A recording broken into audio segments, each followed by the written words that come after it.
Welcome back to Miami Beach. We're ready for day 3 of the FTX Crypto Cup. Today, it's a bit of a blast from the past. We have a well-playing Levon Aronian playing the still world champion Magnus Carlsen. They both won both their first matches. This is going to be exciting. This is the Meltwater Champions Chess Tour. Here we go. The FTX Crypto Cup has started. This is the type of hustle move. Checkmate. Checkmate incoming. Checkmate 3. Their preparation, their new ideas. This must be a new idea. Their teamwork, their fans. I mean, it's incredible. Veruja, this is why he's so good. He's full of tricks. Unbelievable how he finds that move. You've got to call that Prague style. This is a dude move, isn't it? Direct. Wow, he's going straight for the kill. He is out to win this tournament. And what a start. Incredible day of chess.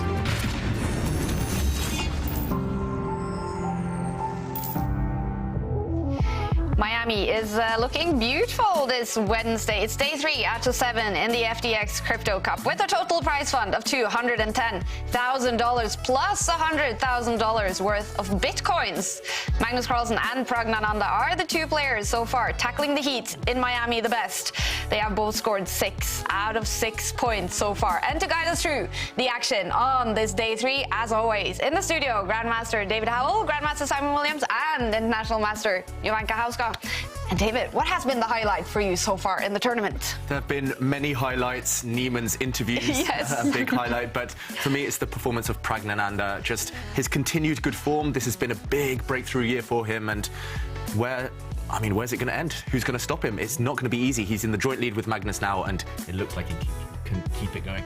Incredible. And you mentioned the interviews. We were all looking forward to some more interview action from Hans Niemann, but Jovanka, there's rumors there won't be any interviews. Yeah, he tweeted, earlier on in the day, I will be declining all interviews today. The chess will speak for itself.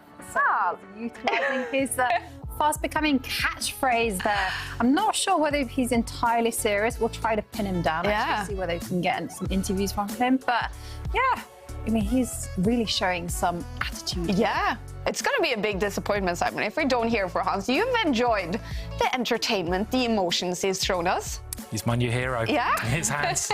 Love him.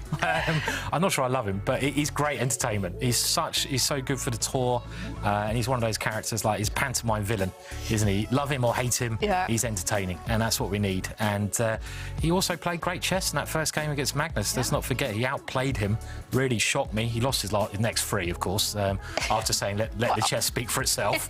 Bad timing, maybe. If he loses all four today, it's not going to be good. But I hope he has a good day today, because I don't want to see anyone get wiped out in this competition, and I hope he gets a couple of wins against Prague on the board. So, yeah. That's going to be a very interesting matchup. So this is day 3 out of 7 in the tournament. It's a major, and that means it's a 8-player round robin, all play all in matches consisting of 4 rapid games. The winner of the match gets 3 points. But if the players are tied after those 4 rapid games, we will head straight into blitz tiebreaks and potentially also Armageddon. The winner in tiebreaks gets 2 points and the loser 1 point. And we still have 5 matches left to play for all players. On day 2 yesterday, where we did have quite a shocking start in the match between Magnus Carlsen and Hans Niemann. Magnus has played the very, very ugly night retreat that we were talking about. He just couldn't find another way. And, yeah, the evaluation bar hating this for Magnus. All of the white pieces tied down defending this one weakness. I mean, is this game over? Looks like it is. Immediately. Are you winning? You're winning material here. You're winning a rook, right? Yeah. I mean, an exchange at least. Definitely. Will we see a result any moment? I want to show this on the board, but I think we might see Magnus Carlsen just throw in the towel and forget this game. Straightforward win. This is the most simple, and he's resigned. Wow. What can I say? What a result. This game has been pure instinct from the world champion. It's just decision making. It's not calculation at all. It's just, okay, I've won a pawn. Now I want the queens off. I want the rooks off. I want to push my pawn to this square, fix your opponent's pawns. I want to paralyze the opponent's pieces. It's just general rules rather than specific moves. The players, they're so aggressive, so direct. Magnus has won a second pawn, and there we go. Hans resigns. Yeah, very ambitious by black. I'm always skeptical of black playing and getting away with stuff like this just because white's light squared bishop. The bishop in front of the white king is just so potent on this diagonal. It's Duda though, isn't it? I mean, Duda does play very ambitious chess. So if this is a draw, I should remind everyone it goes to Armageddon. Look at Duda. He knows he's in big trouble already. And again, he's playing moves with 1-2 seconds on his clock, Duda. And last trick now, but it's not going to work. Black's remaining pawn is going to drop soon. Beyond hopeless now. Duda gives up hope. He resigns. It's over. Another match win for Levon Aronian today in tiebreaks to gain 2 points. Jan-Krzysztof Duda, he was not able to win any of the blitz games. We finally did get to see blitz tiebreaks in the tournament, and Levon Aronian, with 1 win in the blitz tiebreaks, gained 2 points against Jan-Krzysztof Duda. The other matches were all decided in the rapid portion. 3 points for Ali Reza Farusha against Liam Le. Magnus Carlsen, he did win 3 games against Hans Niemann to gain all 3 points, and Pragnananda, 3 points against Anish Giri. So the standings, you guys, so far after 2 matches for all players, we do have 2 players on 6 points. That is Magnus Carlsen and young Pragnananda. Levon Aronian only 1 point behind on 5 points, and Jan-Krzysztof Duda 4 points. Ali Reza Farusha getting that win yesterday, now on 3 points, but we still have 3 players on 0 points. One of those players is Anish Giri. I have to say, David, I'm surprised to see Anish after 2 days, no points. Yeah, I think we're all surprised. We know that Anish is an extremely strong player. He's one of the best prepared players on the tour, but things just haven't clicked for him. Yesterday against Pragnananda, some close games, he had his chances, but in the end, he just couldn't cope with the youngster's endgame technique. And yeah, for Anish, he just needs to change up his routine, change something, maybe be a bit more aggressive, a bit more direct, and the points will eventually come. And he has had a very tough start to the tournament. On day one, it was Magnus Carlsen and another tough match yesterday against Praggnanandhaa. Yeah, it doesn't get any easier though. A big match today against Firouzja. And for Anish, he just needs to go back to basics, I feel. He's maybe just a bit in awe of these very strong opponents. He's just not taking those big risks when he has the chance to do so.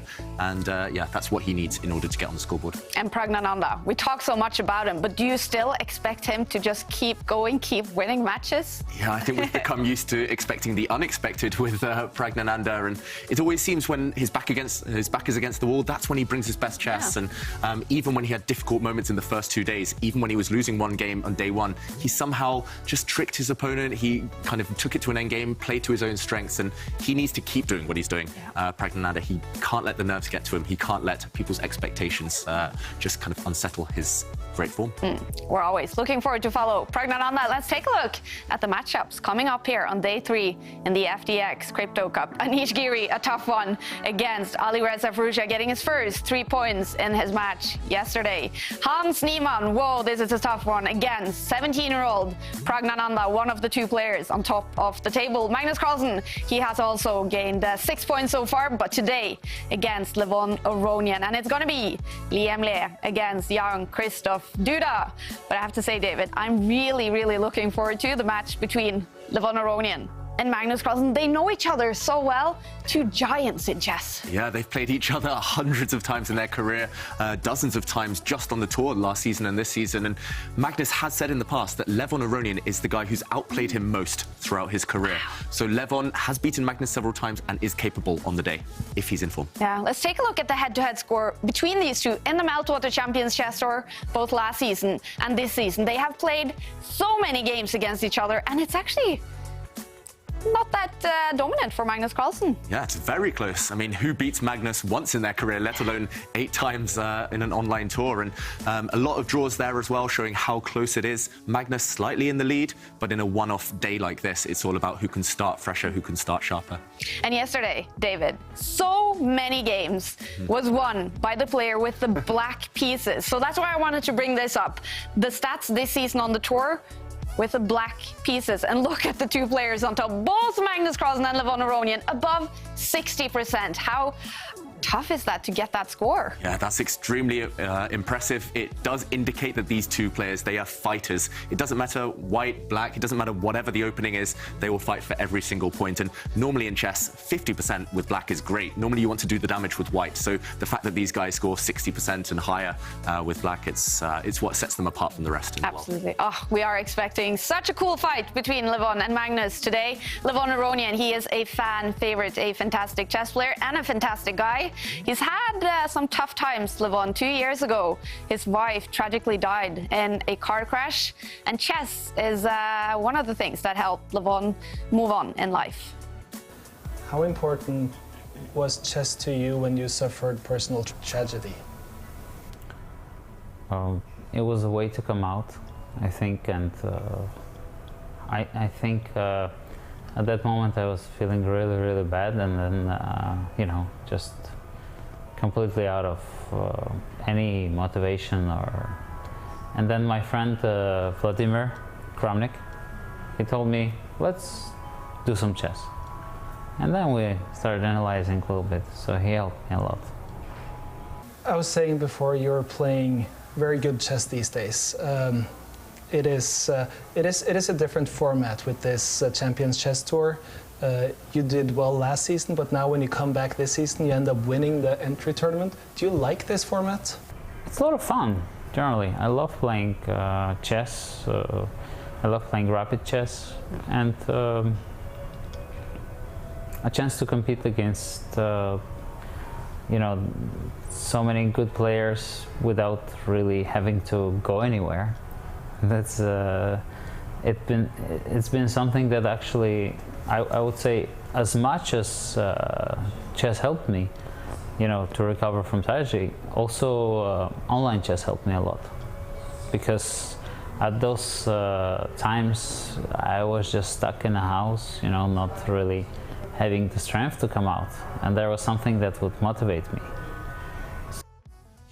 That is so nice to hear. Levon Aronian talking about even online chess during COVID pandemic, I bet it must have helped a lot of people go through some tough times. Yeah, I mean, Levon said it himself, you know, when he didn't have the strength just to leave the house, chess, online chess especially, helped him with some motivation, something to fight for, something to aim for, something to smile at. And that's just incredible. Yeah, he is such a cool player, cool person. What kind of status does Levon Aronian have in the chess world, Simon? A great status. Yeah. I mean, as David says, he's one of the only players who's outplayed Magnus on multiple occasions. But he's also a nice guy. Yeah. You know, as you can see, he's just a likable chap. I mean, he's easy to chat to. He doesn't think he's above himself. You know, he's very down to earth, and he's a role model for, you know, thousands, tens of thousands of people out there from his home place, Armenia, going over to America now. So, great player. Yeah. And he's turning very soon 40 years old, David. He has shifted federations to the US. He seems more motivated than ever. How impressed are you with him being able to you know, almost even get better and better at chess? Yeah, that's the sign of a great champion. Others have had it. He mentioned Vladimir Kramnik in that video. And Kramnik had these kind of 3 stages of his career when he was young, aggressive, then solid, world champion, and then kind of evolved his chess style in his later years as a player. And Aronian, he's doing the same as well. He's evolving with the times. He's changing up his openings, constantly trying to learn, constantly trying new things. And it's paying off. That's why he's in the tour. That's why he's one of the most successful players constantly, one of the most consistent players as well. So, yeah, I admire him so much. I grew up studying his games. I've been lucky enough to play him many times, and yeah, he's an icon for a reason. And it's so cool to hear him also sort of praise online chess, and that, you know, even if he is getting older and probably loves over-the-board chess, that he's also open to this new kind of format coming into the chess world. Yeah, absolutely. You know, because most people they get fixed on one certain type of chess. You know, it could be classical chess, and it's refreshing to see that he's embraced online chess. He's gotten faster, you know, and he's embraced it with full confidence, actually, you know, because we have seen him play some very quirky stuff on the tour with a lot of surprises, but I like the way that he does it with panache. Yeah. And Levon Aronian, he did win the FTX Road to Miami, and now the players are in Miami playing the FTX Crypto Cup. It's going to be 12 o'clock when they start the games today. We are sitting in Oslo at 6 o'clock for us, and we're so happy to have viewers joining us from all over the world. Thank you to everyone for watching. The action is going on inside the Eden Rock Hotel on Miami Beach. It's so beautiful. It's warm and sunny in Miami, and here the players are arriving. Alireza Firouzja, today he is going to face Anish Giri. He won his match yesterday. Alireza Firouzja. Liam Le, so far 0 points, a tough start, and today Duda is his opponent. Anish Giri is soon arriving the arena to play Alireza Firouzja, and we see Jan-Krzysztof Duda early in his seat, ready for his match against Liam Le. We're going to follow the first game between Levon Aronian with the white pieces and Magnus Carlsen with the black pieces. What sort of opening can we expect, David? Knowing Magnus, it could be any type of opening. He's already surprised us once. Yesterday he played 1a3 as white, indicating that he's pretty happy to get just a position.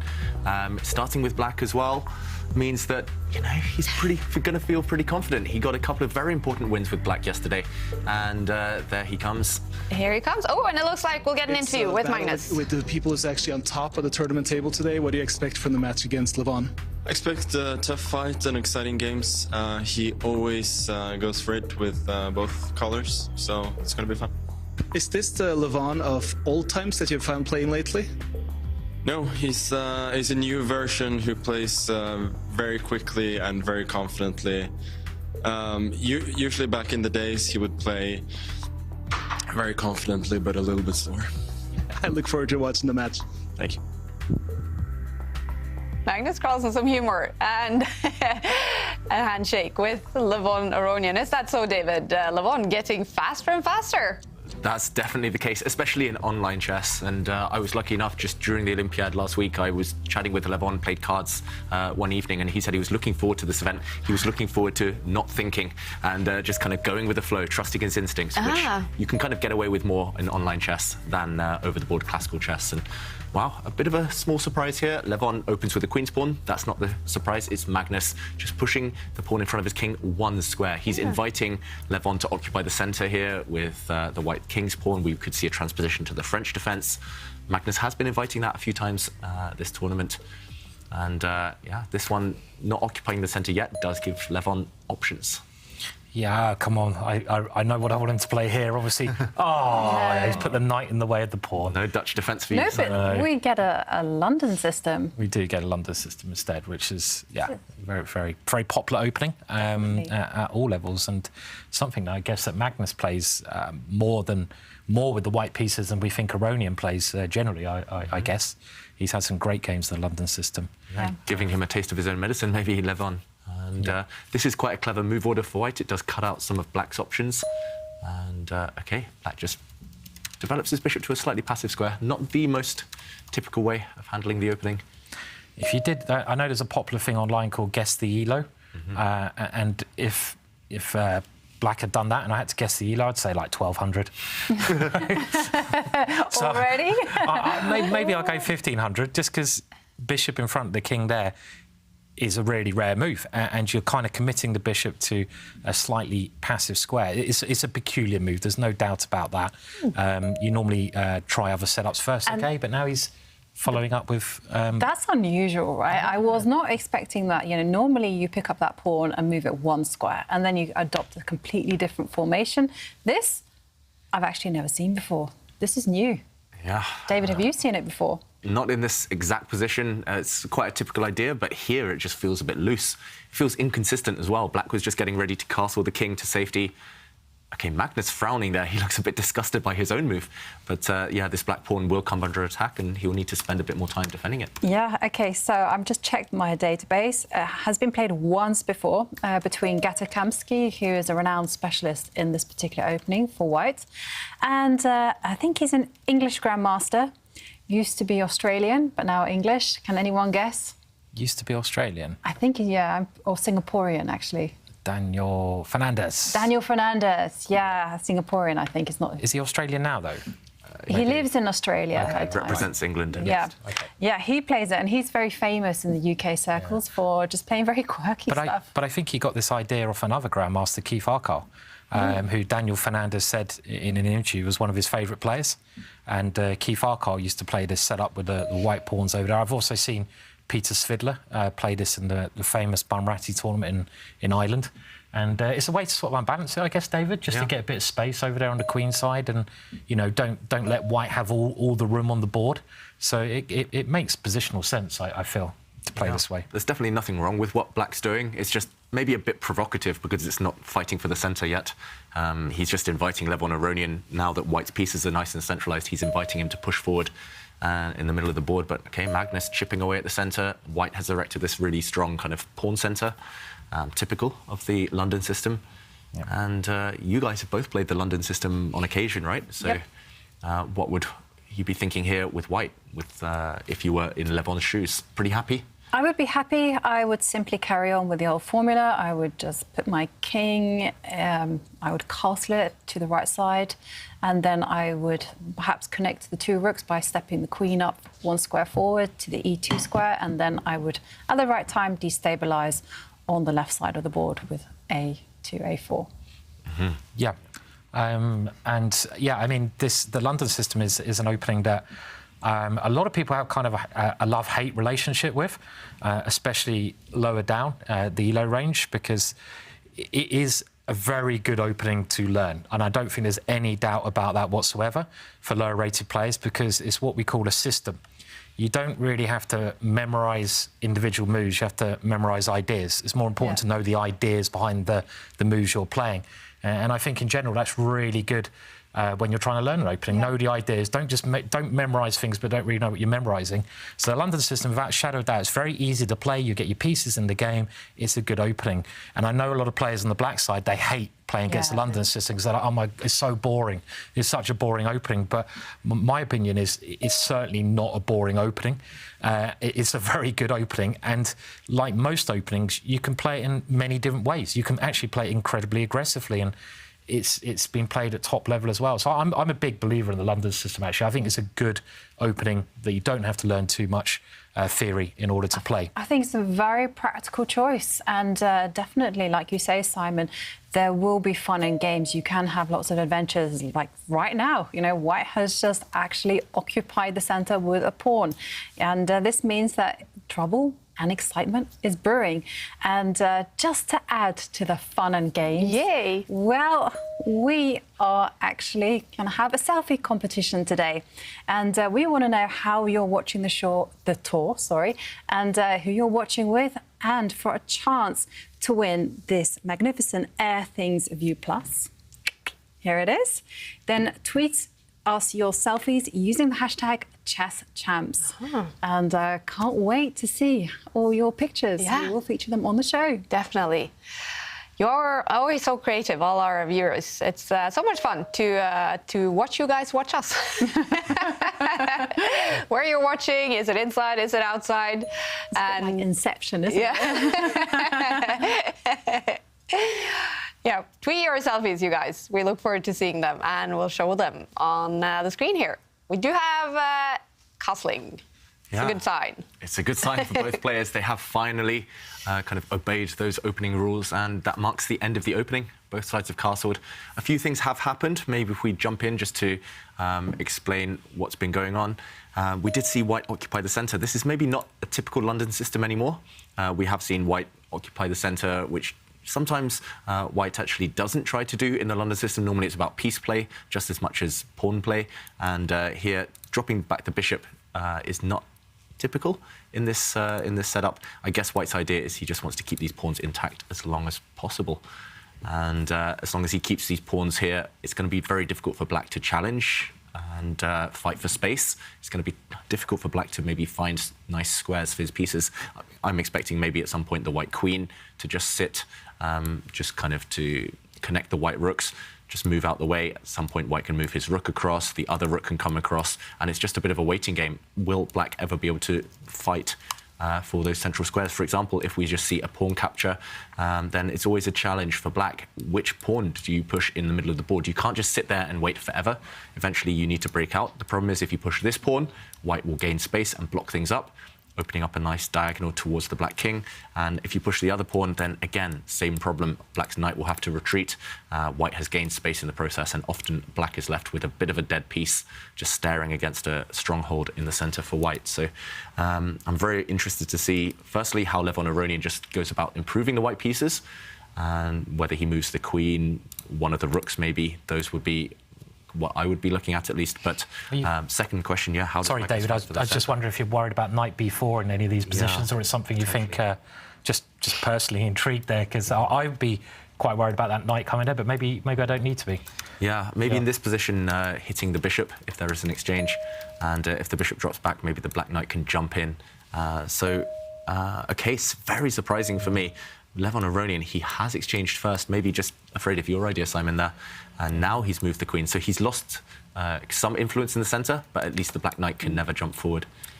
Gives up his centre, though. I don't like that decision at all, I have to say, you know, because my understanding... I'm such a space monster. I love the centre pawns. I mean, I would have perhaps prevented that knight move in a different way. Not like this. This feels like Black is doing well now, all of a sudden. You know, his pieces have got great squares, great diagonals. The queen, you know, she can easily vacate the bottom line and there she goes. The rooks are connected, and it's only White who's going to be challenging for that. Sorry, it's only Black who's going to be primed to challenge the open line. Yeah. Black is ready to put his rook on this nice open line. Also, it feels like Levon's playing on the wrong side of the board. He's trying to undermine pawns here, but now after this pawn push, Black has the advantage on this left flank. Black has the more advanced pawn, therefore Black has more space, and here I wouldn't be surprised if Magnus starts manoeuvring his knight around. This is quite a common idea. Maybe you can maneuver it into the center as well. But for example, if White just waits, then jumping in with this knight, you have all sorts of ideas. White doesn't really want to give up the bishop pair and capture this knight, but later on you're attacking this square, you've got outposts, you've got squares to jump into. And what's White doing in the meantime? It seems far-fetched to imagine any attack brewing against the Black king. Black's king doesn't have too many pieces around it, but White will need kind of miracles just to push some pieces towards it. I've got no idea what Lev's doing. Yeah, I'm going to be totally really honest. Surprising. That pawn capture, giving up his really big pawn in the centre of the board, is so surprising because you give Black two monstrous squares. David, you just pointed out one with the knight, and you give up these two dark squares because you lost your central pawn. Well, you've exchanged it. Black has a space advantage. You've given up space, and I normally, when you see someone so strong playing an idea that's like you haven't seen before, there's a definite idea behind it. There's a definite positive plan, but I don't know what Lev's plan is in this position. I can't really see it. So he's lost the flexibility of that pawn centre, and I agree with you, Simon and David. I just don't like it. Yeah. I mean, that's not saying that he's kind of massively worse as White. It's just no chance of an advantage. He's definitely the one playing for survival here. Levon running for equality. I guess Levon's idea is maybe at some point if Black kind of does nothing to drop his knight back and just initiate a whole bunch of exchanges in the centre. But again, that's not playing for the advantage. That's just playing to draw with White. Yeah, very surprising stuff. I do feel that Magnus, the most ambitious... OK, wow. Kind of guessed his move by accident. He does actually push this pawn forward, just creating some squares for his king later on, just in case. But at some point, Magnus will drop the knight back and start swinging it towards this side of the board, and don't really see what White's doing in the meantime. Very difficult. White can never really arrange pushing this pawn forward in any favourable way, and if he can't push this pawn forward, he'll never get an attack. I see someone mentioning my courses on the London system. I certainly wouldn't put this game in as a recommended way to play for White. There was many more options. Yeah, it's just very peculiar, isn't it? The way that maybe he's showing a bit of nervousness or fear because he's playing Magnus, which is very peculiar for Lev as well. But I can't really explain this way of playing. In some ways, it's a little bit negative, I feel, to play this way because you're giving up your chances for an advantage, and you're just trying to, I think, go for equality now with the white pieces. So it's a peculiar start to the game here. Well, what's funny is that when you look at the play, you're like, I agree with everything you say, Simon. But when the camera was on Levon, it looked like happy days. Looked like he was in a good mood and that he got his He's normally in a preparation. good mood, though, isn't he? He's normally smiling. Probably if he's getting checkmated in free moves, he'd be doing a little jig as well. But, I mean, I don't know. I mean, is the idea to bring the knight into the centre or something? No? Yeah, OK. He's still playing on the queen side. This looks like a decent idea, just swapping off pieces. White does kind of suffer from a space disadvantage, so it makes sense to kind of trade off pieces. But no, he does play on the queen side. He's just trying to undermine the foremost pawn for Black, the furthest advanced of the pawn chain. And this makes sense. I guess if there's a pawn trade here, then I'm not sure which way White captures. But either way, at least you have pressure on this pawn. If these guys disappear, it's just all pawns on one side of the board, likely to be level, likely to be a draw later on. So if all pawns disappear, I think Levon is safe. It's just Magnus pausing right now. And can he keep the integrity of his pawn chain? Can he keep these guys intact? Not an easy job. Maybe we'll see Levon just kind of hoover off all the pieces. Yeah, you sometimes wonder about b4, don't you, in these positions, but I don't think it's working here. I mean, it's just a typical way to try to, unbalance stuff, but... You mentioned it before me, Simon. B4. Very nice. David, you are the king of the puns. Yeah, you really are. You are. This makes some sense. It's a bit of a face-off between these pawns, these four pawns here.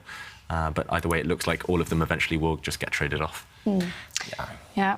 They are facing off, Levon Aronian and Magnus Carlsen, sitting inside the esports arena in Miami. And right outside the arena, we have reporter Sverre out in the nice Miami weather. What's the weather report today, Sverre?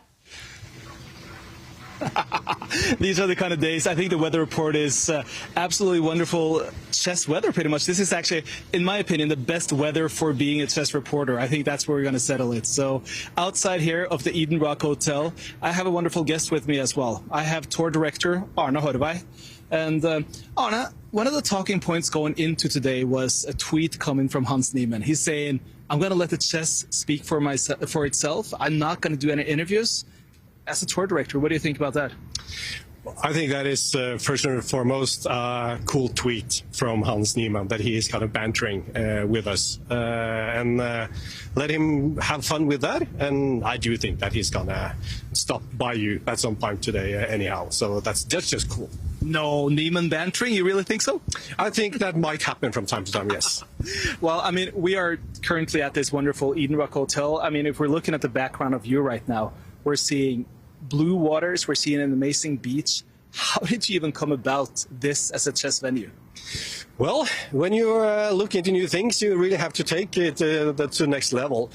Coming here to Miami, it's what is in the dialogue with the FTX. We decided that Miami should be the venue for this cup. And then to find the right location, we actually went here a couple of months ago and did venue scouting, and then found the Eden Rock Hotel, and just decided this is the place to be. Amazing to be here as organizers, and I do believe also the players really enjoy being here. Yeah, because the field is amazing. I mean, we've gotten so many top players. It must have been an easy yes from a lot of the players, that, especially those who weren't necessarily qualified.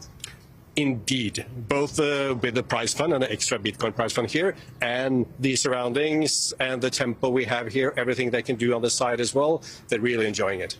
It's called the FTX Crypto Cup, and FTX is not only a sponsor for this event, they're really a partner. They're playing an active part in this whole tournament as well. Indeed. We, in partnership with the FTX, we have also then decided to set the strike price of $100,000 in Bitcoin, and following that throughout the tournament. And that is really cool to be involved with a partner in that way as well.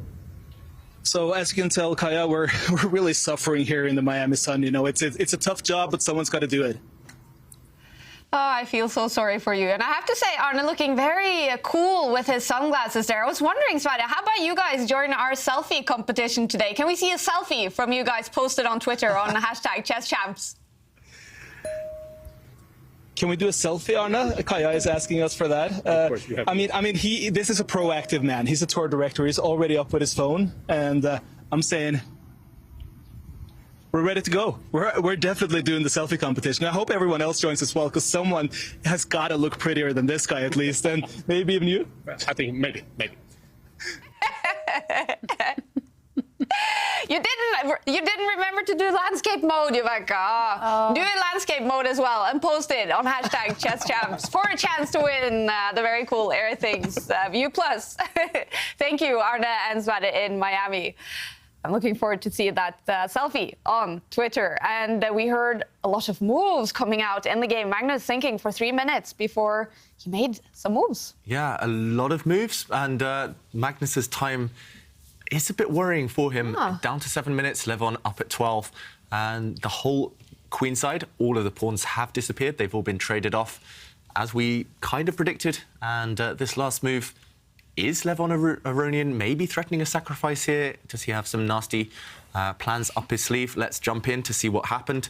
And here we left the position just after Levon Aronian had pushed his pawn forward. We did see this pawn captured, and Magnus thought, okay, these pawns are equally weak. Let's just trade those off as well. And now jumping into the center with the white knight. And at first I thought, oh, this hangs a pawn. Black is attacking this pawn once, twice with his pieces. But if Black takes this pawn, I guess Levon Aronian's idea is to maybe sacrifice on this square, and it's just chaos. I'm really struggling to calculate this, to be honest, but at the very least, White will give a check, maybe take off the Black rook, and Black's pieces do look very loose. They are all pretty much undefended, and it just feels like something might drop long term. This one is very complicated. This is the type of thing Magnus has to calculate and evaluate, this type of sacrifice, this check. And if you want to stop this sacrifice, knight takes pawn, what do you do as Magnus? And, OK, he brings his queen into the centre. It does cover this square. It also potentially threatens rook takes knight, winning 2 pieces for a rook. But it does feel a bit loose again. This queen now on a square can be attacked. At the very least, Levon Aronian can drop his knight back to where it came from and attack the queen. And maybe ask Magnus, are you ready to repeat the position? Are you ready to put your queen on a different square? What do you guys think? It feels as if something's about to happen. Despite the fact that all the queenside pawns have been traded, there's still all the heavy pieces on the board, all the minor pieces as well. I mean, it looks like he's walking into a pawn attack there with the queen. I mean, that'd be the first move that I consider. Just attack the queen with a pawn. I kind of want to go aggressive here, use those pawns. Aronian's light square bishop, as you pointed out, is a fantastic piece. And the knight combined with that is very good. And this kind of formation of using 2 pawns to improve the range of the light square bishop in some cases was an idea that Bobby Fischer used very often in the Sicilian opening. And it might be something that at least scares me a bit here with the black pieces. I'm finding Magnus's queen e5 a bit peculiar, to be honest. And we have had this on the board. And I don't know if you push that pawn again, or you could even consider pushing the other pawn. It's like Magnus is saying to Aronian, play this move. And it's like, I'd be so scared to allow that pawn to come forwards with tempo. I mean, that would terrify me. I never allow that move to occur. So I'm just a bit surprised by that move that Magnus played. Yeah, it's very surprising, especially because the queen has now just dashed back to the b8 square as well. And, I mean, the sacrifices that David mentioned as well, knight takes pawn still in the air. I'm also really terrified of your move, lengthening the bishop, Simon. And, yeah, I just don't get it. Yeah, it's just provocation. That's been Magnus's kind of calling card this tournament so far. It feels like every day, every game, he's in the mood to provoke his opponent. And I think long term, despite the fact he's lost a move with the black queen, he's hoping that this move actually weakens White's king. White's king will have less protection. I guess long term as well, this bishop has some ideas along this diagonal. White's central pawns are quite weak, but it's just about whether he can survive the next few moves. And this sacrifice is the key question right now. Can White get away with taking this pawn? I guess we would see an exchange here and Black's king run away to safety, and White can take this rook, might as well. The question is here, White has rook and 2 pawns for 2 minor pieces. Black in return has a bishop and a knight, which is better? What's the better assortment? I have no idea, to be honest. It's so hard to judge. On one hand, you could make an argument for White's pawns being strong. On the other hand, you could make an argument for Black's bishops being very having a lot of potential here. And especially if you push the pawns forward, you just give away squares to Black's minor pieces. They start jumping in, they start threatening stuff. So, yeah, really hard to evaluate. Magnus provoking Levon forward, and Levon has to decide, does he go all in and just capture this pawn now and take a big risk in a position that's so irrational and hard to judge? Or does he maybe play a quieter move? I mean, I like your one, Simon, to be honest. The question, I guess, is where to go if Black just blocks it. You have one great piece, but maybe that's it for now.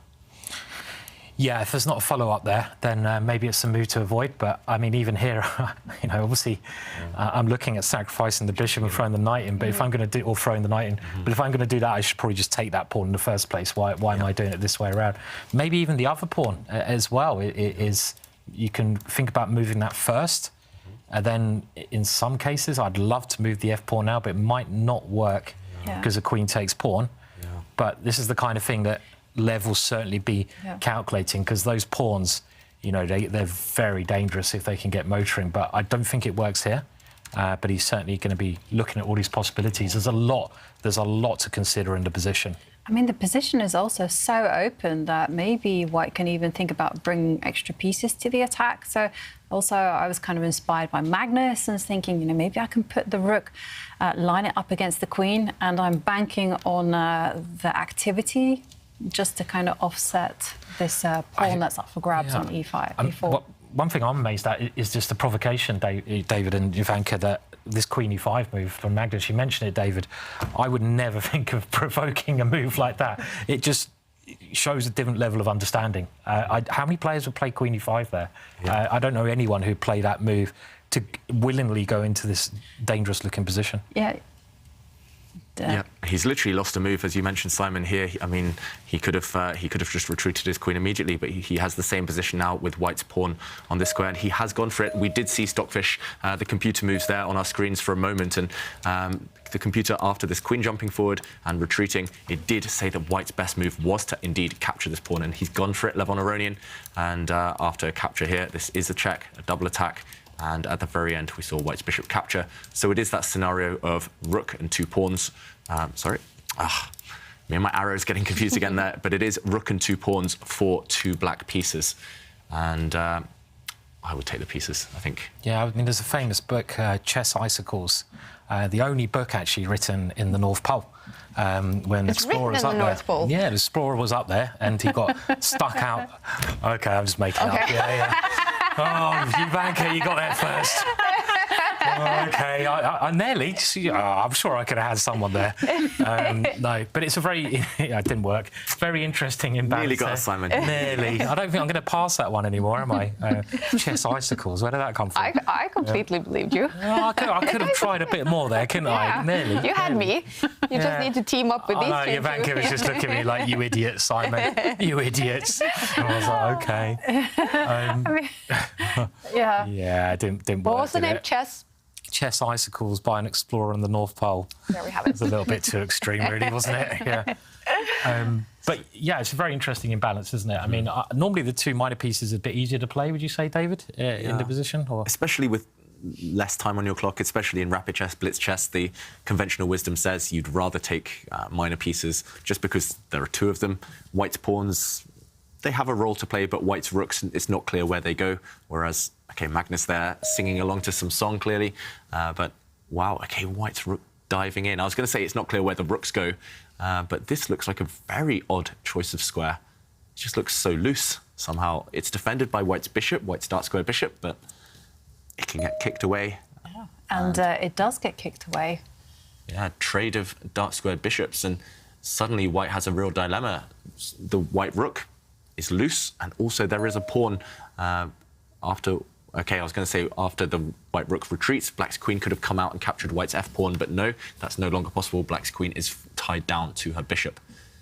In one way, that's a good exchange for white. I quite like what's just happened, the transition, because black no longer has a bishop pair. Previously, black had 2 bishops, white only had 1. Now 1 bishop alone might not do the job, but at the same time, white's rooks do make an odd impression. They're either very strong or they're very kind of poorly placed. What do you guys think of this? Very, very unusual position, I have to say. I haven't seen it, actually, 2 rooks lined up on that, but they have nowhere to go to. Mm-hmm. And, I mean, maybe the big issue is, like, whether white's e-pawn is actually going to get motoring and whether it will actually do some damage in terms of just distracting the black forces. Yeah, it's black's move, so he needs to come up with something quick. He needs to somehow attack those white rooks, kick them away, or kind of destabilize them. I'm not sure you want to touch the black queen right now. I don't think the black rook... Maybe you could make an argument for bringing the black rook down to the 2nd rank, where it has some targets, but you definitely need to create some threats, as Magnus before, as you mentioned, the white pawns start pushing forward in the centre. It's one of those positions where, you know, either side plays one bad move, it can collapse, because it's very, very tactical. And I think one of the things that people forget to consider in positions, middle game positions like this, is just how much time you have and the urgency in the position. And when you've got a position that's so open lines, pieces everywhere, you have to play with more urgency. And there's more to worry about, and you have to, every move counts that much more rather than a safe position that's closed up here. I mean, for example, if the rook comes down, maybe the white queen can jump in. It's like, you know, there's so much stuff to consider here. One bad move and it could you know, go wrong. So it's, I mean, I like messy positions generally, but this would be a headache to play for both sides. Really, really complex stuff. You mentioned this rook coming in and white could jump forward and suddenly everything's under fire, right? This bishop, this knight. White's knight is under fire. I mean, there's all these captures that you just... I mean, it's so easy to get confused as a human here. Maybe the black queen could jump in and capture a pawn. It's just chaos. There's captures all over the place. And it's not clear whose king is safer, to be honest. But yeah, I mean, I'd be fascinated to see the top computer choice, because for me, I wouldn't even know where to start. I would look at the threats, maybe such as bringing the rook down to the second rank, maybe such as bringing the knight to this square, hitting the rook in the corner. Maybe if you want to play it safe, retreat the knight, hit this rook. But it's not clear where to start and which one to kind of... normally there are two clear variations and you compare them, you decide, okay, at the end of this one, I have an easy position to play. At the end of the other one, maybe I have a slight disadvantage. Here, who knows? It's just that kind of position. And that's why I think Levon is looking so confident and relaxed, because he's saying, okay, Magnus, he's thinking, he's lower on the clock right now, I'll just react to whatever black does. And sometimes that's the best strategy in such wild positions. Okay, the knight does indeed go back and kick away this rook. And it's kind of like there's pieces and pawns all over the board. It's like you have to keep your eye on everything and all squares on this board. Is that difficult? Yeah, extremely difficult. Sometimes it's nice having lots of pawns, because then at least it's one half of the board is blocked. You can focus on one kind of one corner. But here you need to focus on, for example, this side of the board. Later on, you need to be careful the black king doesn't get checked. I was about to say, if the rook retreats, suddenly you have to worry about the black queen jumping from one side to the other, capturing a pawn. Suddenly black would be winning. So you can't retreat the rook, you have to counterattack. And counterattacking against this rook now means that, yeah, big question again for Magnus. I don't think you want to exchange, because suddenly black has lost his rook, black has lost control over the lines, the files, and white really is ready to start pumping these pawns forward. I suppose the danger for Magnus, I mean, I'm thinking maybe Magnus is in more danger here, because generally if the queens come off, then white is doing very well. That's when the rook can be more powerful than the two minor pieces, I would have thought. So Magnus kind of has to, I would imagine, just avoid exchanging queens at least. Yeah. So it's like a little bit more danger for black here, you know, being careful what pieces are exchanged, where white doesn't have to worry about that. You can offer exchange of queens, and you have to keep counter-attacking as he does here. I mean, he's keeping the threats going, attacking that knight in the middle of the board, and it's just a mess. I mean, this position, really hard to play, really, really hard. It's like someone's just throwing the pieces on the board. Yeah, I mean, I was going to say, you know, it seems to me that every single move just needs to be assessed on a move-by-move basis. Safety first. Both sides are just looking to kind of anchor their pieces and also at the same time give them good purpose. I like Magnus's last move, you know, putting his knight on a safe square and releasing the light squared bishop, but it doesn't have a threat though. Like, yeah, I mean, this is a position we talked about. The London system is a system where you can talk about the ideas behind the moves. This is more a calculating position. So you have positions where you can generalise more, but this position, you can't really generalise that much, right? As you said, it is a move by move. Like, one move will change the whole position. It's very tactical, and you know, it's not easy to just find, you know, generalise what both sides should be doing here. Yeah. For me, I mean, the only thing I would say is both sides must activate their pieces at the end. And protect the king. Both sides, again, have to always look after their king, because it could be getting checkmated. One wrong move, a piece is going to fall off. And, oh. Okay, double attack from Levon Aronian, hitting black's rook and black's bishop with the white queen, and Magnus reacts by defending everything. The black queen, oh, okay, Levon Aronian shaking his head there. I don't like the fact that white kind of decentralized his queen. White's queen, it was just kind of a one-move threat. That's the type of thing that maybe when we're starting chess we are very attracted to, just kind of double attack. And sometimes they work, but if they don't, then you might have worsened your pieces in the process. And suddenly, white's pawns in the center, both of them are under fire. Yeah, I mean, the queen was doing such a good defensive and aggressive job there on the e3 square. Now the white king, is vulnerable. It can be exposed and open to attack on the diagonal. And black's pieces are now suddenly very well poised to start attacking the e4 pawn. I think black is actually much better now. Yeah. Seems like the first mistake, right? Maybe, yeah. It's been a very high-quality game, actually, despite the fact it's been so complicated. Usually we would see mistakes, or at least some mistakes here and there in such a wild position. But, yeah, I'm not sure about much better. I would take black, but I would still think that with best play, white should be OK somehow here. Maybe the best move is bringing the white queen back where she came from. Yeah, what else? The white rooks, they're just struggling to kind of break into the position. The squares the white rooks want to use, like going to the top of the board, those squares are all covered by black's bishop. I just checked the computer evaluations and suggestions, and I have to say it is dangling on a knife edge for white. The best move is, as you suggest, put the queen back to its original square, the e3 square. Second move is actually just a counter-attack and attack the rook. If you don't do those two moves, that's it. You're going to lose. It's very hard, though, isn't it? Admitting you've just played a bad move and moving your queen back. You know, that's one of the hardest things in chess to do. To like basically, OK, that move was rubbish. I'm going to have to put the queen back there. I've lost like 2 tempo. I mean, no one likes doing that. You know, just admitting the mistakes that they've done.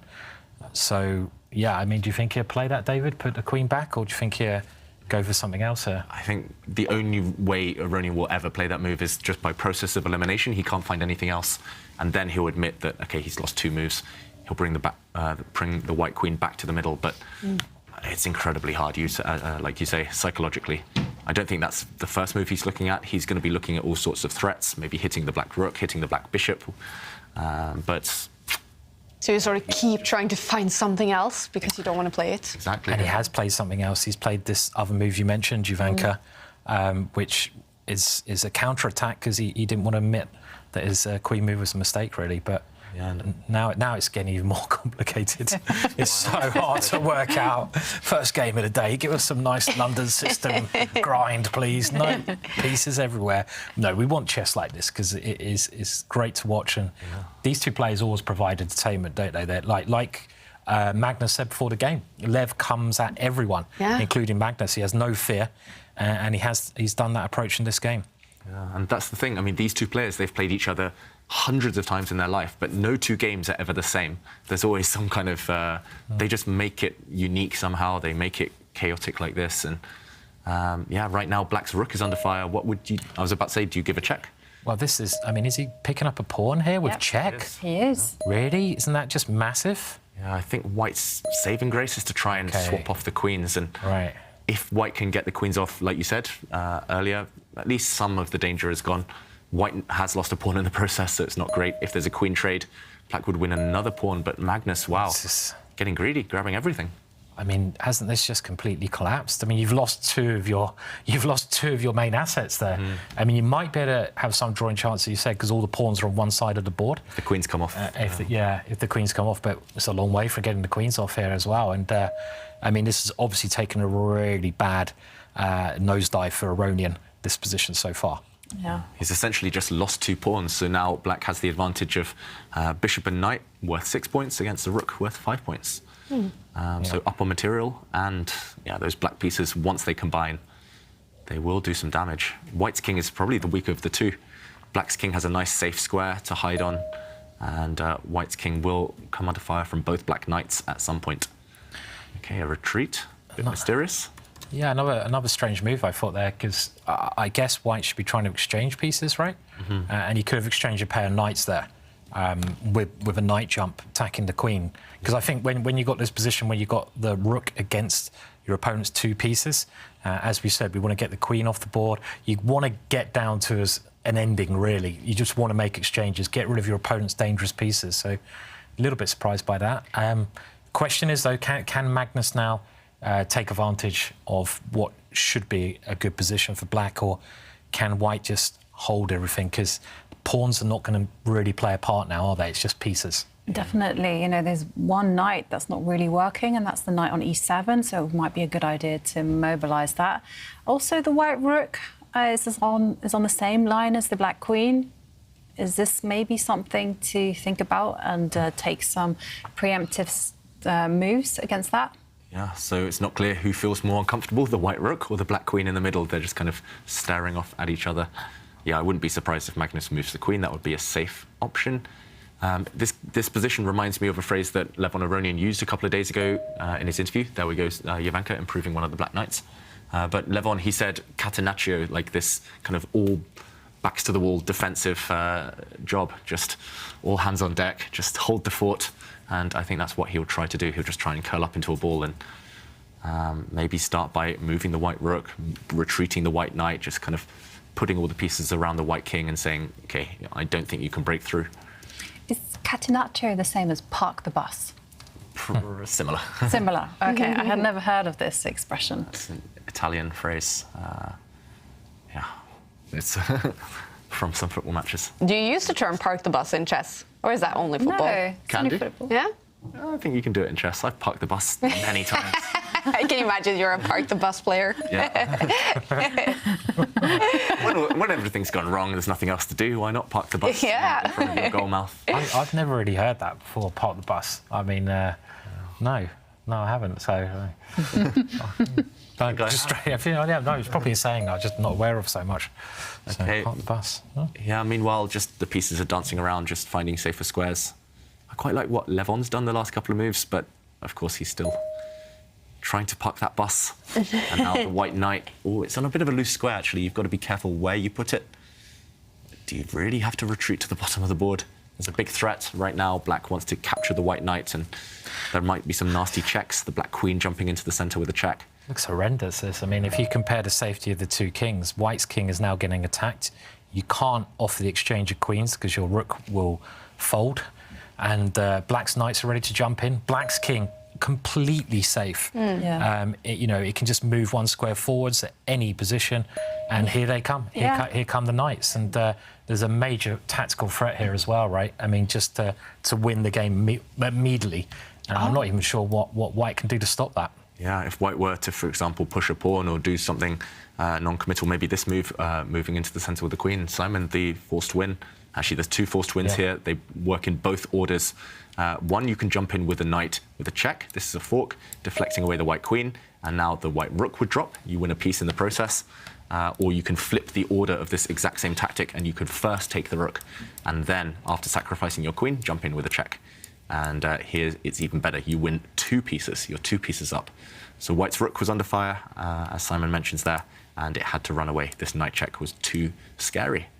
And now it's just a matter of how do you combine these 4 pieces against the white king.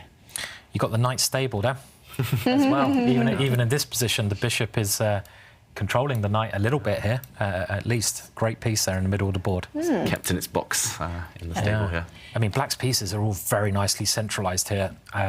Maybe you bring another knight in. I was going to say centralise the other knight. This is a David move. Yeah, this is Magnus. To play that Magnus has been spending too much time with David. Clear with that move, So you love those moves, don't you, David? Exactly. Just look at the black king now. There's never going to be a check against it, and you can kind of refocus your efforts on the white king. At least if the king was kind of here, white would always be able to kind of gain a bit of time hitting the king, but not anymore. And now Levon Aurelian reacts to that kind of nice kind of hiding the king move. He reacts to it by retreating. Maybe he wants to use his rook just as a shield on this square or potentially this square, but I agree with you guys. It's time to get this knight into the game. The other 3 pieces look great, so maybe centralise it this way. Not sure where you're going next. At some point later, you'll try and start attacking the king from one angle or the other. It's very close to having bishop takes pawn here as well.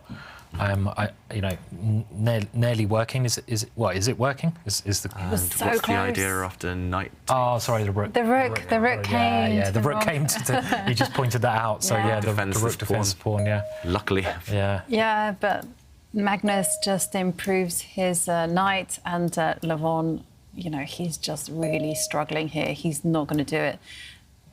Yeah. And The black queen can attack from this angle. She can later attack from this type of angle as well. White's king is just going to really suffer the next few moves. And look at the black pieces. I mean, these two are just fantastic. Just pointing down the weakness, actually, in White's camp. You mentioned it, Simon. There's always going to be tactics against this pawn. It's on a light square, after all. It's going to be targeted kind of X-ray with the bishop, but also with the knight. If you could get the other black knight to kind of combine somehow and hit this pawn, it will just be game over. But Magnus still needs the breakthrough. He still needs to break through this kind of park the bus formation that Levon is trying to set up. Channeling his inner Mourinho, Levon Aurelian, and so far doing a good job, I guess. Yeah, but it has worked for him in the past as well. In his previous 2 matches, he's managed to park the bus and defend some horrific positions, it's got to be said. But against the world champion, it's another matter. Okay, White's king is safe now. for the moment, but I'm wondering whether the other black knight can start jumping in. I love this move because the knight is now threatening a big check, I think, David, right? With some beautiful mating formations starting to appear around white's king there. Yeah, and so what can white do? I mean, this pawn is about to drop. We could see a result any moment. Maybe Levon will give up because how do you save this pawn? Okay, he tries to save it by swapping queens.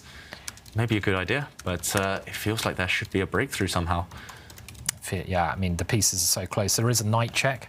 This is the first move that sort of grabs my attention when the king has to go to back one square, because otherwise there's a big knight fork.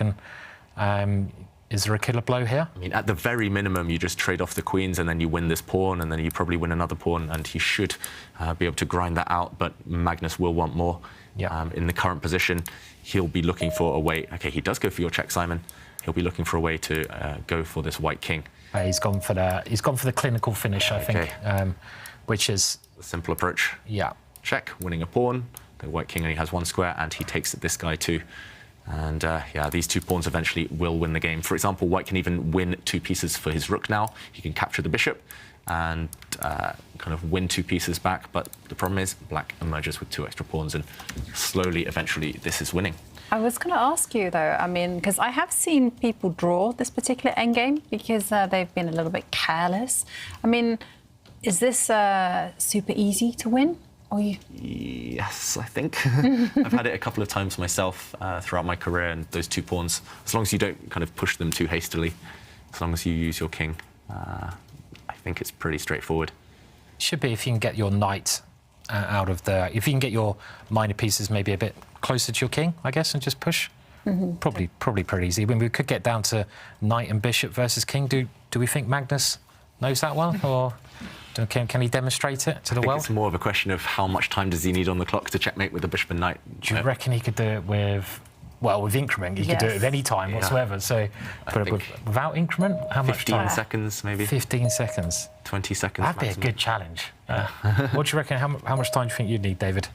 I remember back in 2015, and I was doing some work with Fabiano Caruana, and then we were kind of testing each other. I think he managed to do it in about 15 seconds. Took me about 20, 25 seconds, maybe. Wow. Yeah. But that was from the white king starting in the middle of the board, where it's harder to checkmate. It's very hard, knight and bishop, yeah. Yeah, but these top players, they know all the checkmating patterns. If it's theoretically winning, they will win it. Yeah. And it certainly looks like a winning position for Magnus. So I'm going to quickly sneak in on a hallway selfie. Yay! Who sends us greeting from Miami Beach. Oh, there they are. They didn't take the photo in landscape mode, Kaja. I forgot to announce that it has to be landscape mode. And whilst Magnus is contemplating a second move, I can also quickly show Abhishek's selfie. Ooh. And he says ink ideas for David Howell in case he's interested in astronomy. Are you interested in astronomy, David? Not yet, but there's time for that. I'm interested in tattoos in general. I'm open to ideas. Yeah. But ink ideas as in that... Oh, it's a tattoo, right? Tattoo, yeah. What is it, Saturn? It's a planet. I'm actually really into astronomy. What planet is that then? Is that Saturn?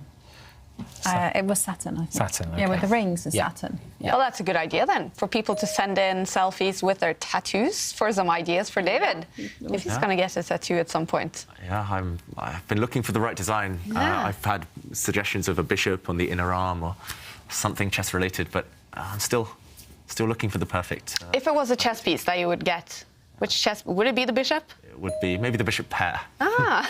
2 bishops. Okay, meanwhile, black's king is on the edge of the board, but it's pretty safe. Why don't you get him like here, like horns? So, 2 bishops there, yeah? Or you could get one of those... Scare the opponents. You could get one of those body modifications, you know? Yeah. So they sort of... Could well do. Or maybe just glue them to your head. Actually, during the Olympiad recently, someone I know very well, they mentioned that I seem to like my bishops, that I won my games mostly because I got the bishop pair. And for some reason, my opponents were just giving them to me every game. And it's funny that sometimes non-chess players spot these little patterns that even experienced grandmasters didn't realise. Oh. So, yeah, it would definitely be bishops if it's... Bishop pair. If anything chess-related. OK. David's very good at bashing the bishops. Bashing the bishops. Yeah, exactly. And Magnus's bishop looks really strong here as well. Magnus's bishop holding all the light squares. Soon the pawns will start rolling on the dark squares. And it's, yeah, the bar definitely all the way over to Magnus Carlsen in this first game in their rapid match. Remember, it's 4 rapid games to decide the match. And Magnus may be going up in the lead in the match. And also Hans Niemann. Look at that. Game 1 against Pragnananda. Is Hans Niemann again winning the first game of today against Pragnananda, who is in the lead in the tournament together with Magnus. After 2 matches, the bar all the way over to Hans' side. Oh, that's super exciting. Yeah. Also in part because of whether he will give the interview. Yeah. Will he kind of refuse, or will he kind of just say, yeah, We need banter? we need the Yeah. interview. His chess is doing the talking for him at the moment. They did in the first round yesterday, didn't they, as well? So, yeah. He's very sharp in the start of the day, Hans Niemann. Yeah. He couldn't keep it up yesterday. And that's going to be so cool to see if he can do today against a very strong Pragnananda. The moves are coming out. Is Magnus getting closer to that win? I think so. Or further away? I think so, but he's done it in a bit of a weird way, right? So he's left his bishop attacked, but he is counterattacking against the white knight in the center of the board. He's just trying to trade off white's knight in order to remove any remaining risk. I think there were maybe smoother ways. He's doing it kind of by tactics in order to win. It's probably good enough for white, but for black here, sorry. But yeah, I just feel like he's giving Aronian some chances. There has been a result, however. There has been a result. Hans Niemann, a win against Pragnananda. Wow, what a start to the day for Hans Niemann. He lost his match against Magnus Carlsen yesterday. And we have been curious to see if he will tilt, but this is just a super strong mentality by the young American. On his home soil, 1 point, taking the lead in the match. He's like the Hulk, just anger makes him stronger. Yeah. Niemann, yeah, he's a quick starter in the match. Did we get an interview? I hope so. Yeah. But, you know, he said he wouldn't give interviews, so let's see. Fingers crossed. Well, I hope he does a one-liner, but obviously with a different catchphrase. Because then that would be awesome. Okay, and well, Magnus is simply just rearranging the knights, so he's getting ready to escort that G-pawn to the first row, so it can become a queen. And Aronian only has 10 seconds. It's ticking down. It's now gone to 6 seconds. It's a massive threat on the board as well. The black knight wants to come and check that white king. How do you stop it? This is just a kind of spite check now for Aronian. He's trying to hope the black king doesn't have a safe square to hide on, but I can see at least one safe square. And there we go, no more checks. Black's knight is pinned, but black's king will do a little bit of a dance and evade all of the potential attacks. And it's coming closer. All of the black pieces, note how they're coordinated, combined, defending each other. It's just great harmony between them. And barring any miraculous stalemate tricks, I think this one is over now. The black king can continue marching into the position. Yeah, but can't the second knight now join in the operation? That also looks pretty deadly. Here it comes. Checkmate is actually coming. White's king is in a mating net. It can't escape. It's inevitable now. Checkmate in a few moves. Black's knight coming to give a check. Then the pawn will deliver checkmate. Pawn checkmates are quite rare. There you go. He's thrown in the towel. It's a win for Magnus Carlsen after 69 moves in Game 1 against Levon Aronian. Black pieces for Magnus and a fantastic start to this very tough match against Levon Aronian. But we know Levon Aronian, he can strike back. This match is definitely not over. Game 2 between these two will start in 10 minutes. And there we have Magnus leaving the Miami arena. Let's head down to Miami to see if he stops for an interview with our reporter on site, Sverre.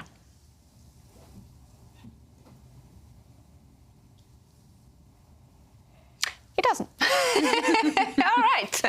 But it was a cool game, David. Can we deep dive into it? We can. Actually, I would like to show the Niemann against Prag game, Perfect. if that's okay. Yeah. I mean, we saw Magnus there get an advantage and slowly grind it out, slowly but surely. But that game between Niemann and Prag was super dramatic, and I was keeping one eye on that one. And if we just jump in to show what was happening, Niemann had the white pieces here, and Prag had the black pieces. And it looks like there's a bit of danger. White is 3 pawns up, but the white king is under a really annoying check. And Niemann here, I think he'd calculated really well. He just stepped back with his king, actually giving up a whole piece, giving up the bishop. And after a trade of a set of rooks, he had calculated that this endgame is winning for white. It's 4 pawns against 1. Black does have the extra bishop, but this pawn is the key. This pawn keeps the black king honest, it keeps it tied down, and the black king will get distracted defending this pawn. And if we just fast forward, Niemann won this game in really instructive fashion. He just committed everything to this queen side, to the left side of the board, and at the end, we saw that the white pawns were just too strong. Black's king was too far away. It couldn't come back in time. And here, Prag resigned, because if the black king steps back, white's pawns are just in time to win the game. There's no way to prevent white from making a new queen. Great endgame technique from Niemann in that one.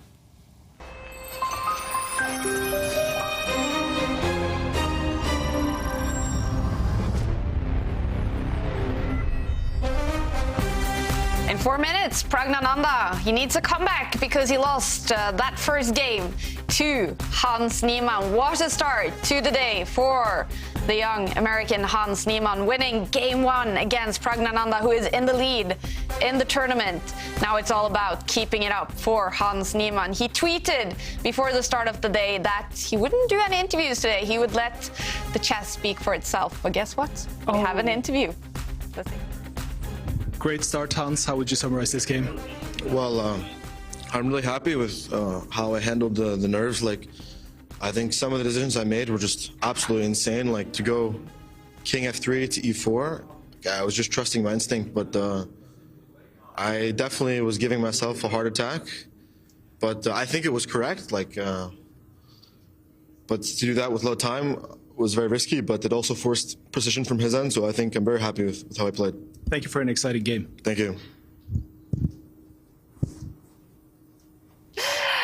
We did get an interview with Hans Niemann. He is in the lead in his match after a great start to the day. Let's take a look at the results from the first round today. Anish Giri and Alireza Firouzja, they played a draw in their first game. Levon Aronian, he did lose the first game to Magnus Carlsen and will have to make a comeback at some point.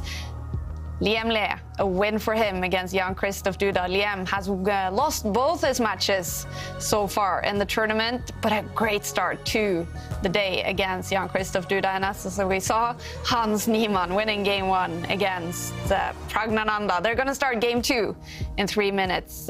Before that, let's hear from Levon Aronian after losing to Magnus Carlsen. Levon, a difficult first game here against Magnus. How would you summarize it? Yeah, I think I took some bad decisions, practical decisions in the middle of the game, and then I think Magnus played very well. Yeah, we can actually ask Magnus as well. He's right here on the side. Magnus, you're being told by Levon that he thought you played a very good game. Do you agree with him? I don't know. I think it was an interesting position, even though it was fairly symmetrical. I think the position is sharp because he has a weak pawn potentially, and if he doesn't have an attack, then I'm better. So I think he went for the right approach, giving up 2 minor pieces for 2 pawns and a rook. After that, I thought I was better at first, but probably I wasn't. I think it was fairly equal, maybe even slightly better for him.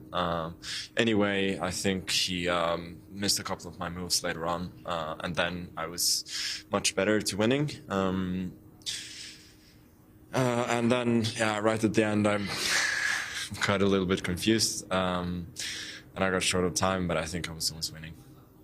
GM Ramirez here on the side was saying it's Magnus doing Magnus things in this game, and it was a very typical game for you. Do you agree with that? I don't know what is a typical game for me, but it was like just a nice complicated game. We both were playing for a win, and eventually I got all the chances. Good luck. Thank you.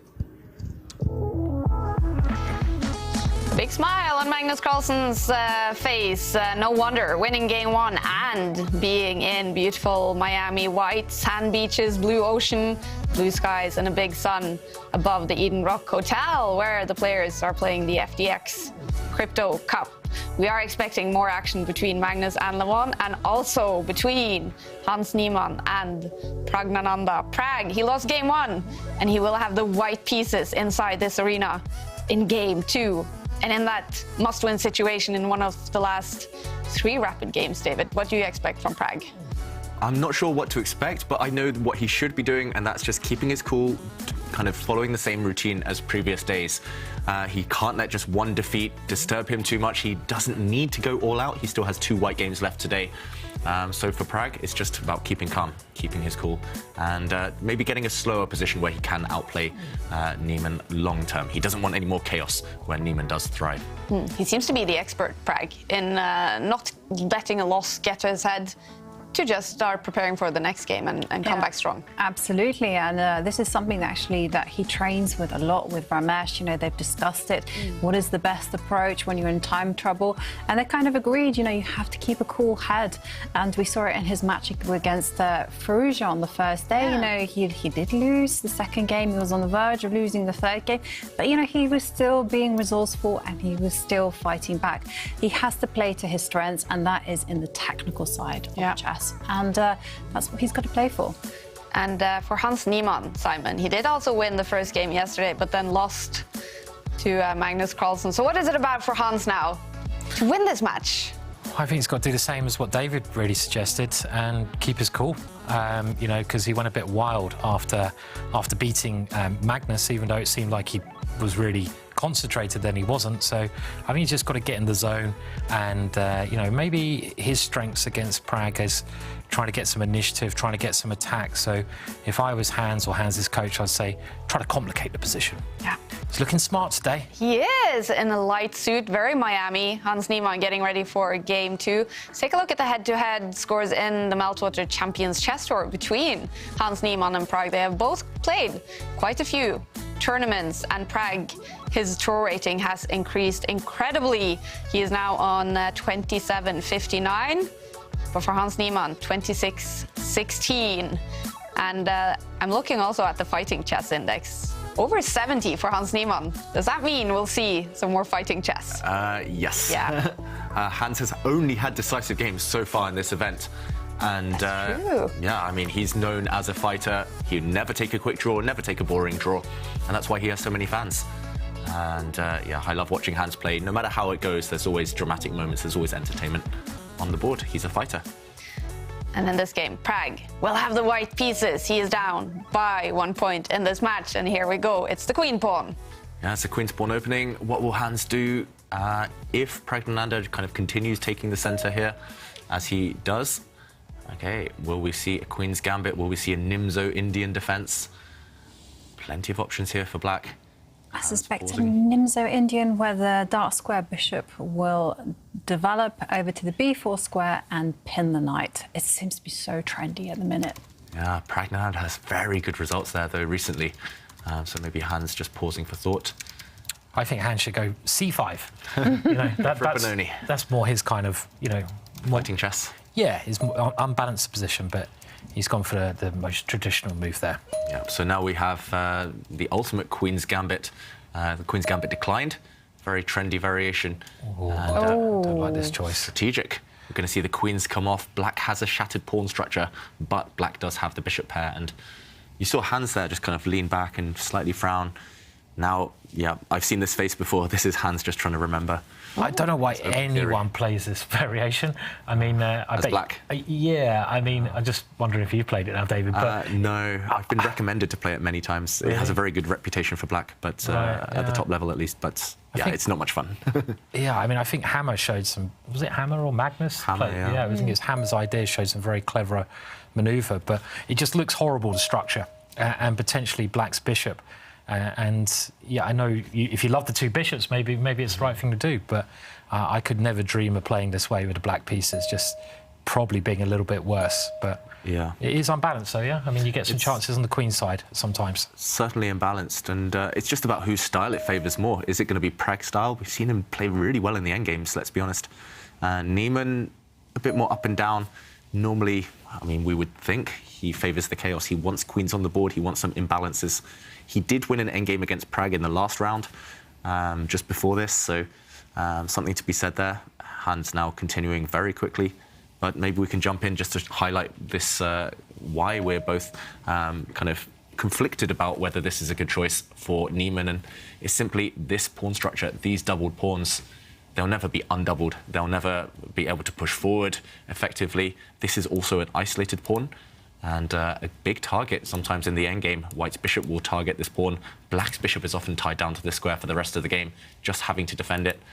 If you could imagine one of the White knights as well coming to this square, the bishop coming in, this guy is the big key at the end. But okay, first of all, some maneuvering. Prag is just kind of getting his pieces ready, maybe hinting at pushing a pawn in the center, at least asking the question to Hans, are you ready for this? Is your king feeling comfortable opposite my rook? I like what Prag's doing. Another idea for White is to put the bishop on the square and then kind of at least try to force the trade on White's terms. But maybe that knight can come in as well, David, on the edge. I mean, there's, I don't like this opening choice from Hans. I think it's playing right into Prag's style of play. I think Prag will, he's very well prepared. He likes his kind of, he's very good in all positions. Obviously, all the players are, but this to me is a bad opening choice for Black. Yeah, it's a style thing, and I'm not sure it plays to Niemann's strengths. I still think Black is rock solid, even if you sit and do nothing. For example, if you just bring your rook to this square, normally you can put your rook on the other square.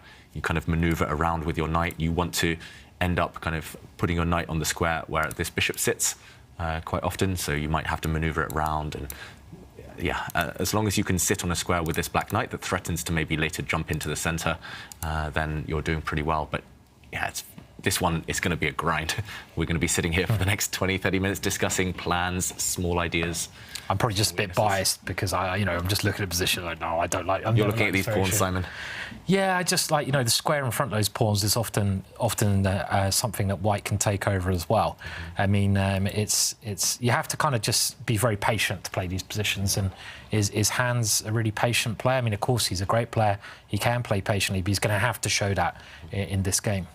Yeah, he's capable, but maybe it's not his #1 strength. And also, to really emphasise the point of these pawns, if you ever push forward with this pawn as black, for example, in this position, instead of moving the rook, if Hans is contemplating pushing forward with this pawn to clamp down on White ever advancing here in the centre, or clamp down on White advancing on this square, then wow, he has just played it.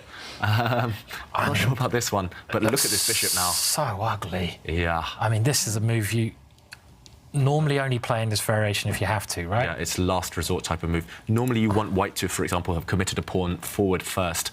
I was actually pointing out this move as an instructive mistake, something that is well known not to do, but Hans has played it, and not after that much thought either.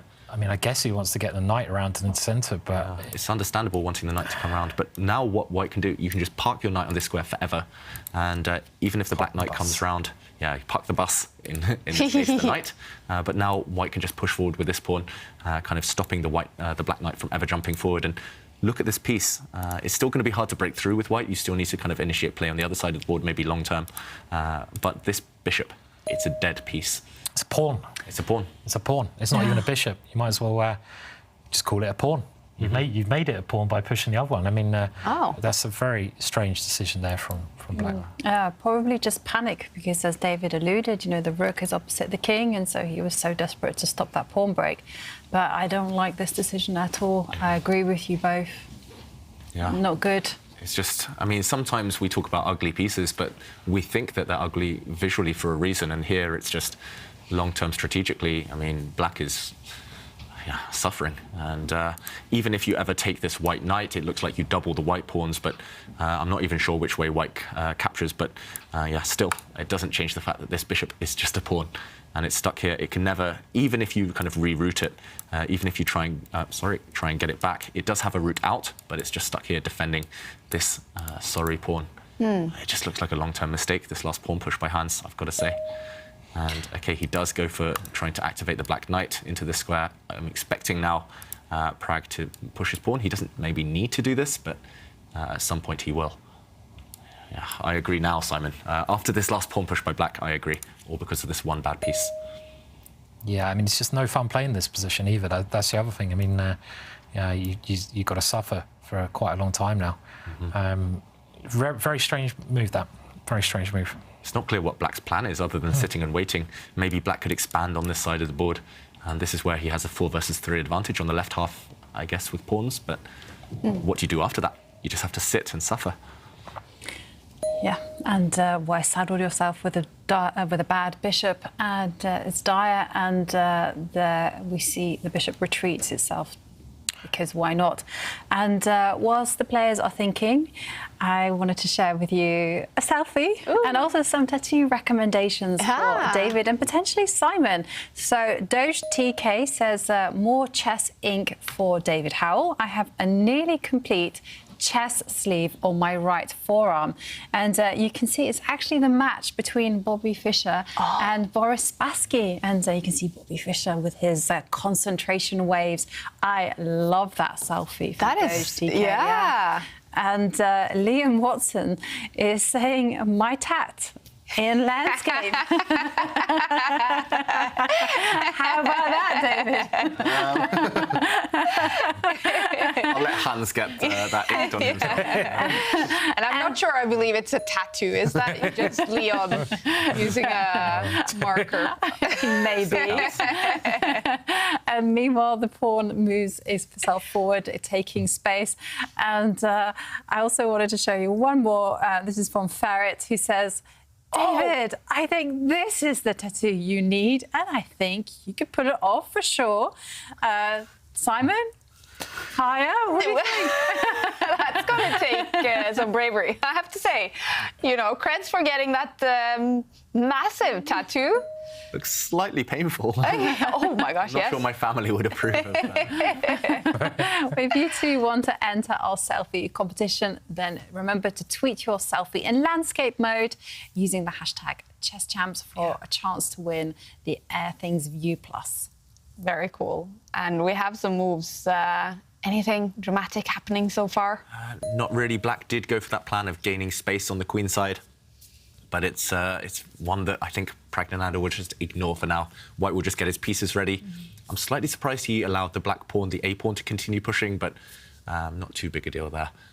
It's all about whether Pragg can break through. I think that's the question long term now. Where is the breakthrough? We're going to be asking ourselves that on every move. All right. So if you were to get a tattoo of a chess game or a chess match like we saw Fischer against Spassky, then what would be? One of these 200 move games for David. All the way down his back, down his leg, down the other leg. It'd be like... my score sheet, I'll just get it printed out on my back. That would be kind of cool. That would actually be quite cool. Yeah. So. Or maybe, there are some moves throughout my career that I'm especially proud of. My winning move against Ivan Sokolov, who was actually the coach of the winning Uzbekistan team at the Olympiad recently. One of my moves in that game, Queen H8 check. That was Do you reckon you could, my favourite move of all time. You mean, could you get a load of theory tattooed on your arm? Loads of variations and stuff. How about you tattoo all your chessable courses, Simon? That would also take a lot of space. I need a bit more skin for that, I feel. Yeah, but I could be like, hang on a minute, just get my tattoo out. Oh, right, yes. Yeah, so. Is that cheating, actually? Oh, that's a if good you point. can't remember your theory, you're just like, knight F6 is the move. It's like Prison Break. Remember the guy had all the tattoos, didn't he, on Prison Break? How to escape, so... Yeah, that's a program. We'll have to check that with the main arbiter in Miami, Tanya. Would it be cheating to have a chess tattoo with some analysis? What about a slogan? Are you allowed that? Like if you had some chess thing, like the chess speak for itself. Motivational. Something motivational, some kind of... That's not cheating. No, but I mean, if you had like, remember not to move the queen twice in an opening or something. I don't know, something really along sad tattoo. Totally, but something that you always do wrong. Just saying you've got it tattooed, or go for the win. That's allowed. That's allowed. Oh, you're frowning, David. Are you not liking this move? I don't know. It's just so ugly for Black. Look at that black light squared bishop in the corner. Look at all the holes in Black's half of the board. He's pushing forward, gaining space, but in an endgame, with queens off the board, that's not really relevant. Maybe Pragg can bring his other knight around to G5 or something. It just... I think as you said, though, David, it's like, can White break this down? And I think Black's trying to shore up the queen side, right, to try to stop things over there. I mean, you might need to do a pawn break at some point from white. And if you have to play a pawn break, then where is your pawn break? But it's going to be a long game trying to achieve that. White has this little queen side pawn break, b3. But I kind of like, you might as well move your pieces as many times as you can first, right? Like you told us yesterday, David, when you're looking at its ending, if you've got a good position, your opponent's clearly just defending, get your pieces to the best squares first. Yeah. I mean, sorry, Jovanka. I was inspired by both you and Simon's words, and I was just thinking, hang on a second, move the piece, move the knight on c3, let it go on an odyssey around the board. Yeah. I mean, oh, look at that. G5 was the square that I mentioned. Looked pretty good there, actually.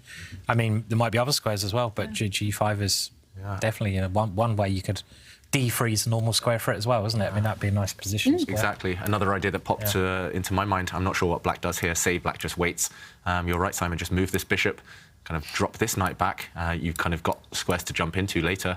Dark squares that are only barely covered by black's bishop. And, for example, if black continues to wait, you can jump back and jump into this square. And sooner or later, you can start stacking up your rooks on this semi-open file. Maybe you don't need pawn breaks. Maybe that's the key. And if black keeps waiting, again, I mean, it feels like maximum pressure. Sooner or later, you'll jump in with a knight to this square or this square, and black's position might well just collapse. I'm not sure that this is the best square for white's bishop. Maybe you could kind of transport it all the way over to this side of the board to target this this weakness. But yeah, you do have that time. You have that luxury. Most likely the game will continue at a slow pace, and it's just about putting pieces on good squares for Prag. And the reason you can do this is because black just can't do anything. I mean, look at black's bishop. It's disgusting, and it's like black is a piece down. Black doesn't really have anywhere to play. I mean, you can try, if you try something on the queen side with pawn push, it can always be locked down by one of white's pawns. And he's gone your way, actually, so which is a sensible idea as well. And, I mean, you try to win this position by not moving your pawns of white, because, by moving pawns, you create a different kind of scenario, and you might not need to do that, as again you mentioned there, David. So yeah, I mean, another move that I would love to have played at some point over the last few turns actually for white was to push this pawn forward. But as you mentioned just there, Simon, maybe your idea is to push b3 at some point to open up some lines on this side of the board, and now you no longer have that option. This pawn is on a dark square, and it will be a target for the bishop later on. So yeah, just why commit? You don't need to commit. Prag will enjoy this position for the next 20, 30, 40 moves. And just by dropping the bishop back, he's saying, OK, I've got all the time in the world to dance around with my knights. This knight's jumping back. This knight's jumping back. I'm going to stack up my rooks eventually. And it's also the theory of two weaknesses. Black has some weaknesses on this side of the board, and black also has this backward pawn. So, yeah, long term, it just feels like black is going to be the one suffering. OK, he puts his rook now, Hans, on a semi-open file, but this pawn is well protected by white's king. I don't really see what that does. White's knight will just drop back now, overprotect this pawn, and it will free up the other knight to start jumping. Still looks like one-way traffic to me. We're only 22 moves into the game. Is this just a plan that went all wrong for Hans, or did he have the wrong plan? Yeah, I think maybe Simon was right. It was just an opening that didn't suit him. But I think the key that kind of turned it in white's favour was putting a pawn on this square, just locking in his own bishop on a bad diagonal. Yeah, one bad piece makes the whole position bad. So, yeah, it just feels like the wrong strategy. And that happens in chess, right? We just get a bad opening, we kind of commit to a plan, it's the wrong plan, and we're consistent with it. But here it just doesn't look great. Yeah, this is so ugly for black now. Yeah, what do you even do? It really is ugly, isn't it? And well, you just have to sit here. Yeah. I think you can't really do anything. I mean, you can maybe, I suppose you could show David if black tries to, the only pawn idea he's got is this b4. But, I mean, if he pushes either of those pawns, worst case scenario, white can just lock it in, right? And those pawns might just be a bit weaker by pushing them. They're not doing anything. It's one of those ones, I call it like Lego. Like Lego connects together, and if you push one pawn, the other pawn goes, and you make this sort of very blocked formation, like Lego. Yeah. And then you can just go back to manoeuvring your pieces to the best squares. And the thing is, white has squares he can move his pieces to, but black doesn't, right? Black doesn't have any good squares, any way he can improve his pieces. White's got many ways he can do that in his bits. But, I mean, is it enough to win? Prag's got to... I mean, I'd imagine so, but Prag's got to prove it, right? If it was Magnus with the white pieces, I think we would just write this one off as a win for white. Who's texting you, Simon? I don't think it's the text. My phone does this thing. Not very professional. It should be turned off, thank you. But it's Siri. It's giving me ideas. And whenever David says Magnus, it's like, oh, OK, hello. Magnus. Not always, maybe, but it's like, Magnus is here. I've just named my phone Magnus, basically. So, if you were playing Simon in Miami, you'd be disqualified now with that phone beeping. I would be, yeah. Maybe I should be kicked off the commentary. I'll turn it off. There's no arbiters in this room, don't worry. Oh, OK, good. Yeah. So. Yeah, no, I agree with you both. And one thing that kind of did strike me is, I think it was the words from yesterday when I was asking David what to do when you have a bad position. He's like, just embrace the suffering. You just accept that you have a bad position and, just play ugly chess if needs must. And I was thinking, maybe Black should just do that, should just try to control the squares that he's given, the dark squares, and again, just react to whatever White throws at him. Yeah, it's just psychologically hard, I guess. Firstly, especially for someone like Hans, who wants to be active, he wants to be entertaining all the fans, to be sitting there just kind of going up and down with your rook, just waiting for your opponent to break through. It's not a lot of fun. And also, it is time-consuming when you have no plan and your opponent has a clear-cut plan that they can follow step by step. That's why we see Pragnananda up on nearly 12 minutes and Hans ticking down 7 minutes and counting. It's just hard to adapt. And we actually will see a little bit of a similar pattern from yesterday's match against Magnus, where Hans played a great game and then he kind of was positionally crushed. Mm-hmm. And then today we're kind of seeing the same thing, always great first game. And here he tries to play it solid. Maybe that doesn't suit him. And now he's on the receiving end of some positional masterpiece, probably. Yeah, this is hands down the worst bishop I've ever seen, that black light square bishop. I'm going to give you a hand clap for that. Sorry, I didn't mean the pun. It is one of the worst pieces I've ever seen. David, you are actually, and people might not realise this, that not just like a brilliant grandmaster, not just a top-level commentator, not just a lovely chap, not just a gold medalist, but the king. You are the absolute lord of puns. Yeah. You are the lord of puns as well. Puns. He is. Do you prepare them? Do you think about them? No, I mean, I was just sitting here a second ago, like, trying to come up with one. The problem is people don't catch them half the time, so I feel a bit silly. I'm very too quick for us. Did you study English? I did study English literature at university. Yeah. So I'm not sure that helps with the puns so much. I was studying like Old English, where that was a grind. Oh my gosh, endless reading. Lots of long text. Lots of long texts. Yeah. Doesn't surprise me. You're into what reading. What does the Shakespeare line mean? Oh dear. What's the hidden meaning in Beowulf? But I mean, I do enjoy a good pun. Yeah. A good pun and a good grind. Yes. The life of David Howell. Wonderful puns. And meanwhile, this one is going to be a grind, but Hans, he's moving his king away. Is this the right side of the board, do you think, guys? I guess he's moving even further with his king. Maybe he's worried about a check from the knight at some point. I mean, maybe he's just going to move it back because he can't really do much, can he, to improve the position? I mean, he's just got to defend his weaknesses and hope that Prag can't break through here. So, I mean, what is the next step in improving the position? It's really all about how White improves the pieces and what should White do now. So, well, White goes to your plan, just improving the rooks, doubling up the rooks, just get your pieces to the best squares first and foremost. Yeah. And again, Prag playing very quickly, just kind of illustrating the point that when you have a clear-cut plan, when you know it's just about simple improvement of the rooks, improvement of the knight, then you can, I mean, it kind of, the moves scream out to be played, so you can play very quickly. Now attacking a pawn, it already looks like the white knights can start jumping in. It looks just terrible for black. And this b3 move is coming a little bit more tempting at some point. You don't need to play it though. I mean, again, don't rush for pawn breaks if you can achieve something in your pieces. Yeah. But you got to do the next step at some point. And you reckon now maybe the knight can come in, or? Yeah, I mean, there's two tempting knight jumps. I'm not sure which one I would start with. Probably I would start with this one, just because I want to maximise this piece and this piece before I start creating any action.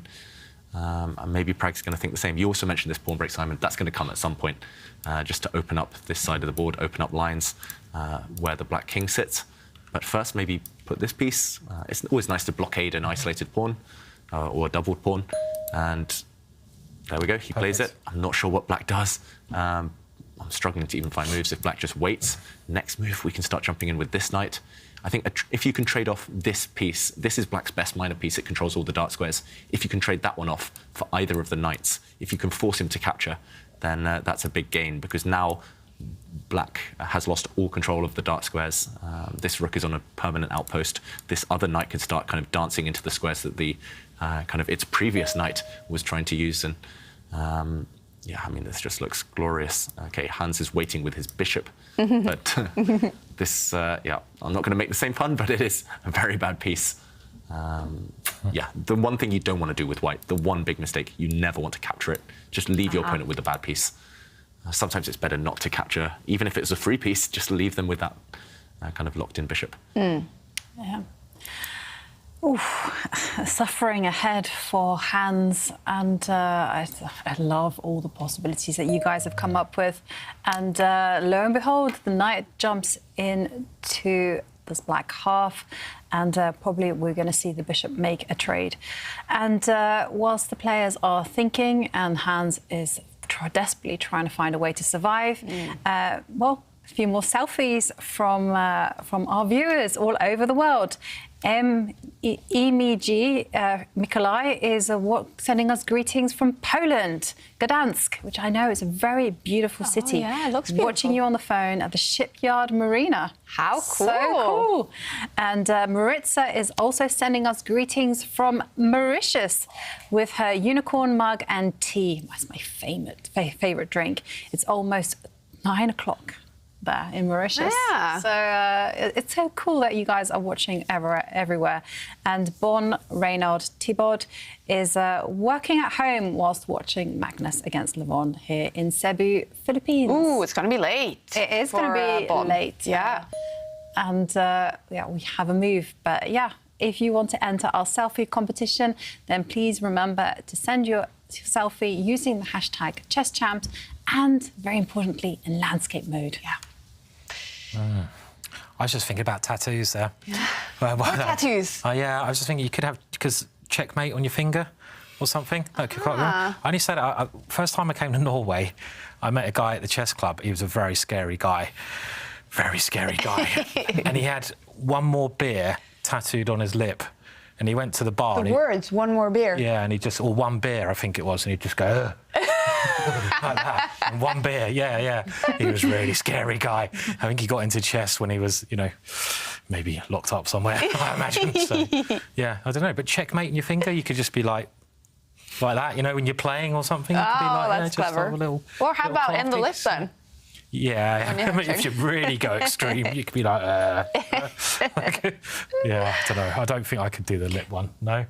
I mean, I think you could pull it off, Simon. I would support you if you wanted it. If I wanted to get a checkmate tattooed You on could have my... resign. Resign? That's it, yeah. Oh, and then you don't have to say it. Then you don't have to say it, you just go resign. Yeah. Well, Or on the Indiana middle Jones, finger. They had I love you, didn't they? And you could have resign on your eyelids, so you just like, you know, do a bit of subliminal messaging so as you go. Like that quote from The Queen's Gambit, you resign now. Or... Yeah. You resign now. So, yeah, you could just like close your eyes. Or a picture of the is a janitor or the guy who says that. Yeah, Mr. Scheibel. Yeah. Many cool tattoo ideas, and send them in if you have some ideas as well. We have a move from Hans. It is a bishop move, but that bad bishop is still locked up. Yeah, it's not a handsome bishop. On fire today. Every time, it's got to be a little round of applause. But yeah, the problem is for Hans, he's had to trade off his best bishop, his better bishop, and he's just going to be left with that block of wood, that light squared piece. So again, if we jump in, there's a bit of a decision here for Prag. He has to decide. He's got two very tempting moves. You can capture with this pawn or the other pawn. I'm not 100% sure which way I would capture, to be honest. They both look great. I'm slightly tempted to capture this way just because black has the control over the e-file anyway. I don't need to open up that line. And then one plan for white could be to maybe bring the rook up to this square and then start picking off some of the weaknesses that black has. But yeah, I mean, there's an argument for the other way as well. If you capture the other way, later on you could maybe aim to try and conquer this central file. And even if you swap off all the... OK, Prag has gone for this. Even if you swap off all the rooks, I was going to say, even if all the rooks get traded off the board, you're basically playing a piece up in the endgame because black's bishop is so bad. And what is this last move from Hans? He's just moved his rook off the open file. Handsome mistake. Yeah. Yeah, maybe now you can take over that file and put the rook in the centre of the board. I mean, it just looks, to be honest, these positions, computers can put up some resistance, but for a human, you get so frustrated, right? And you kind of know you're going to lose anyway because you're a piece down. This bishop is not a bishop, it's a pawn, and that's what you've got to remember. You can never do anything with the bishop. So, well, Prag taking another approach there, just taking his time to double up on the open file, I guess. I think his idea is actually to drop his knight back and into the centre. Yeah. And, for example, if black just does nothing, then this is just going to be deadly. Not only is the knight attacking this pawn, but you can pretty much just not move here as black. And, yeah, he'll decide what to do with this bishop later. It's just about improving the white knight. And Hans finally making the move that I've been dreaming about for the last 10 moves, because, I mean, that knight was just not doing a single thing. At least put it on the d6 square, as David's highlighted, and then maybe he can get active and just plonk it on c4. Yeah, the problem is even if the knight gets to an active square, it could either get kicked away later or it could just get traded off by the white bishop. We could see a scenario, I mean, for example, like this one, where, OK, after bishop takes knight, it's just a good knight versus a bad bishop scenario. And that's really instructive. For example, I think black should take with the other pawn, but if he takes this way, yeah, I mean, you can resign here. I think this bishop is just too bad, and white's knight is glorious on an outpost. Oh, gosh. Yeah, but, I mean, he's doing the right thing. He's putting his knight on a semi-active square, at least. And, I mean, if it does jump to at least this square, it has some control. It covers some entry squares. I mean, I'm trying to find some positives here, but it's ugly. I mean, white is coming in at some point. OK, he chooses the other approach. The knight is glorious here, but he wants another square. And in this position, he's rerouting it around to attack this backward pawn. Maybe you can go the other way, David, because you've got a couple more tactical tricks there, possibly, as well. Yeah, actually, this is a nice outpost as well. Could be winning a pawn, you know, quite well, or totally tying black down. I mean, this forces the black rook to come across, and now, if you want to stop black jumping in, actually, you're right, Simon, we do see this. If you want to stop the knight ever jumping in, you just push a pawn. And, I mean, this type of position, black is almost paralysed. What can black do? I'm not sure how white breaks through still. Maybe you can try and use this file, the newly open A file, but either way, there will be plans. And we do have this position on the board just a couple of moves ago. Does white go for this immediately? That is the question. Or does he try to take over the open file? Yeah, that is a question. I mean, both very, very tempting. I mean, I would be following your rules and pushing the pawn, letting that pawn dominate the knight circuit. That's the move I would be tempted by. And then, you know, try to do everything, actually. Maximalist approach.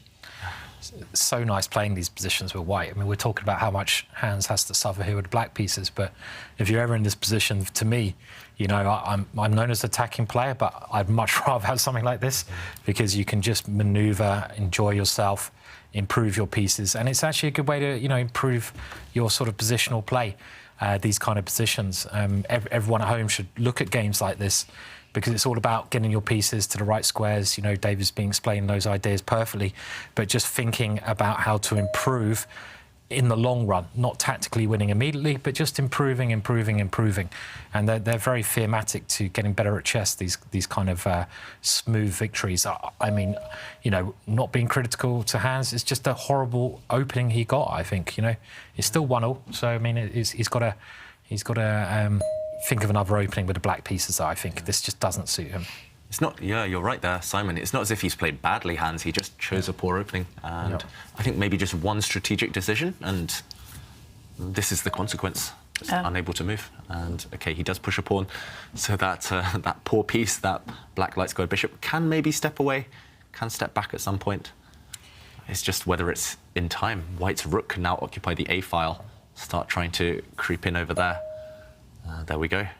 I don't think black can challenge for that file without losing a pawn. Yeah, I mean, if you're really going to let the white rooks start entering, then it's a bad sign. White would love to stack up 2 rooks now on the A file, and that would just be disaster. Yeah. It's kind of step by step, but it's all working. Yeah, what I like about White's play is that there's been no emotional attachment to any move. It's just been really just gradually increasing the potential of his pieces. You know, the bishop was on b1, and now it's found itself on a better square. Every single piece has just been improved slightly, and that's perfect strategy. Yeah, and also it's not a must-win situation for Pragg, but he is behind in the match, and this reminds me of a famous World Championship match between Kasparov and Karpov, and Kasparov needed to win the final game to maintain his World Championship title, and he needed to win with white. Most people would just go all-out attack, but he said no, his strategy was to just kind of slowly build, slowly sit, and the pressure actually always gets to the person who's in the lead. They want to force things, they want to make a draw, they kind of make negative decisions because of external factors. If you're just calm, even if you're behind in the match, if you're just calm, slowly do your thing, you will get a chance at some point. And yeah, I just love what Pragg's doing. This is so mature. I mean, he's 17 years old, and he's just kind of slowly grinding out some strategic advantage. And okay, Black's bishop does retreat, defending some pawns. Probably a good move.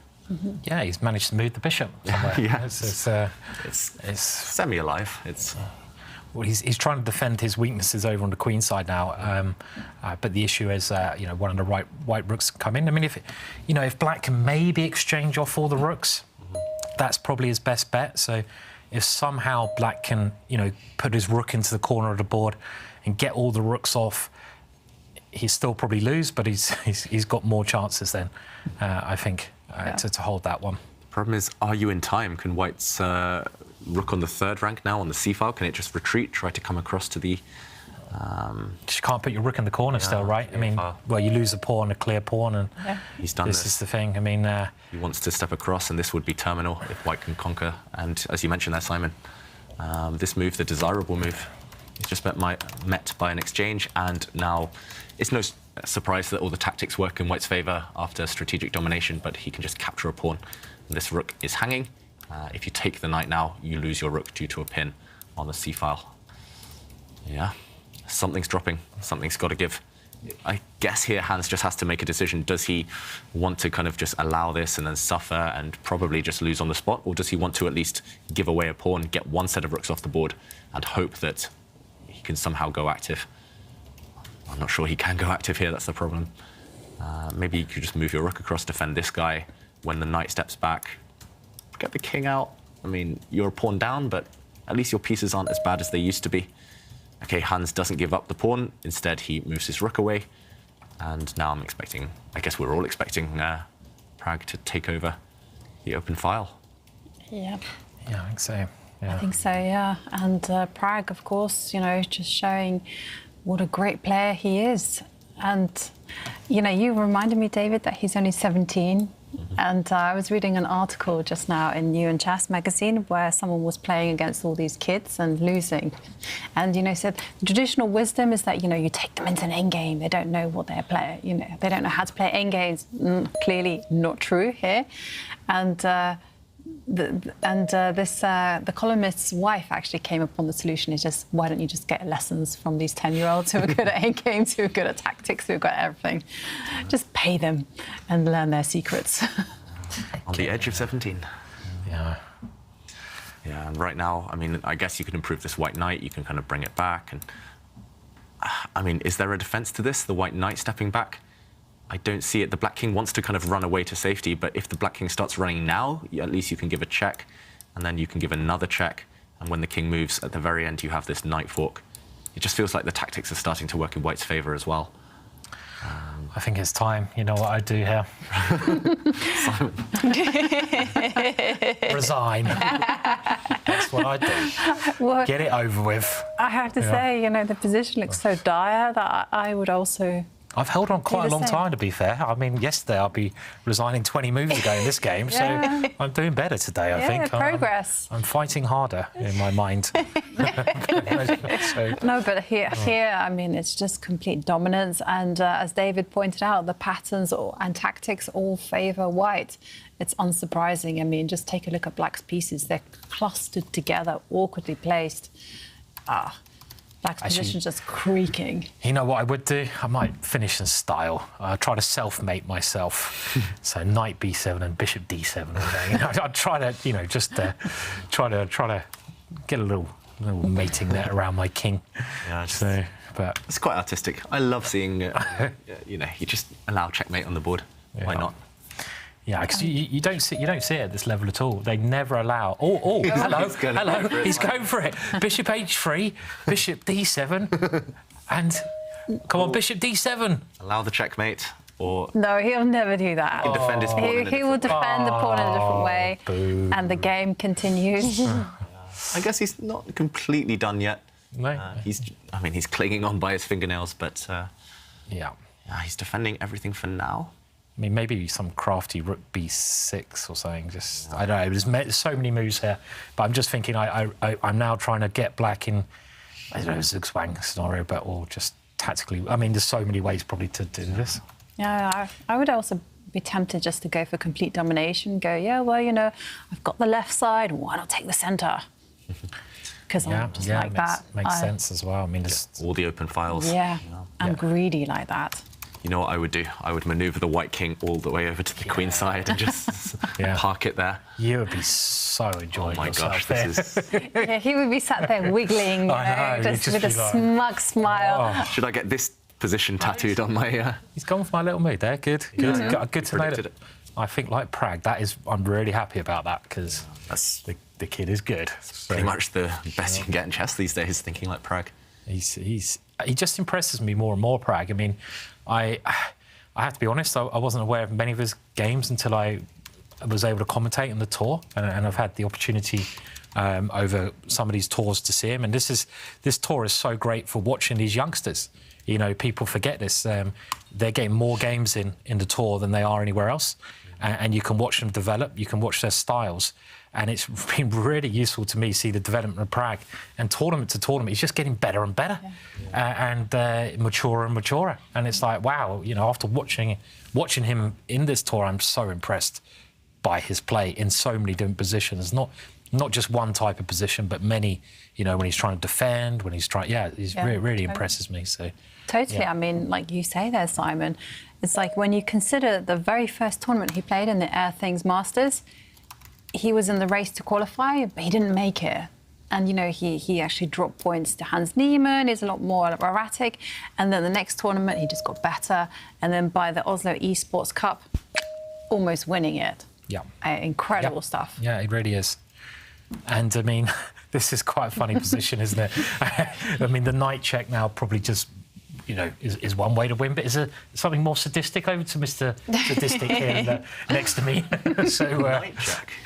Is that? Oh no, maybe that would lose. Okay, let's not do that. All right, okay. So I found the only way to lose. All right, let's not do that one. Yeah, I mean, it's all hands on deck right now. Black's pieces are just defending everything. But yeah, I mean, this rook is tied down defending the knight. This rook is tied down defending the knight. This bishop's tied down defending the f5 pawn. I mean, Black's only playing with his king essentially. You just need that final kind of catalyst, that final trigger to overwhelm Black's army. Yeah. I don't really actually see it right now, the immediate breakthrough. Like you said, Simon, you would love to give the knight check, but suddenly... Yeah. Can the knight go the other way, then? I was thinking the knight could go the other way, and then the bishop could actually switch back. Yeah, at some point you can switch back, and for then sure. sacrifice. Yeah, I mean, everything's falling apart. Also, this knight jump does threaten the killer, this killer knight fork. For example, if Black just waits, this ends the game instantly, hit both rooks at the same time. Actually, I think you guys are right. This is probably the most simple way to do it. I'm just wondering if, can Black move his knight? No, he can't. The problem is, if you move your knight now, all of the rooks are kind of looking at each other. A nice little kind of diamond here. But the problem is, at the end, all the tactics work in White's favour. A rook capture, and at the end, you capture the knight. And a knight jump, knight fork, you win the game. And he does play it. Every time we say Every time we stumble across a strong move, Prag seems to play it. He brings his knight to this square. We're going to see a result any second, I think, because after a trade, this rook move is just going to overwhelm black. This knight is kicked away, and when the knight moves, this check will just win the house. This is one check. Next move, this pawn will fall. Every pawn here is just about to drop. Look at all these weaknesses. They are all isolated, all on light squares, and they are all going to drop. It's a pity you have to take that bishop to win the game, though, maybe. You know. And this is the worst bishop ever. All the pawns are on its same colour. Yeah. It's just great technique from Prag. Let's go back to the players. He's about to start picking off all the pawns. There we go. One of them drops. Still level material, but a second pawn will drop now. Hitting that black bishop. Where does it even go? It has to go the whole way back. Oh, it's out. It's out, kind of. Still stuck, still staring at two of its own pawns. Yeah, the reason we call it a bad bishop is because all of its pawns are on the same colour complex. Maybe move the white king now towards the centre, just lock it down. I guess you can capture a couple of different pawns here for Prag. Oh, he looks miserable. Hans Niemann winning game 1 today against Prag, but it's going to be a loss here in game 2. So they will be tied after 2 games with 2 rapid games to go in the match. Yeah. He's still fighting, though. Credit to Hans. He never gave up. He never resigned, even in the, even in such a really horrific position. Yeah, OK, Prag does take another pawn now. I think White's going to end up with 4 passed pawns on one side of the board. Hans tries to defend in the centre. I mean, the white king can start coming now. I just don't want to allow black's knight to kind of jump out and start capturing any pawns in the centre. But Prag, he's played perfectly so far. He hasn't taken any risks. I think he'll try to find a risk-free way to convert this as well. +5, the computer says. Despite only being 1 pawn up, that still shows the control he has in the position. Yeah, and I like your move. Keep control and then start munching on the material available. And he's gone for your plan, David. Just using all his pieces. Makes a lot of sense. And there really isn't too much for Hans to play. I mean, he can't really defend any of his attacked pawns. His knight does not on a great square. The bishop, still a bad piece. Yeah, the bishop. I mean... Yeah, it's hands down a terrible position, isn't it? So horrendous. Joining in there, Simon. Oh, God. And, OK, trying to find an open file, at least the black rook. But now any checks have been stopped by White capturing this pawn, so now White has gone 2 pawns up and counting. OK, he's going active. This is what you kind of tell players they should be doing. This is what everyone tries to do when they know they're losing. Just go active. It's the best chance. OK, the bishop is the best it's ever been in this game, since move 1, maybe. But it's still not necessarily a great piece. The white knight can jump to attack it. What will White do? White's rook can maybe give a check. Some options. Yeah. I kind of suspect that Prag might be super clinical about this and just try to advance his pawns. Yeah, actually, that looks good. There's a lot of pawns there clustered on the right side of the board. Nothing to stop them, nothing in their way. In the other matches and other games going on, the bar is in the middle between Magnus Carlsen and Levon Aronian. Magnus won game 1, and it looks like right now he will keep his lead if Aronian is not able to come up with something very clever in this game too. But look at that, between Alireza Firouzja and Anish Giri, they drew the first game. And the bar is over to Anish Giri's side. He has lost both his first matches in the tournament, Anish, and he needs points. And it's looking good for him in this game 2 against the young and great Alireza Firouzja. And also Jan-Krzysztof Duda against Liam Le. Liam, he won the first game. And is he about to go 2 points up in the match against Duda? That would be incredible for Le, who's also stuck on 0 points after 2 rounds in the tournament. He could decide this match in the next round with a draw if he wins this game. And Duda is shaking his head. He's not liking what's happening in his match against Liam Le. And in the game we are following, Prag could be about to tie the match against Hans Niemann.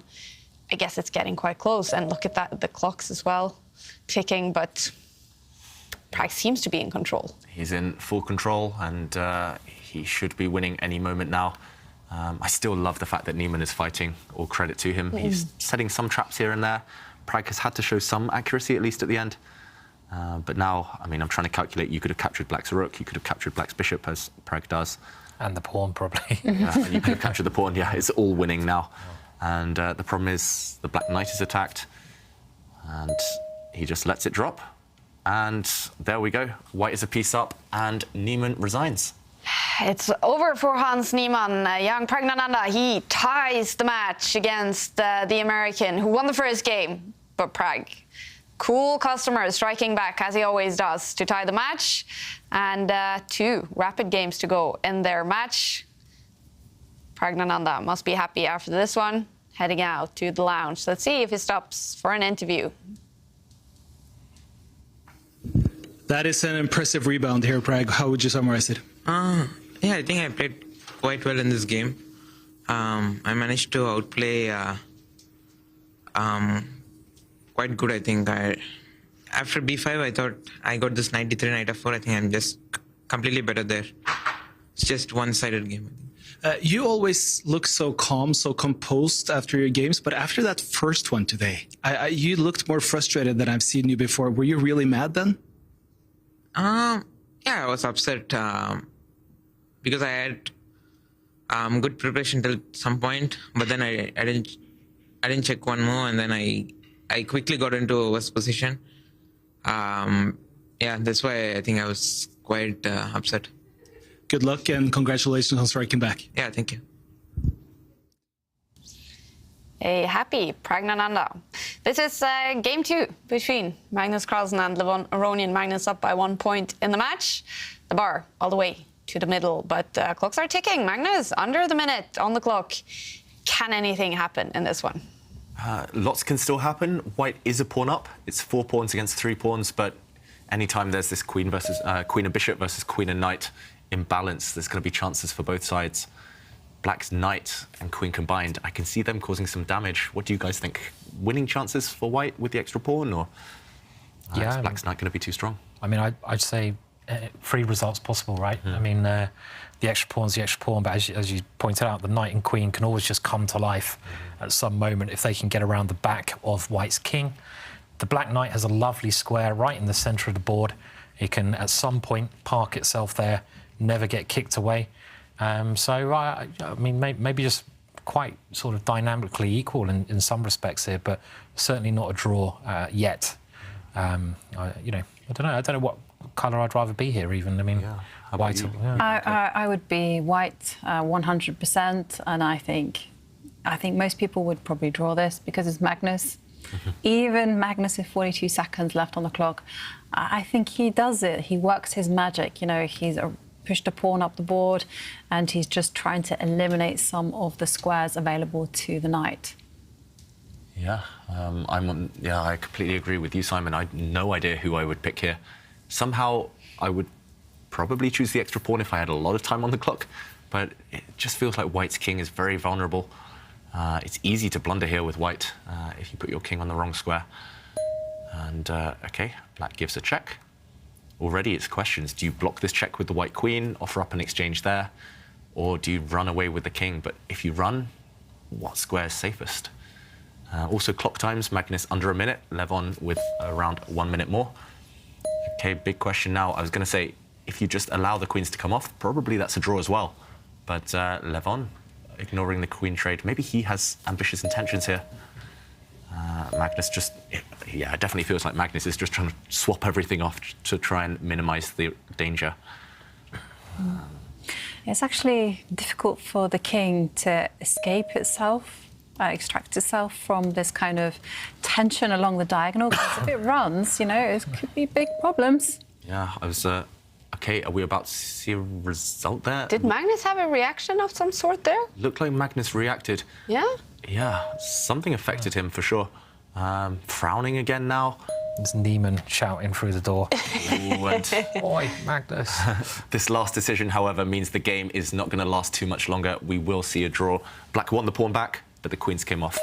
And now everything's just going to get traded off. And in the end, we'll see a king expecting a pawn endgame. Black will go pawn up, but a simple draw. This one, you need to know. You need to know where to put the white king. But we'll see the game end in stalemate. Just a few more moves. There's no way to break through. And there we go. The players race forward, and it is a draw.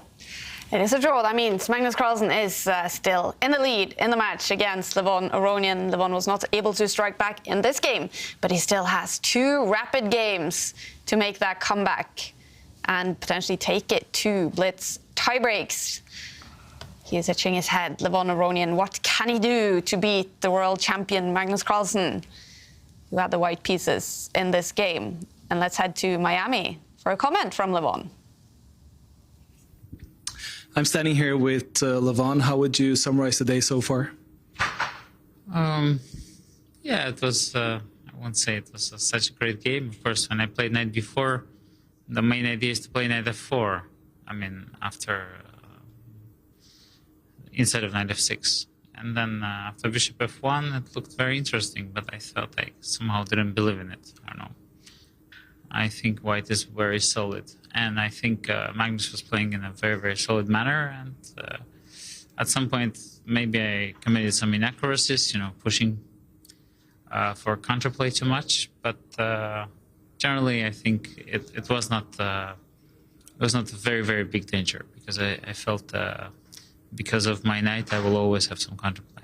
But it does seem like Magnus is playing very solid, is very prepared out of the opening, and still you managed to push here. Do you feel like, all in all, it was a good game by you? I'm not particularly, proud, but, I decided just to play and, try to create some chances. So that's how somebody naturally would do if they're trailing in a match, which I am. I'm looking forward to game 3 and seeing you being actually proud. Thank you.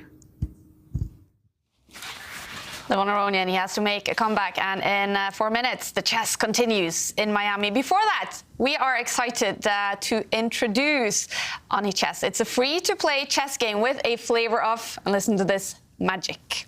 And what could be more exciting than playing chess when you, for example, could freeze your opponent or maybe even stop their clock or hide their clock? This is a new game coming out, and Oni Chess, it is inspired by the general rules of chess, but it's adapted to suit maybe the non-grandmasters or the gamers. So we are excited to introduce this game. Take a look.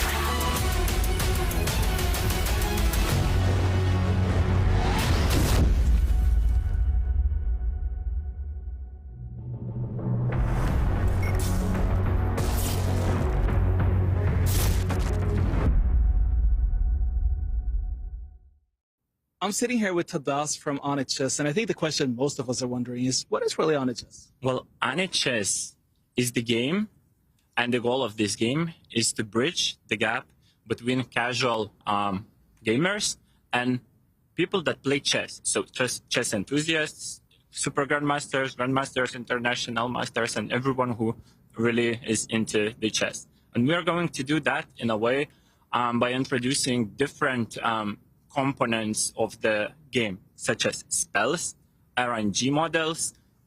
We will introduce wizards. Maybe we will add one or two dragons just to spice things up. So you're actually saying this is kind of like a combination between chess and Pokemon or Magic or something like that? Yeah, exactly. I'm wondering about this board that we have on the table here. What is that? So this is the board. This amazing event was actually the event where we announced the Oni Chess to the public. And what we did, we asked all the professionals, Magnus Carlsen and other players that are participating in this tournament to sign on this board, and they did. And we also received some more signatures from Miami stars and all other chess celebrities. And what we're going to do, we're going to make that this board will end up in the hands of our community members. Awesome. Where can you find Anichess? You can go to anichess.com, subscribe for our newsletter. You can also join the Discord servers to get an idea what's happening there. And we will reveal more and more information about the game by unpeeling this amazing onion. So you're saying that this is actually the game. If I want to beat Magnus Carlsen, this is the game for me. Oh, yeah. Oh, of course. There will be some tough challenges to beat someone like Magnus Carlsen, but we are basically creating a set of rules where you, with a little bit of luck, be able to beat Magnus Carlsen. I see we have the proper drinks to get our game started. I'm definitely getting ready for a game of Anichess with you, Tadas. I'm looking forward to this. Thank you. Thank you. Yeah, it was amazing. Life is looking good in Miami for Sverre and everyone attending the FTX Crypto Cup going on inside the Eden Rock. This is the Miami Arena. Jan-Krzysztof Duda is coming to the board. He is in a must-win situation now in Game 3 against Liam Le. Liam has won both of the 2 first games, and he only needs a draw here in Game 3 with the white pieces to take the win in the match. And here we go. Yeah, we've been talking about Anichess. He really needs to wave his magic wand now, Duda. Yeah, he needs to get back into this match somehow. Yeah. And so far, he's just been outgunned. He's been outclassed by Liam. And with black, it won't be easy. Okay, Queen's Gambit declined so far. What will Liam choose? How will he kind of take the sting out of this game? Okay, he brings his knight out. They call this the main position, where black has a bunch of choices. I was going to say Duda often plays this, the Vienna variation, grabbing a pawn temporarily as black. It's very ambitious. Yeah. So what do you guys think? A couple of forced draws, aren't there, in this variation that Duda has to avoid, the black pieces. That's sometimes the problem in playing, the black pieces. If White wants to, he's aware of the theory, he can go to a drawing line. Mm-hmm. This is the move I play, actually, and I give up the pawn, but it's a little bit dangerous maybe in a match situation. Yeah, I mean, the thing is, though, Liam is a very highly combative player, and we just see it's not very easy for him to switch styles. So where he will play in the most uncompromising way. Now, black does have a choice. He can actually develop the dark squared bishop and pin the knight, or he can also, okay, that's what we see, he can also defend the pawn by picking up the b pawn and moving it 2 squares.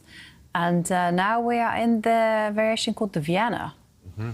I love this position as white. It's one of my favourite opening variations. You can give up the pawn and get a tremendous initiative with just bishop takes pawn here, and he's played that, which I think is quite a scary line for black in general, theoretically. But Duda's got to take some risks, so at least he's a pawn up if he can survive the attack, which he'll probably face soon. And incidentally, this particular variation was actually recommended by Sam Shankland in his chessable course. And from the black side? From the white side. Oh, the white side. From the white side, yeah, because there are other moves available to white. You don't have to sacrifice a pawn. But Sam, he has a very committal style, and he says, OK, here you should. I think it's very principled, right, to sacrifice the pawn, because black's got very bad development, white's got lovely development, and look at black's king side. Black has to put the king over there. This is one of the sharper variations, which can lead to a forced draw, if I remember correctly. So this is the problem with the way black's playing. I can't remember the forced draw, but I'm sure there's some forced draw here somewhere. Yeah, in these lines, I've looked at them from the black side a few times. I was just too scared to ever touch them, because even if black knows everything, then, as you mentioned, Simon, you might be able to get the draw. And, I mean, white is just 2 or 3 moves ahead with development. Often, if you're 2 moves ahead with development, that does equal a pawn. And maybe if we just check in to show why black didn't grab a second pawn in this position. White has already given up the central pawn. If he grabs here, I mean, there's plenty of ways. As far as I know, you can even bring your bishop out just to cut the king off, to stop the black king from castling. It will never castle to safety now, and even if black goes and grabs an exchange in the corner, then this is just a disaster for black. Black's king, I mean, look at all of black's pieces. They are just all asleep. especially on this side of the board. And if you can't castle either due to this X-ray vision of the bishop, it's just game over. White is actually going to push forward, open up a diagonal, and his queen will hit this pawn. This is just unacceptable, so he retreated. He didn't kind of allow the white bishop to enter this diagonal, and now the white knight jumping forward. Okay, this last move by black. Again, I remember studying this position, and this wasn't the move. Kind of asking for it. Yeah. He's asking for so many sacrifices here. I think you're supposed to kick away this knight, if I remember correctly. But yeah, you mentioned sacrifices, Simon. I mean, that is top computer choice, you know. And there's a couple, right? I mean, he's got knight f7, bishop e6, knight e6. I mean, the queen can also come out, threaten good old-fashioned scholar's mate. That's a great move. But the top computer suggestion is actually bishop takes pawn. Wow, okay, so, I mean, even these natural moves look strong, but bishop takes pawn, Jovanka, wow, giving up a piece. If black captures, if black takes the bait, then I guess we just recapture with the knight, hitting the queen, wherever the queen runs. Do we just play it slow? Just move the rook? That's right. You got to play it in a classy way, and the rook lines up against the king. And if the king tries to get out of Dodgetown, then unfortunately it's not going to get that far, because after a check, the king is forced to step back. Okay, I can understand why this wasn't played, because this move that was played looks really good as well without giving up a piece, right? Because you're forcing black's response, and now the queen can still stop black from castling, and you've got all these threats against black's king. Looks horrendous for black, this position. I mean, you're stuck in the centre. You're suffering just for the price of one pawn. Yeah, as you mentioned, Simon, all of these variations, even that last one we showed with the knight, black can never ever castle. And if you can't castle, what are you doing? Do you really have to step back, undevelop your piece with the bishop to kick away the white queen? White's queen will just slide back, and again, these types of ideas are all on the cards. I mean, everything's just pointing at the black king. That looks really scary. I mean, I'm all in favour of retreating this dark square bishop and just going... Just praying. But here, oof. I mean, white's attacking with one piece, two pieces, three pieces. Soon it will be a fourth. Soon this bishop will join in. It will be a fifth piece. How many defenders are there? I mean, it's not enough, simply. Yeah. This is terrible. It's looking good for Liam Le. Remember, he only needs a draw in this game to win the match and take all 3 points against Jan-Krzysztof Duda and Liam. He did stop by Sverre for a comment after the previous game that he won. Let's hear what Liam said.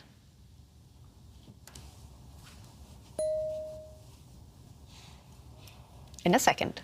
We were saying before the match today that you were looking to reset after game 1. You thought you got lucky, but maybe that was the start of some great chess to come.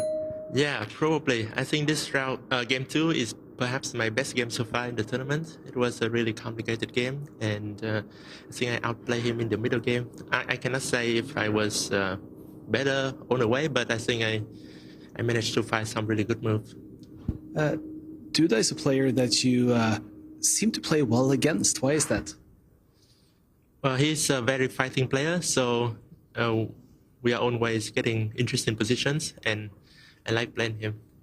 You like playing the Champions Chess Tour as well, especially when it's going like this, right? Yeah, definitely. We look forward to seeing more good chess from you, Liam. Okay, thank you. That is very understandable. Liam Le enjoying himself, probably also in this position, but expecting some fighting chess from Duda. Is that what Jan-Krzysztof Duda is doing in this game, David? Just trying to bring a fight? Yeah, I mean, he's inviting the whole white army into his camp. He's just saying, OK, my king's in the center, it's a target. But, I mean, I don't think he's used his magic wand enough here, Duda, because all the magic he's trying to make work, it's all in white's favor. I mean, oh, look at the bar. Yeah. You know, it's well up in, Liam Lee's favour there. So well spotted, Simon. I know. It just shows how much he's dominating the position. Finally, the Grandmasters as well is recognising the bar. I'm so happy. The bar is a powerful thing. Exactly. So, yeah. It's not like you to hang out in bars, Simon. Look at bars. I do like my bars occasionally. Yeah. So, but Duda's last move, at least it kind of holds some squares together. Black is only 2 moves away from actually achieving a decent position. Let's jump in and show what has happened. We're definitely in favour of white here, I think, all of us. But in order to make the breakthrough, we need to be quite quick. Black, if given time, for example, if white just waits too slowly, makes a nothing move, if black can move his bishop and suddenly castle the king to safety, black is a pawn up. And suddenly this white queen will look a bit silly having entered the wrong side of the board, on the wrong side of black's army. So we need to do something in this current position. If we backtrack, we need to do something now before black can move his bishop and castle the king. So we have 2 moves. We need something, at least. We need some kind of creativity, some kind of magic. What do we think here? I'm struggling to see a big breakthrough. It'd be nice if you can move pieces on the same squares as other pieces, wouldn't it, in chess? You want to use this square for the bishop? Yeah, so I kind of want to get rid of that knight. I mean, I think taking the pawn is just not... It might be okay, but it's nothing special, probably. I mean, even rook b1 is probably okay, but just improving. But maybe move the knight back somewhere. But I don't like moving pieces backwards if I can. Don't know. Moving the knight back does kind of create this threat, maybe, with a really nasty pin. I say kind of because black could possibly allow it and then jump out the way with his knight with a counterattack, like allowing this queen to drop, hitting the white queen. But here, white has various ways to maybe win material. So, yeah, the problem is maybe for Liam, there's too many tempting moves. Kind of, do you drop back, initiate this threat of a pin? Do you... I mean, I really like this move, Simon. This piece is the only one doing nothing. Do you just slide across, making it kind of unattractive for black to move his bishop, because then this pawn would drop. That's kind of a nice calm move where you just throw the... Okay, I was going to say you throw the move back to black and you say, what are you actually doing? But no, he goes for the direct threat. And this one is menaced now. The other reason I wasn't 100% sure about this is because black's rook can maybe kick the queen out of... kick the queen out, it has to retreat. But this is still a nasty idea. Bishop to g5. Yeah, I mean, somehow black, it just doesn't feel like he's going to be in time to defend everything. He'll have to give up something, maybe whether it's a pawn, whether it's castling rights. What do we think here? I didn't really see a move for black, to be honest. I mean, this type of pin is just deadly. If black castles now, the white queen steps back and white breaks through on this diagonal. Yeah, I like this retreat. I also like the retreat. It was also on my radar as well. I'm stuck for a move for black. I can't think of a single thing other than maybe just develop the bishop and just kind of grit the teeth and go, whoa, that's ugly, but maybe it survives. Because after the bishop comes out, you do have the move that you suggested. The knight comes out and counterattacks. Yeah. But there you're giving... I guess white, I mean, firstly, white could take the queen and then take the rook, and white is an exchange up, so rook for bishop and pawn. So I don't think there's much risk here for Liam. If he only needs a draw, this should be fine. But also after this knight jump, maybe instead of taking the queen, white can just capture a pawn. That looks really scary. Yeah. I mean, you're going to be safe pawn up probably here. Still threatening the queen. If black blocks, now you can capture this pawn with a check. I mean, this looks like disaster for black. Like you said, Simon, very minimum white will be a pawn up. All right. Well, it could be a short day for these two players. Jan-Krzysztof Duda, he has to win this game to take it to a 4th game and potentially Armageddon. It's looking, or tiebreaks. It's looking good for Liam Le. If they do have a short day, well, of course, they can hit the beach in Miami. Sverre is out and about the arena. What's going on, Sverre? Well, I found myself, my favorite guest here, Alejandro Ramirez. It's good to have someone to turn to in the time of need and in the time of wonder, because right now we're seeing Liam Le, who's suddenly playing good chess again. Yeah, and I think that the fact that Duda's in so much trouble is not so much a reflection of the Polish player's preparation, but it's a reflection of what happened in the first game. Le Quang, he didn't play a very good opening, and Duda was all over him. But what happened, it was that Le was resilient, and the tables turned very suddenly on the Polish player.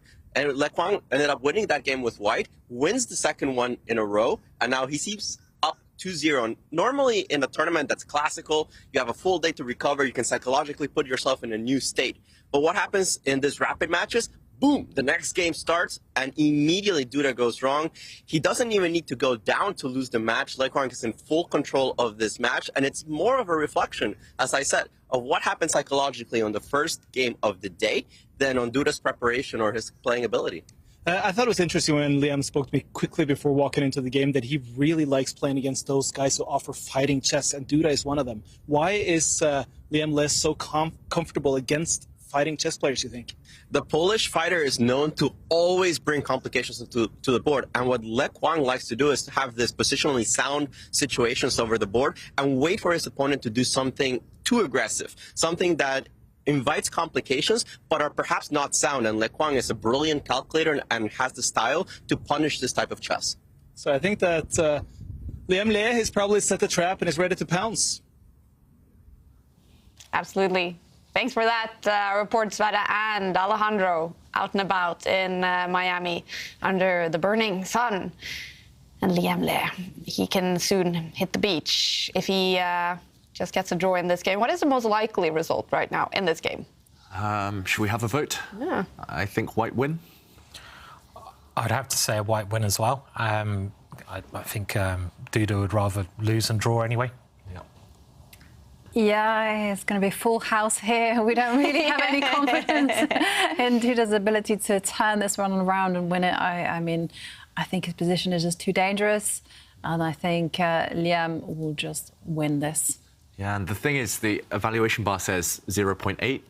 It doesn't sound like much, but that is even if Black defends super accurately like a computer with all the best moves. And I think here in the studio, we're struggling to find any acceptable defense. Duda now thinking for 5 minutes. Clearly, he's struggling to find an acceptable defense as well. So even if he miraculously stumbles across some defensive resource, then he still has a kind of a disadvantage to face. And in a must-win situation, it's not easy. So 0.8, is that almost 3 pawns?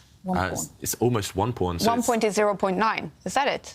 +1 is 1 pawn for white. Ah, okay. So white's actually a pawn down in the position, but the computer gives 0.8 advantage, which is nearly 1 pawn advantage. So that's how strong white's kind of initiative, the momentum is, that even being a pawn down, the computer gives him an advantage. I remember 10 years ago, if you were a pawn down, the computer not giving you any advantage, that just meant it's not sound. But, computers were really distrustful. They were very materialistic. But here, computers understand that white is doing well, and white can even, there we go, one accurate move. In a difficult position, we can't fault Duda there. It was very difficult from a human point of view, facing a scary attack. But one bad move, and it shoots up. So there's different types of 0.8 advantage. There's different types of 0.5. Some are very likely to grow if the opponent doesn't find the best defense. And there we go. Liam has recovered his pawn, still with a massive threat of bringing the dark squared bishop in to attack the black queen. I was going to ask a very, you put a question into my head. And that was, because you asked about this pawn evaluation, 0.1, 0.8, 1 point whatever. Is it easier if we were to go like 60% chance of winning? I know, so Norwegian TV2, right? When they cover chess, they use the percentage. You know, 60% chance of winning. Yeah? Yeah, that's how AI, like AlphaZero, that's how they calculate. When AlphaZero evaluates a position, it would say to itself, okay, if I play this position 100 times against myself, how many times would I win? And it would say, okay, 52% or 68%, or and that's how it evaluates. Rather than kind of general terms, we say, oh, white has a slight advantage, which could mean a variety of things. It could mean it's a temporary advantage, could mean a long-term advantage, or sometimes we say it's equal or unclear. But it could be equal, but both sides have chances to win, or it could be equal, dead draw. There's lots of different ways. So maybe the percentage way is the future. I do like the kind of materialistic way that the bar is showing us, though, because I can sort of imagine 1 pawn up, or even like, ooh, a knight up. That's, that must be a big advantage. It's like a score in sports. Yeah. Football, basketball. Yeah. I quite like this way. I grew up this way. But one thing that does trigger me is when youngsters are like, oh, I think this looks like a 0.4 position, which means nothing. It happens all the time. Yeah, I mean, so many people are addicted to these percentages now. It just makes me feel sick. Like, you analyse with... you can be someone who's just started out in chess even, they're playing the first couple of tournaments, and they say, I don't like your suggestion, it's dropped by 0.2, my computer, and it's like, oh, come on, you've got to look at the position. Yeah. So you can get very obsessed by the computer's assessment, and you can be looking at that more than the actual position when you're trying to learn. So it's really important to sometimes turn the computer off. I think just don't have it working for you, because you're not learning anything by just staring at that point going up and down all the time. What I tend to do when I'm working with computers, I'm not a big computer fan, so to speak, but when I do use them, I'm always like choosing the move that comes to me naturally, and I look at the computer's evaluation. And sometimes, it doesn't drop that much. So I'm like, okay, that is the move I'm going to play, because it was my instincts. Yeah, I think all you need actually to evaluate a position is, would I prefer to be white or would I prefer to be black? If you prefer white, then probably white has an advantage, or at least in practical terms, it's easier to play. It doesn't matter the objectivity if it's an actual game between two humans. Sometimes the computer might say +1 for black, but actually black needs to find 10 or 20 only moves in a row. Yeah. And then he has an advantage. Everything else, and he'll lose on the spot. And in that type of situation, you'd rather be white, even if the computer disagrees. So, yeah, it's just whose position do you prefer, whose position are you more attracted to, and why? That's the only thing you really need to. What would these games look like, for example, in the top tournaments, if the players would have the bar on the screen? Would games finish sooner? Would we have less blunders, perhaps? It feels just the evaluation bar that's interesting, because the blunders, I guess, would still occur. Yeah. But then maybe they would be punished really ruthlessly, because when we see the bar swing, we know there's been a big mistake. And sometimes we've seen situations where someone blunders, but the other player trusts them, or the other player doesn't call their bluff, or the other player just isn't aware, and the game just goes back to 0 and it continues again. There was an argument, wasn't there, actually, to bring into online chess. I think someone was mentioning that you could look at the evaluation, like at 2 points in the game. People do it anyway, so why not allow it? And then you can, like you say, it'd really improve the quality of your play. If suddenly, it's like someone shaking you and saying you've got a forced win here, right? So that's basically what you're getting with the evaluation. If it changes a lot, then alarm bells are ringing, so you know to look for the win when you might not have done otherwise. So. But it can also go the other way, because sometimes we've seen the evaluation bar just go massively up, but not because of a sacrifice, actually because of positional manoeuvre. Now, there's a little bit few and far between that this happens, but we've been like, what's wrong? Why was the computer liking it so much? And you can probably see people just kind of implode, just completely self-destruct, looking for those forcing continuations when it's not there. So it can be a double-edged sword, is what I'm saying. Yeah. The top players, though, they're so strong, they don't want to know the moves, they don't want to know the evaluation, they just want to kind of feel the position, and they're there for the ride. Yeah. And meanwhile, the queens have been exchanged in this game, so we won't see any checkmates, any direct attacks, but Liam does have full control. Still that lead in development. I love White's rook in the centre, staring down at the black king. I love this knight in the middle of the board. It looks like a risk-free advantage, and that's all that Liam needs. This game might not be over too quickly, though, so Duda just needs to survive and keep the tension and hope that Liam eventually cracks, or that Liam maybe tries too hastily to force a draw. Yeah, I just love this type of position for White. I agree.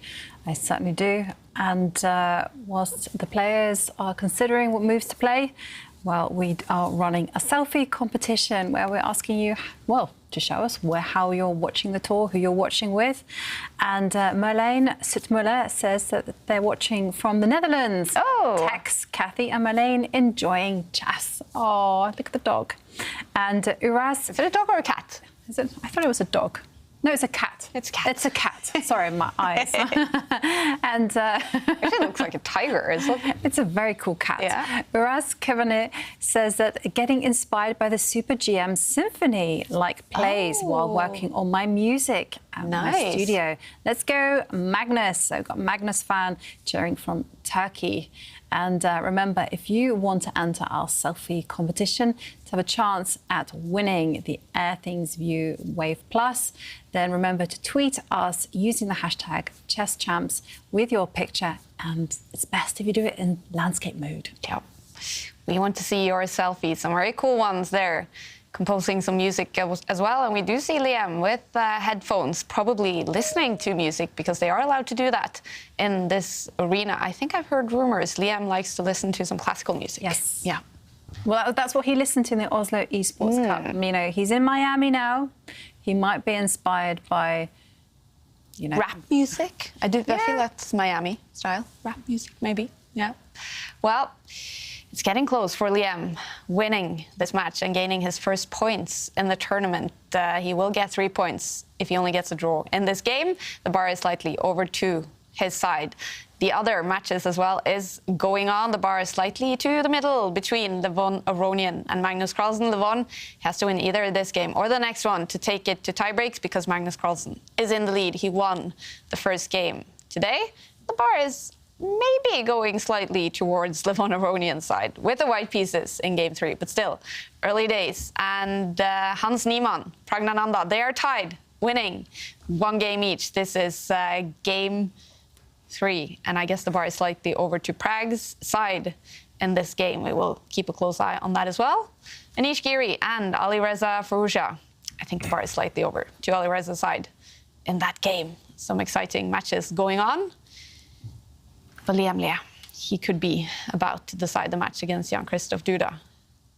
Yeah, and both players have been investing quite a lot of time. Yeah, actually. And I'm slightly surprised because there are some relatively straightforward decisions. I was thinking just improve the 2 white rooks. OK, he's lifting 1 rook up the board. Simon, you're like this, a swinger. The rook swinging maybe towards the black king. Despite the queens being off, maybe some hints of an attack. And OK, the black knight just finds itself on a decent square. It can get kicked away, however, by a pawn later on. Now we're seeing some hints on the computer. Yeah, what is Liam going to do? Is he... I don't see his mouse. Is he going to click on his rook in the far left corner, the part of the screen we can't see? Maybe swing that white rook in the corner across, double up the 2 rooks together. That would be very sensible in this position. Seems like Black's should be quite happy here. I mean, I say happy, considering he could have got blown off the board 10 moves away. He's getting his king to a safe square. Yeah. His king's going to be safe. He's got kind of a... He's got a good knight, you know, which is quite hard to kick away because it might jump in. It's not as bad as it was, I'm thinking. It might be sort of playable at least now, you know, so better. It's got better. Yeah, I think it's gotten a lot better, and I'm not sure about Liam's last move. I mean, it looked very tempting. You know, the bishop is threatening to plonk itself on the f6 square, but the black king is going to cover that square, and, you know, the black rook, the bishop, they're coordinating very nicely. So the bishop wants to sneak in. Jovanka, the king, could move, covering that square, threatening a nasty fork. This pawn, if it pushes, will hit the knight and hit the bishop. I guess Liam's idea is to drop the knight back, threatening this nasty check and a skewer. OK, we'll see this happen. Most likely he has dropped his knight back. But now I guess this is an easy way to stop it, and that's what Duda does. He chooses to drop his bishop, and OK, now the bishops have left the board. It looks a bit balanced to me, but the fact that black was cramped and is now trading off pieces, that definitely is a positive. White, it feels like Liam is just trying to force the exchanges, trying to force the nature of the game, and to me that's a warning sign. I've been there many times myself, trying to force a draw against higher rated players or force a draw in a situation where that result is good, but it never works like that. You always give your opponent chances if you take suboptimal decisions. Yeah, and suddenly the black bishop can kind of find itself on a good diagonal, for example. I mean, yeah, if you can get the bishop there and start moving. I mean, I quite like black's pawn structure in the long run. You know, in the open H file. I mean, it kind of seems all right actually. Yeah, if you can get the bishop out, David. I mean, black could suddenly be better, couldn't he? Definitely. I mean, no doubt that's. Okay, a bit of slightly peculiar, isn't it? Yeah, a bit of an odd one. I was going to say another reason black might be better long term is because it's 1 pawn island. It's 2 pawn islands in total. All these pawns connect. White, however, has 3. White does have an isolated pawn on the side as well as 2 kind of hanging pawns. But it's a bit odd what Duda's doing. He pushed his pawn forward. I'm not sure that improves his position too much, and now gaining space. Does he really want to activate his rook this way? It's very slow though. OK, white, meanwhile, has created a direct threat, capturing a pawn with a check, defended by the white knight. How to defend against this? Do you block with your own knight? Do you push this pawn? I don't really want to push this pawn because it's weakening. Suddenly a big target on this square. And if you don't want to push, the least committal move is to bring the rook across. But then the rook isn't on the open file that you mentioned, Simon. So, interesting decision. This just feels too slow to me. Why not improve your bishop? OK, black now jumping out with a knight. it's a bit extravagant, pushing the a-pawn, it seems, when you should be concentrating on getting your pieces into the game. This is relying on, I mean, this actually is probably a good way to defend everything, isn't it? I can say it's relying on tactics, but it's not. Yeah, so if white pushes a pawn to kick away the black knight can just retreat and defend the key f7 square, also eyeing up the white bishop, so the knight will be quite well placed. At first I thought white could maybe simplify things and force a draw by capturing a pawn, and here pushing a pawn forward because there's a pin along this line, but suddenly the black rook could come down and pin the white pawn, and I don't think this will end very well for white. You can't regain the knight that you sacrificed, at least not just yet. So instead, Liam drops his bishop back. And yeah, it does feel like he's trying to force things, and it's not quite working so far. Surely now it's time to activate one of these two pieces. Yeah, and he's trying to maybe just exchange off that knight, make more exchanges, as you say, but it's still OK for him. Still probably a draw is likely, but it's a game of chess now. Yeah. Yeah, definitely. Still enough pieces for Duda to kind of whip up some kind of imbalance and cause some concern for Liam later. I mean, I quite like what Duda's doing. You know, he's taken a very maximalist approach. You know, he's grabbing space and saying to Liam he believes, he has faith that the position on the right will hold. And but it's remarkable that we are 27 moves in, and the light square bishop has not left its starting square. Could stay there the whole game. Sleeping giant. Yeah. Do you think it will break out by move, or not break out, move by move 30? What move are we on? We're 27. No chance. No chance. No chance. No. Give it move 40 maybe. So. Well, 2 games have finished in this round 3. It's a draw between Hans Niemann and Pragnananda, still tied after 3 games. It could all be decided in game 4 if we have a winner in that game. If that one too is a draw, well then those two will fight it out in blitz tiebreaks. And so will Anish Giri and Alireza Firouzja. 3 draws in their match so far. If we have a winner between them in game 4, that will be the winner of the match. And if it's a draw, then blitz tiebreaks. It's looking very likely that we will see some dramatic blitz tiebreaks today as well. Let's hope for that. In this one, it's very unlikely. Very unlikely, but Duda's keeping his kind of slim chances alive. Now he just brings his rook across, defending the slightly tender f7 pawn. A bit passive, gotta say. I'm expecting Harry the h-pawn, white's h-pawn to step forward 2 squares now. You might as well, OK, there we go. We see it on Liam's screen. I think he's just about played it. There we go. White's h-pawn did step forward. You might as well push pawns on the side where you're stronger. And that's where white has potentially a passed h-pawn. Black's knight stepping back. OK, a bit of a threat. Yeah, but that's about it. You know, he's just threatening to move the knight, centralise itself, attack the rook. Well, hang on a minute. What move is it? It is move 30. Oh. Bishop might move on move 31. Yeah. Should have had a bet there, Simon. Yeah. Close, though. Yeah. Black's light square bishop does have a nice square now on b7 to attack white's rook on the long diagonal. It just feels like it's turning. I know the evaluation bar is still not too concerned, but it does feel like Duda's at least creating something. Well, I like the bar, but I trust you more, David. Oof, I've learned that. I don't know. I mean, it's still in the balance. I think objectively it's equal, just in terms of human psychology. Now all 3 results definitely possible. The tension is building. And normally that favours the side who has something kind of who can take risk, who can kind of has nothing else to lose, like Duda. If you have something to cling to, like Liam, then you do take these negative decisions, like he's been doing in this game, swapping queens, swapping bishops. OK, now the bishop did move 31. Yep. And white's rook is going to jump out the way. Yeah, I was going to say it's super important, actually, to maintain those light squared bishops, because, you know, if you do initiate a trade, then this is simply going to favour black. Suddenly, black's rooks are going to be way more active. There's going to be a lot more potential with his pawn structure because it's more flexible. And this is not in white's interest. White needs to keep the rooks on and perhaps generate some attacking possibilities on the right. So we're expecting white's rook to move somewhere on the 3rd rank. And And, okay, it's going to be a bit of a time scramble as well. Both sides now down under 4 minutes. Yeah, who would you pick? I'm still struggling. I think I would pick black, if anyone. Just the momentum of the game. I mean, having survived that kind of nightmare opening where he was actually lost after, what, 10 moves? I mean, this is a dream position to reach.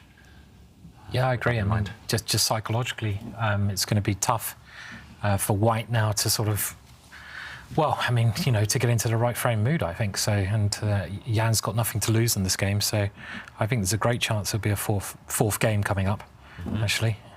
Time, they're both, yeah, like you said, they're both getting low, nothing that concerning at the moment.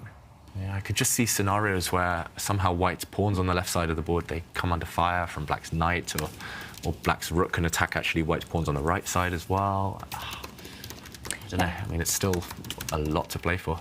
I also think that Liam will, as the clock starts ticking down, make a committal decision. And Duda, you know, he's been in this situation before. I can remember one final where he played against Magnus. He was 2-0 down. Magnus just needed a draw. And Duda was back. Yeah, Duda struck back, and it was a hopeless position out of the opening. Yeah. And the one thing I will say about Duda is that he is the opposite of a morning person. He likes to wake up in the afternoon, and they do start the games at 12 o'clock. He's had success on the tour when we start at 6 p.m. European time. He's kind of peaking. He's reaching kind of his freshest in the afternoon, evening. But I remember tournaments where he's waking up 2, 3 p.m. in the afternoon, and this is not ideal for him. Body clock is such an important thing, especially in speed chess.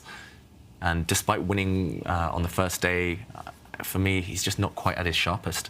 Normally, I'm kind of used to seeing Duda just super aggressive, just throwing pieces at the opponent, taking massive risks, and imbalancing things. Here, it just feels, yeah. I mean, he feels like he's a bit slow. He's now just spent nearly 2 minutes on this last move. Not sure whether it's a great one. It's a provocative move, attacking White's pawn in the corner, asking White to step some pawns forward. But yeah, it just feels like he's a bit tentative. We saw that in the Blitz yesterday against Levon Aronian. He was slow, Duda, at least what we're compared to normal. But I do remember also Esports Cup. He had a very slow start to the tournament, and he won the whole thing. He was like a submarine, right? Yeah. From nowhere, suddenly, oh, look at that. Duda's in 4th place, or 3rd place. But yeah, can you relate to him with the sleeping though, David? The need to wake up late in the day and... I would hate playing at 12 o'clock Ooh, well, midday. Didn't you do that in the Olympiad? Was it 12? It was 3 p.m. Oh, it was 3. Okay, you're fine. I never once woke up before 11:30. And okay, well, what is this? Okay, I thought this was a bit of a blunder, but no, maybe the black rook is safe enough. It looks like an odd choice of square, Simon. This rook in the eye line of White's light squared bishop, but yeah, safe for now. I mean, I'd like to get rid of that bishop as well, so I guess the natural move is to bring the knight back into the centre. Look at the forcing moves first, so that move would attack the rook and aim to exchange the bishop off. And but you know, I think the way Duda's playing this, Duda's going for White's A pawn, the pawn on the side of the board, and if Black can ever capture that pawn, then he's gonna have a runner. Yeah. He's gonna have a runner coming down the board. Yeah. Ari the A pawn, and I know you're going to say Alice, but I'm still saying Ari. So, he's running. So we're seeing it, Simon. White's version of Alice is about to drop. Yeah. But what can happen here? I guess you can capture this bishop in the centre of the board. The black knight has to take back due to a pin on this line. The black knight has to capture. I don't know. Do we really see a rook takes pawn move and allow Black his choice of pawns over here? It feels like maybe we can go like bishop c4 or something. Yeah. If we want the draw, maybe this is okay, a more secure way to do it. So he's gone for another option, David. Okay, dropping his bishop back. There is a trap, I guess. If rook takes this pawn, then the white knight will jump out the way, checking the black king, gaining time, and next move the white rook has a discovered attack, will win the black rook. And he's kind of hoping for the same if the rook captures the other pawn. Which it has done, actually. And I'm guessing that white will now attack the bishop. And once the bishop steps away, then the knight will jump into the f5 square. And there will be rook takes rook. But I have to say, yes, the operation was a success, but it might ultimately be a failure because there's a lot of pawns that have come with that maneuver. It's getting messy as well, isn't it? Very messy. So he actually drops his bishop back to a different square. Now after the knight check, I guess his idea is knight takes knight, the white rook captures the black rook, and now knight takes pawn. And you're right, Simon, it's a lot of pawns hitting this bishop now, threatening a nasty knight check on the f3 square. Oof, this one looks very good for black suddenly. Yeah. Does white have something better in the current position other than this knight check? Because if he doesn't, I mean, maybe you could flick in this one first and then do the knight check, but again, a lot of pawns. Suddenly, Liam is the one fighting for his life, both sides around 2 minutes. Yeah. Black is a pawn up. He has something to cling to. And you're right, David and Simon, because the best move for white is actually to flick in that pawn move, according to the computer. And there's a second pawn move, actually, that white can play, which it suggests, which is also quite unique. It's actually to pick up Harry and move it up one square. Wow. And that one's a bit unusual. We won't see that one, I think. We definitely won't. And then white's third option is actually to play the check. But there, black would be better. Yeah, so, I mean, the reason I'm so, sceptical about this move is it seems to be playing very slowly, not creating any immediate threat, but maybe some ideas against the black king.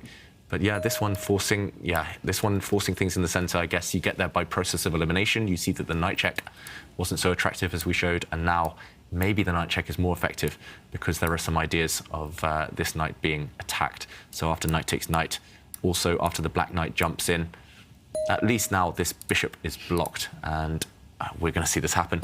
We're going to see it on the board. I'm not sure where the knight is going. You could make an argument for capturing this pawn. You could jump in the center. Which way? I think black's got everything he wants, though, all of a sudden, from the opening, which is horrible. He's got, if you need to win the game, the first thing to do is unbalance the situation, get some kind of material situation which is not symmetrical, and that's what Duda's got. He's got a very unbalanced situation now, and this means the winning chances have increased greatly. Massively, yeah. So, you're right, Simon. For example, if you take this pawn, even if we see, I mean, a bunch of exchanges here, actually, we can't do this, can we?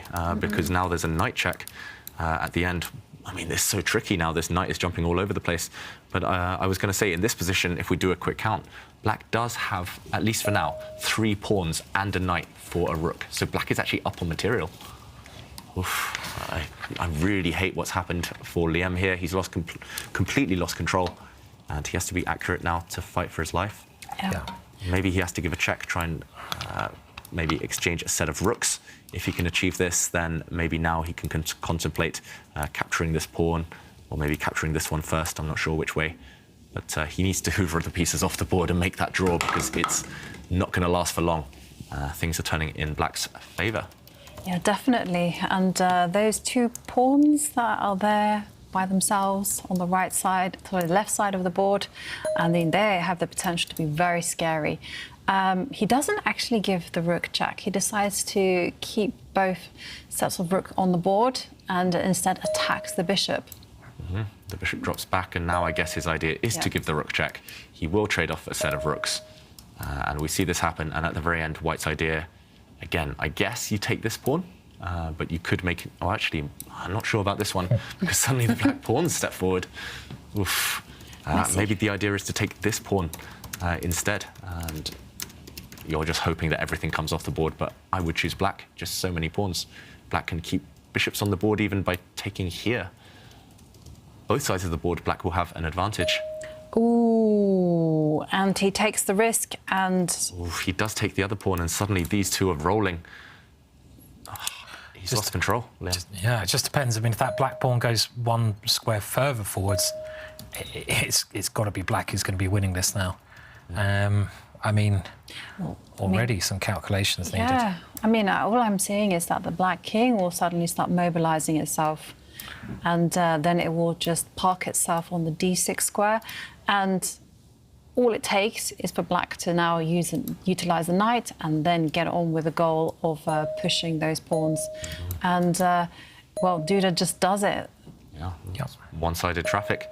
White's pawn is easily blockaded. Where do you even put the rook? He puts it on this square, and as Jovanka mentions, knight check. Get that knight off the rim, off the side of the board. Wow, you can't even go to this square. There's all sorts of knight forks that I'm falling into here. Liam's got to hope he doesn't fall into them. I guess you go this direction, but at the very least, the Black Knight ends up on a nice central square. I'm not sure you even go this way. Maybe you can go this way too, after some weaknesses. It's all about Duda right now. I think we will see a game 4 in this match. Yeah, definitely. Big turnaround. Yep, looks that way. I mean, I think definitely Black's going to win this one now. Two connected pass pawns, and just the tide of this game since the opening has just gone in Duda's way. He's played so well to come back though. Shows his fighting spirit, and you know why he's playing this tournament. I mean, it's that extra percentage a lot of these players have, isn't it? You know, there's other players who are maybe similar to them, but they're not as good because they just sort of maybe give up a little bit too early. But in hopeless situations, I would have resigned probably. These guys just continue, you know, and they fight on, and it looks like we get that 4th game. Yeah. So, yeah. I mean, definitely looks like the opening gamble paid off. Well, I'm not sure about that. it was still pretty bad, wasn't it? You know, I mean, you know, it was a really bad opening, wasn't it? But impressive fighting spirit by Duda. And is it also that sort of Liam just playing too much on that draw that he needed and ending up in this bad situation? Yeah, definitely. Yeah. You know, he had a great position out of the opening. And he perhaps played it a little bit too safely at points, and then he just tried to force the draw. And as you can see, it's not happening because there are 2 players playing chess, unfortunately. And Black's pass pawns, they are going to start running. Mm-hmm. Yeah, I mean, it's difficult to even see a saving grace here for Liam. He just has to hope that somehow all the pawns on the right side just disappear, get traded off, and then he can give up maybe a bishop for those 2 scary pass pawns on the other flank. It takes a lot of work, though. Yeah, I mean, he really does need a miracle. Despite what the evaluation bar says, it is very, very scary. OK, he's trying to force the issue here. He's given up 1 pawn. OK, he's going after those 2 runners. Maybe this is clever. He's extremely resourceful, isn't he?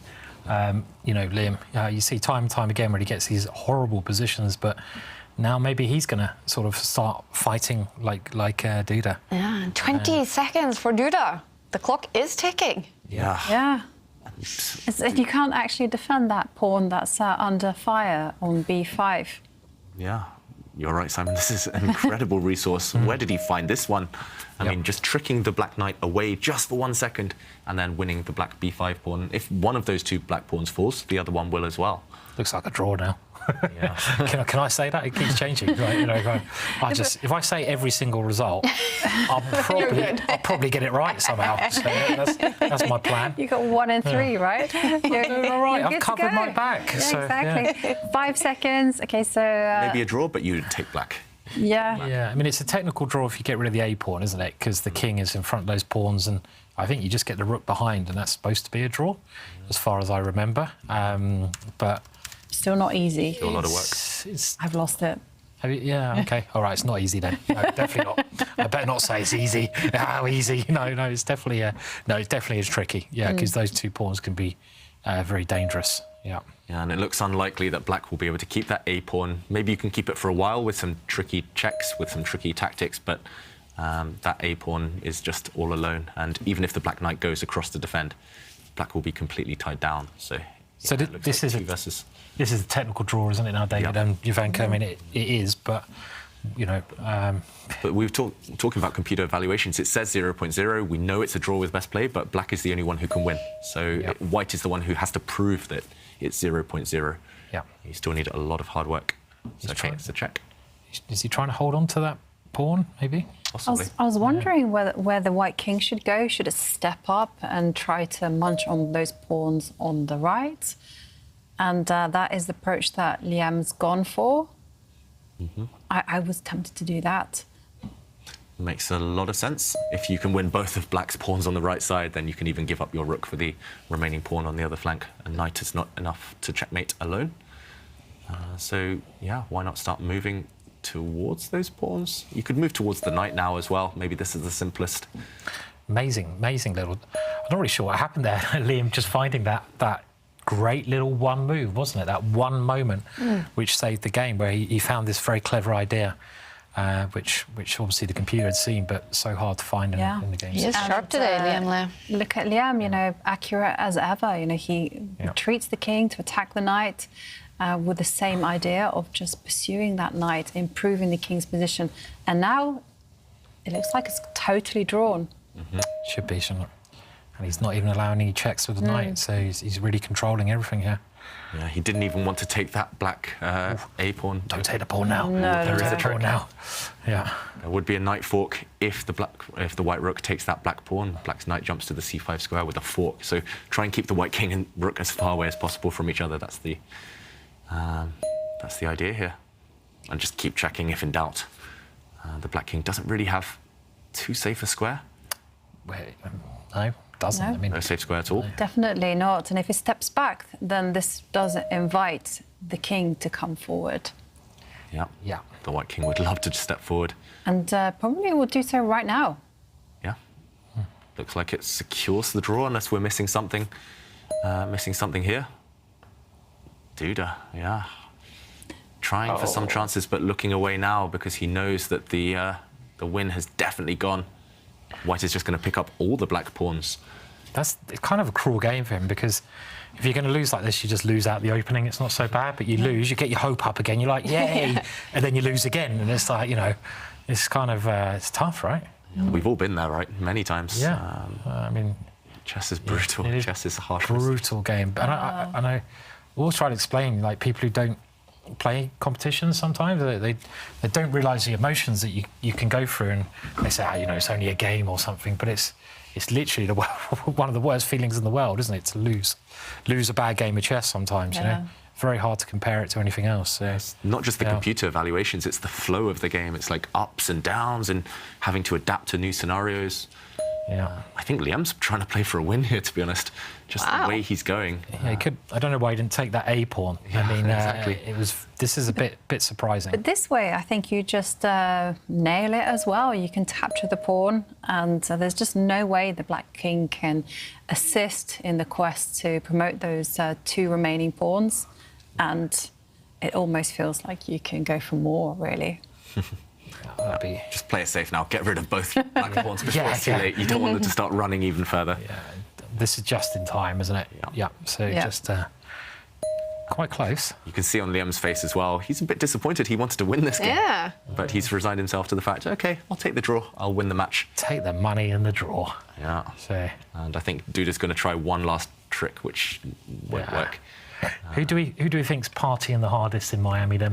Ooh. Out of all the players, maybe Liam after this game. I can't see Liam being a big partier. No offence to Liam, but I think he's quite serious about his chess. I can see Hans is probably out to 8 a.m. every morning. You know.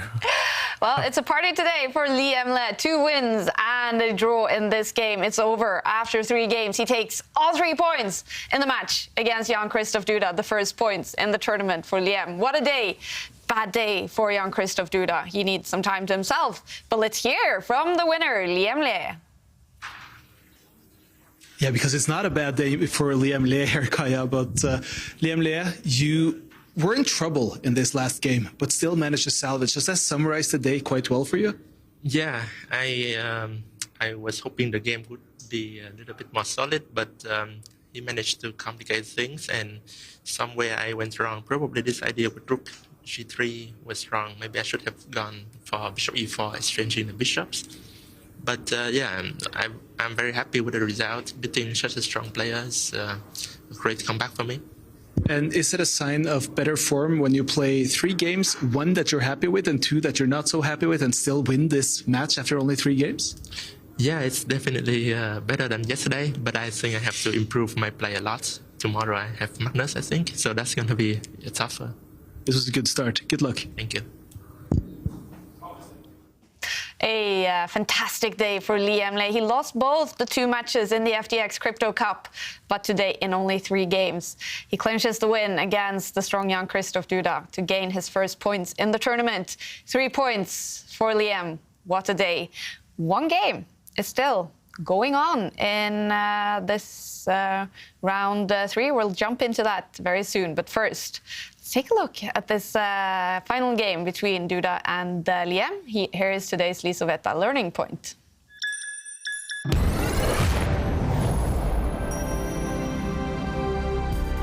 And in today's learning point, I'm going to talk about not playing it too safe, even if you only need a draw. I really love Liam's opening choice. He sacrificed a pawn, he went on the attack with white, and here, after just 9 moves, white actually has an almost winning position.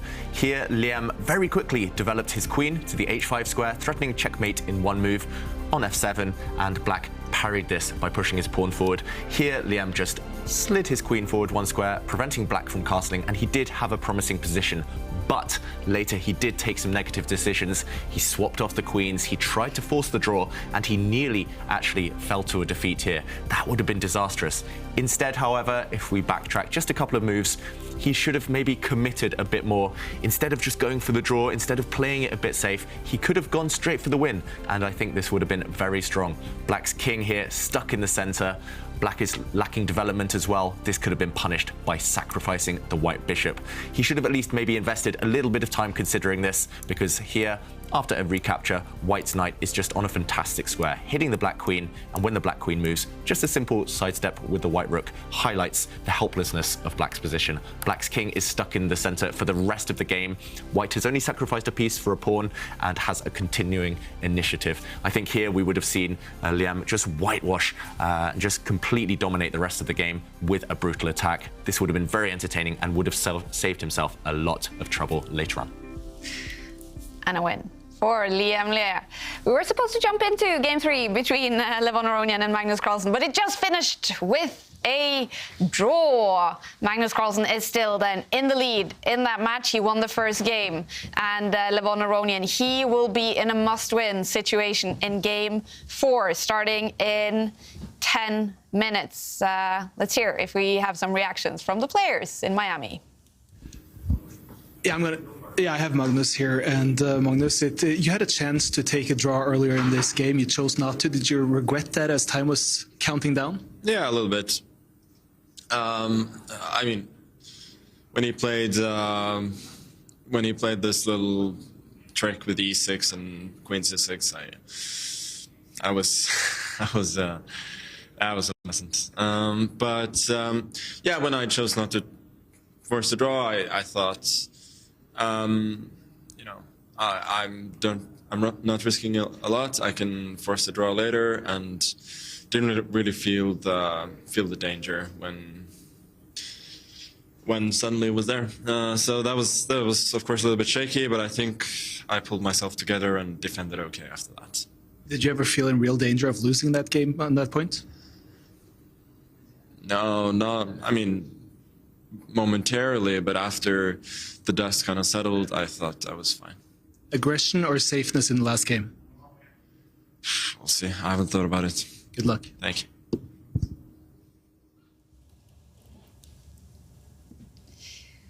Magnus Carlsen, it's looking good for him. Levon will be in a must-win situation in game 4. And Magnus, he will only need a draw in that game to win the match. It's going to start in a little less than 10 minutes. Before that time, we'll take a quick commercial break and be back in a couple of minutes.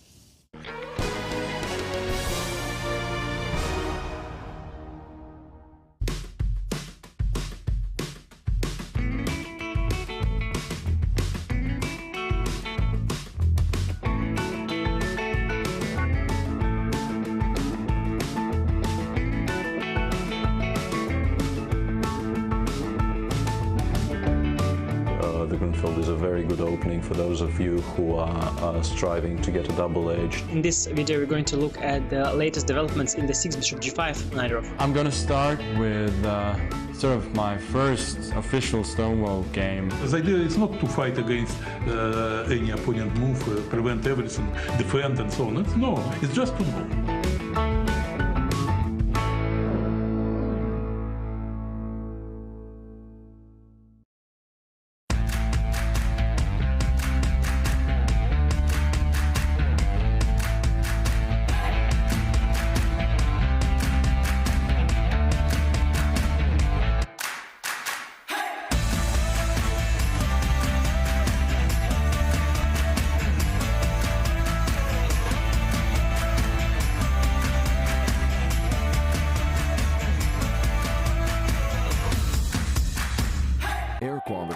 first thing that comes to mind when you think about chess and esports, but it affects our focus, decision-making, health, sleep, and more. What's in the air you breathe?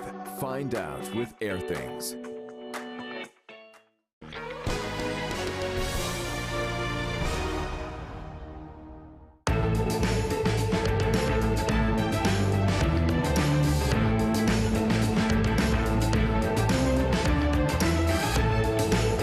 Yeah, so basically, Dominguez, Caruana, Levon, I'm just going by Arjun. Then we have Srinath, Vijit, Hari, I'm just going with my team SL. Then we have, Redinghal, Ravanak, Prag, and who else? Yeah, I'm just going, okay, I'll go with world champions. Alekane. Then we have Kasparov, over. Okay.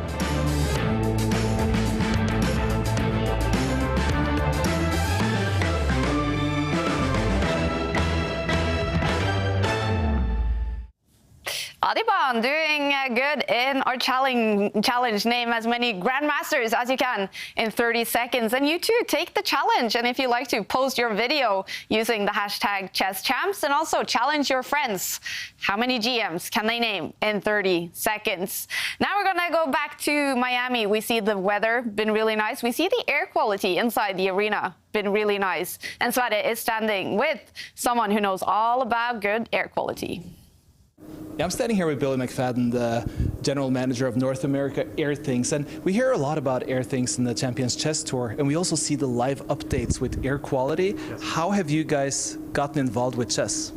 Well, I mean, we talk a lot about air quality relative to people's ability to cognitively function, whether that's in a school, but in chess, I mean, every little advantage, I think, helps these chess players. I've been here now for 24 hours, and the amount of effort that goes into this is unbelievable. So today, in the environment where they're competing I would say the air is fresh, good, because there hasn't been a lot of bodies occupying the space, but it'll be interesting to see throughout the tournament as the day goes on how stale the air gets. So one of the things we're monitoring specifically today, or what's important for chess, is the CO2 levels. So that's really like a proxy for how well ventilated an indoor environment is. So it'll be interesting to see how the CO2 levels do impact people's ability to perform today in the tournament. So, yeah. But this is interesting because usually we talk about CO2 as something that will deter your way of thinking in the long run, and if you're in a room where you have the lack of oxygen. But do you feel like this is actually measurable? Absolutely. I mean, we have a lot of technology, and the company was founded from particle physicists, so we have a lot of technology in our products, and so we got to trust that. I mean, today we measure based on what we feel in terms of comfort. If a room's hot, if it's humid, if it's it's cold, but now we're getting into the nitty-gritty in terms of what's really going on in the air that might affect my ability to to function or maybe make the proper move. And do you think it will make a difference? Absolutely.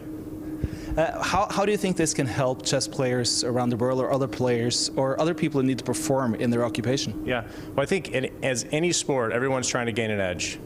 So I think the air quality, given that this is a longer sport to play, longer duration, requires a lot of focus. So I think the indoor environment where this is really played versus outdoor, and we are in Miami where the breeze is flowing, the ocean breeze is flowing, but I think indoor environment is definitely a competitive advantage to monitor air quality.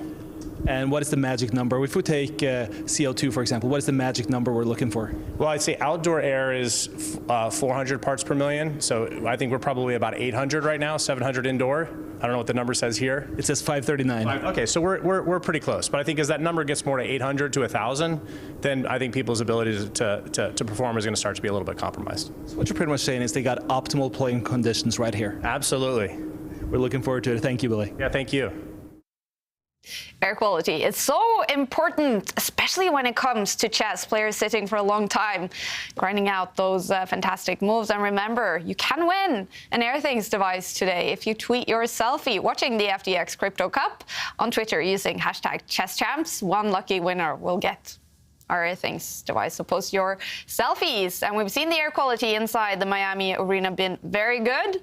And let's take a look at the results. 3 games have been played in all our matches today, and only one match is finished. Liam Le, he won the match against Jan-Krzysztof, and he is finished for today, gaining all 3 points. This is the Miami Arena. 3 matches will still be decided in Game 4. Anish Giri and Alireza Firouzja. 3 draws so far.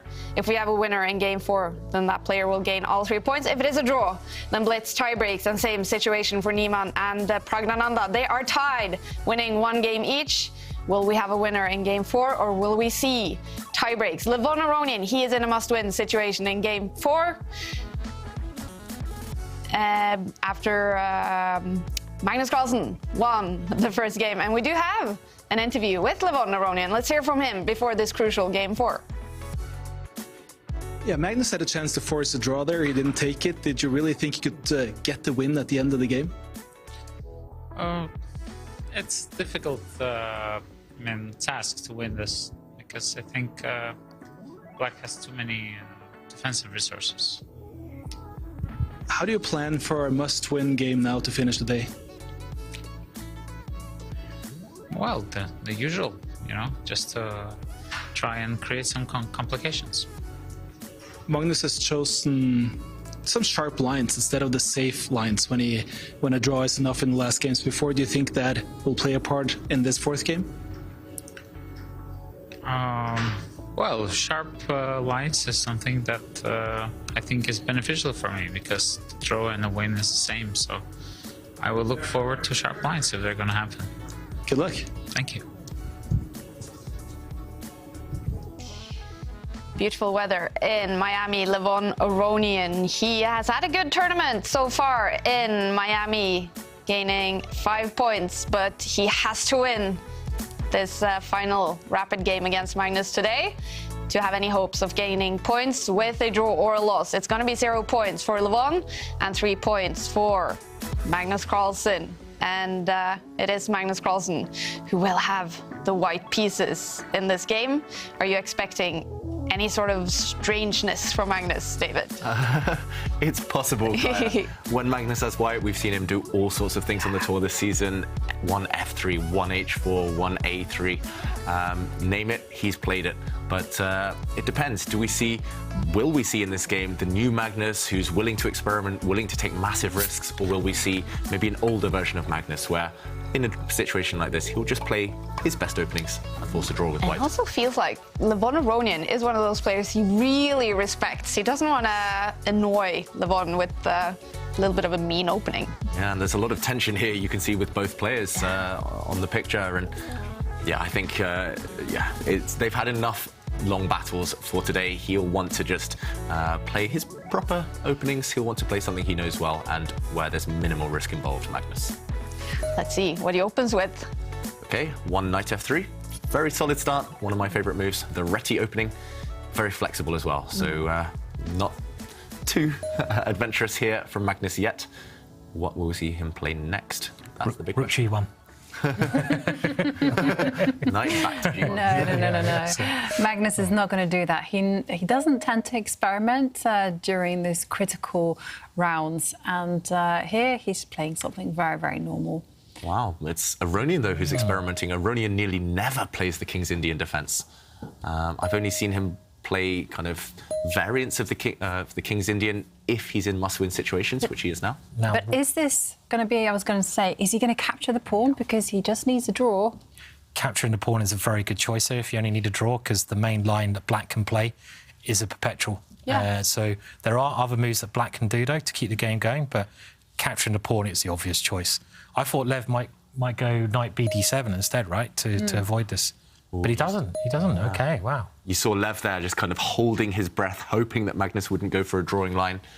Do you know this H6 move? Really fascinating, actually. Just recently in the top-level computer encounters, this has been the move favoured by, I think, the latest version of Stockfish with the black pieces. This move, an interesting little slant on the sharp theory that's out there in the King's Indian defence. So just, I saw some fascinating tweets, maybe you saw the same, by Matthew Sadler, a big computer, grandmaster, but a big computer chess expert. And he mentioned this, right? Yeah. I mean, it looks so bizarre. It looks like you're fighting for the centre, you're slightly cramped with black, and then you just take a time out to push a pawn on the side of the board. But yeah, it's a decent waiting move. It always stops White's dark square bishop from coming out. For example, if we do see an exchange of pawns in the center of the board, White would love to develop his dark square bishop out to the g5 square, but Black keeps that one under control. Magnus is surprised. Yeah, I'm surprised he doesn't know about this move, actually. You know, we've seen it. He needs to follow Matthew Sadler on Twitter. Yeah. That's what he does. He needs to do to be aware of these things. I think we should all go over right now and follow him, because some real nuggets there are all about computers and their recommendations. Totally agree, right? I mean, Totally, yeah. His stuff is great. So, yeah. I suspect that Magnus does know, though, and he's just simply deciding what to do. And I'm surprised at this choice because, yeah, you know, I'm sure computers will love it and it does take space in the centre. But on the other hand, play gets so sharp and Magnus will have to defend on the right side for such a long time. I wasn't expecting that. I expected a much more flexible move, such as moving the rook or maybe developing the bishop. Committal stuff from the world champion. Yeah, and he is following the wisdom. I talked in that learning point just a bit earlier that when you need a draw, don't play for it, don't make negative decisions. But this one is extremely risky.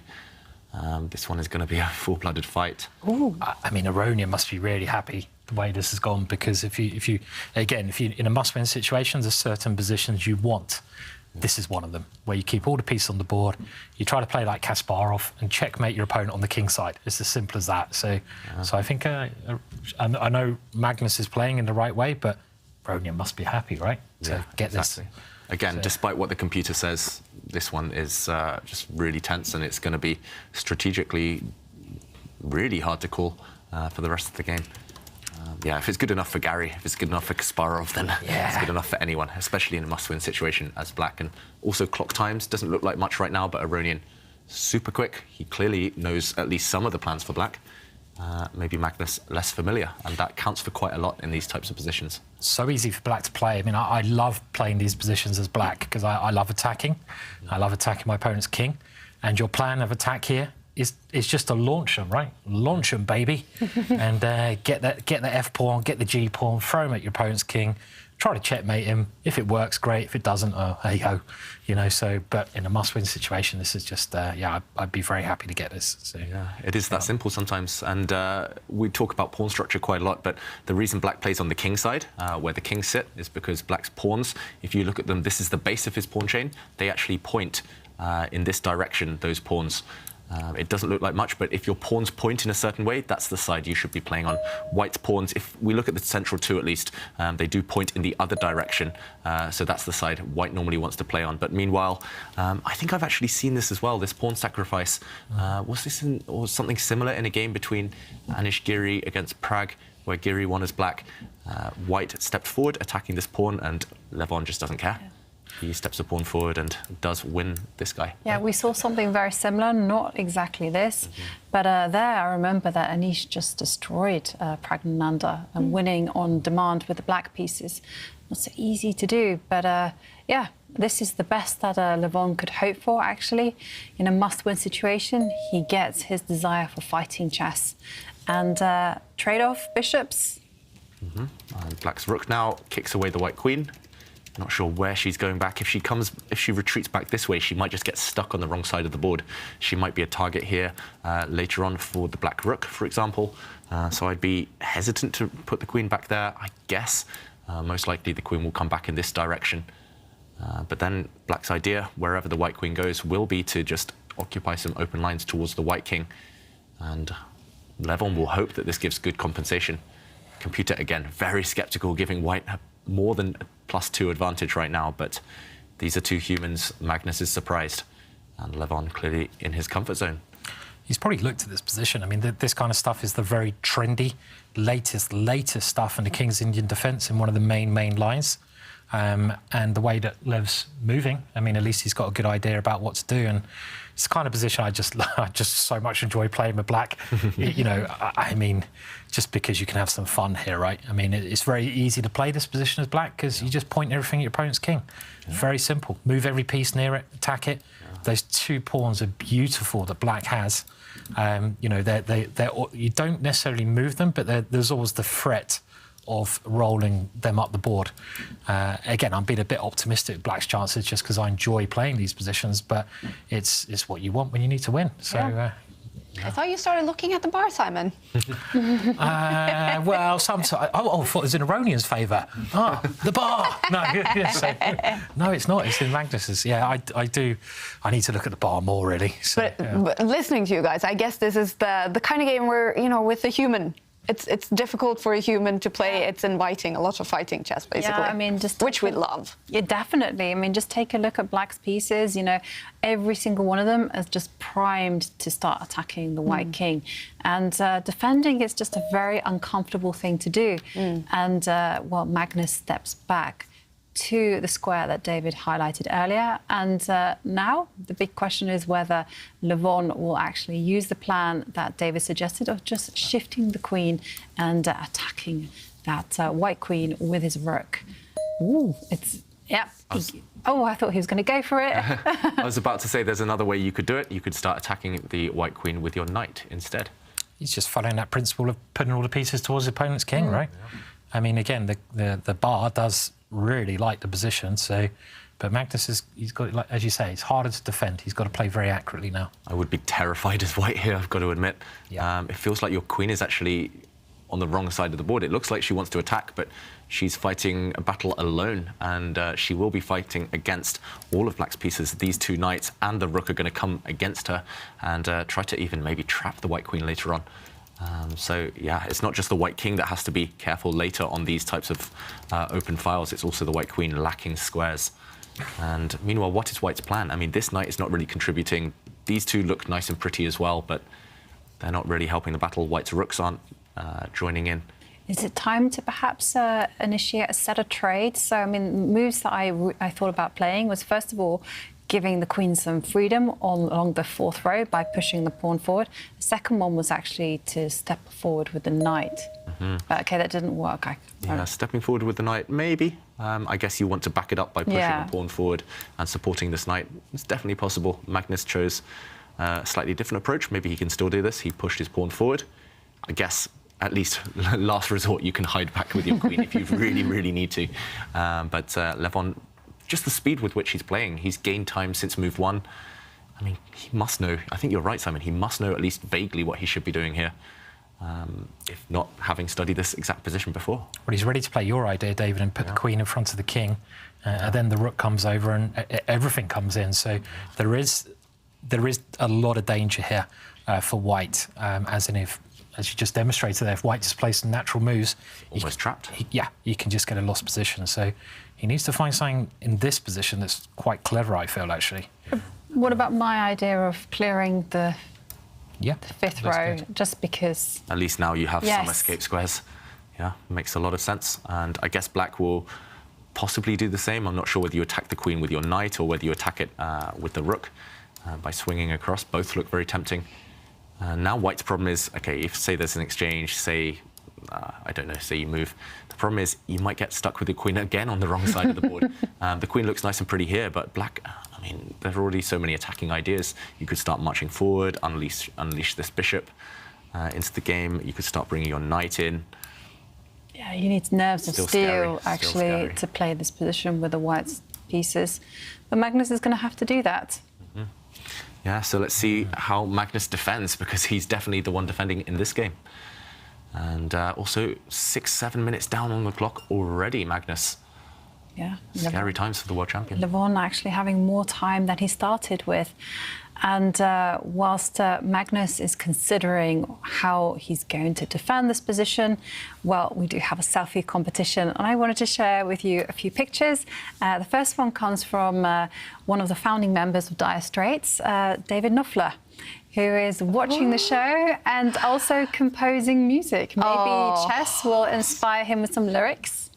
Maybe some beats here, there, maybe the music from our show. But anyway, thank you for watching, David. Yeah. And Mot Shabi is watching the show also from South Africa. Wow. So I love the fact that everyone is watching from all over the world, from Mauritius, South Africa, Gdansk in Poland, Philippines as well. I mean, this is just incredible. Yeah. And finally, we have another tattoo suggestion from Geert van der Velde, who we all know. He's actually got two chess tattoos, a chess king and queen with his father's and mother's names tattooed on his legs. Oh, that's so cool. Kind of like David's two bishops idea. King and queen, bishops. I think you could be tattoo brothers. Yeah.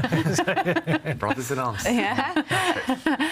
The famous man from Chess and Ball. Yes, definitely. Yeah. And if you his tattoos are a bit cooler than my my ideas. Carry on, Jovanka. No, I mean, it's super cool. I like the idea. Twinning.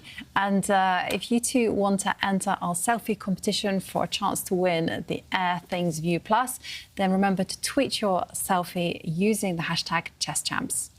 Absolutely. And I have to say, I get a little starstruck when I see, because we've seen them before, tweets from David Knopfler, the man behind Dire Straits. Very cool to have him interested in chess and following and composing music.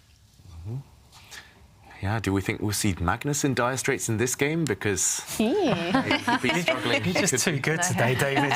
It's impossible to keep up with these puns. I think he's going to go on the walk of his life. I mean, that was a walk of life. Yeah. Oh, yeah. I like that song. It's one of my favourites. I agree. It's very nice. Meanwhile, he's moved his queen 1 square forward. It does feel like he's a bit... It just feels a bit stuck, this white queen. I'm really afraid for her safety long term. Very natural move for black to develop the bishop 1 square now, because you bring in some new threats there of chasing the queen again with the bishop and just getting the rook ready to play a part. I mean, this would be the, without thinking kind of move, wouldn't it, I feel? Simple and quite possibly strong. Yeah, I mean, there might be other options, but this is just a logical move to play. Move first, think later, that type. Yeah, which Lev has been doing so far in this game. And again, looking at the time controls, I mean, the time, should I say, left. Magnus has half the time, 11. I'm quite surprised he picked this opening, because he knows what he's got in store for himself by going into these kind of variations. And I don't think he was probably aware of that Matthew Sadler tweet. Yeah. Because I don't think he'd have gone into this if he knew about that idea Matthew Sadler made accessible to the public. Yeah, and there's so many kind of, I mean, all the top chess professionals nowadays, there's so many ways to prepare. I mean, when I was preparing during the Olympiad, I would use Twitter in a way just to prepare. I would use multiple kind of websites online. Of course, you have to download, watch your, kind of check out your opponent's past games, but there are definitely hidden nuggets out there. Sorry, he didn't play this move, he played this one. Queen to g7, so big threat now of the rook coming to attack the white queen.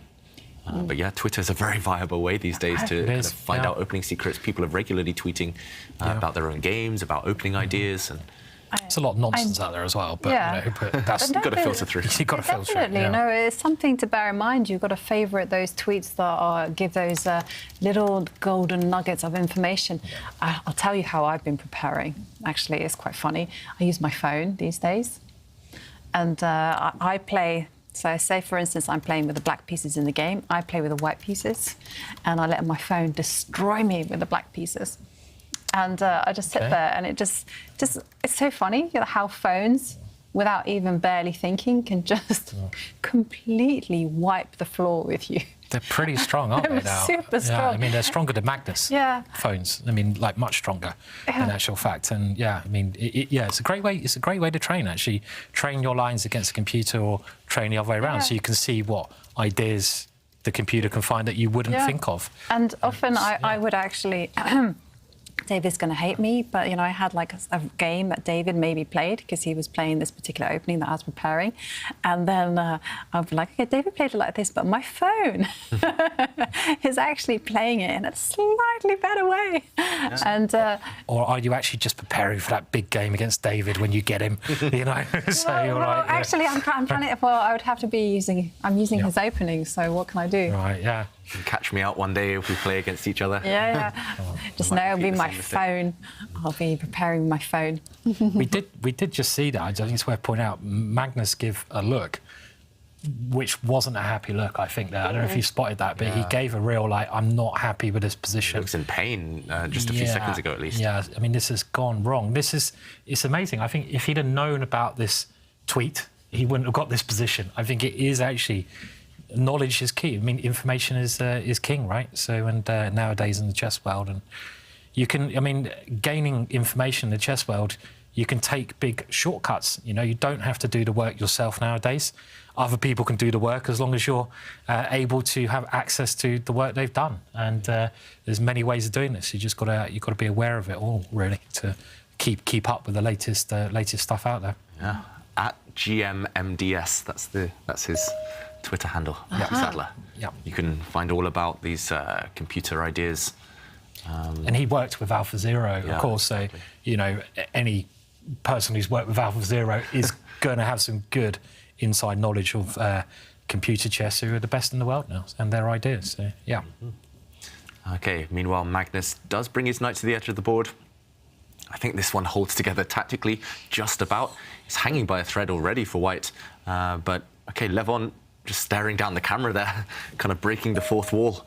And then it looked like he didn't even put his hand on the mouse, but a move appeared. Ooh. And he brought his knight forward. The magic wand move. The magic wand. Just swish and flick. Yeah. Did I say that again? Swish and flick. Yeah. So, Wingardium Leviosa.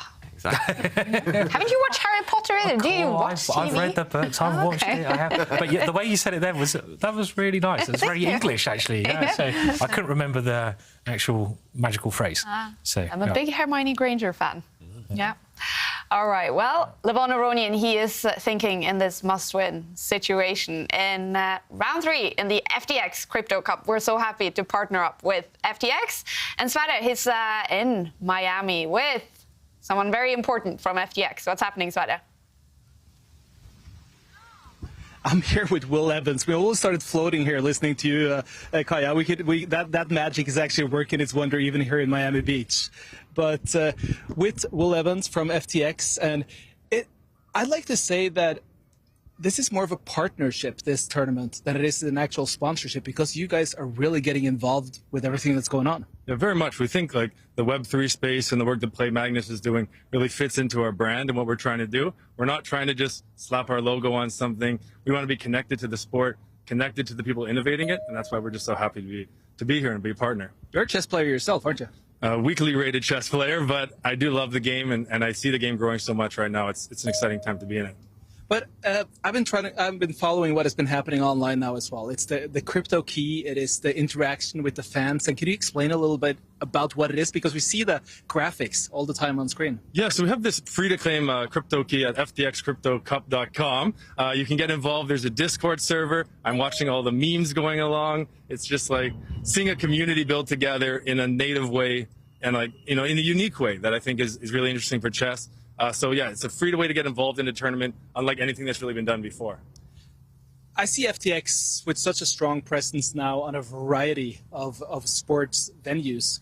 But why do you guys choose to get involved with chess? Well, I think chess, you know, we do a lot of sponsorships in the sports space, but chess in particular, chess players are always learning about technology. Like they're learning how to get better at things, right? In a new technology like cryptocurrency and also stock trading in the United States, you know, we think it's like a very unique way, a unique subset of people that are going to be very willing to embrace new technology. And that's why we're seeing like incredible response from the community that we haven't seen maybe in legacy kind of partnerships that we also have. Yeah, so it's actually chess players are your perfect partners in a sense. Absolutely. Like that's why we've had a Crypto Cup last year. We did our first one, and that was an online tournament. This time we're doing it live in Miami. We're planning already for next year and what's to come. And yeah, we think we can keep the whole thing going for a long time. See, Kaja, we are planning for FTX Crypto Cup 2023, 2024, 2025, right? 2025. Let's keep it going, I think. Will said it. There's no doubt at all that this is the future, you guys. So much entertainment, so much drama on the board, and so much fun. And remember, you can join in all the fun in the FTX Summer of Chess by getting your free FTX crypto key. You download the FTX app, you create your FTX account using Crypto Cup 2022, and you join our Discord community for a chance to win a bunch of prizes. There's actually $100,000 worth of prizes up for grabs. So go ahead and join in for all the fun, all the content, all the competitions. Levon Aronian, he is fighting hard now in the FTX Crypto Cup. He has to win this game. The bar has been swinging during this interview with Will.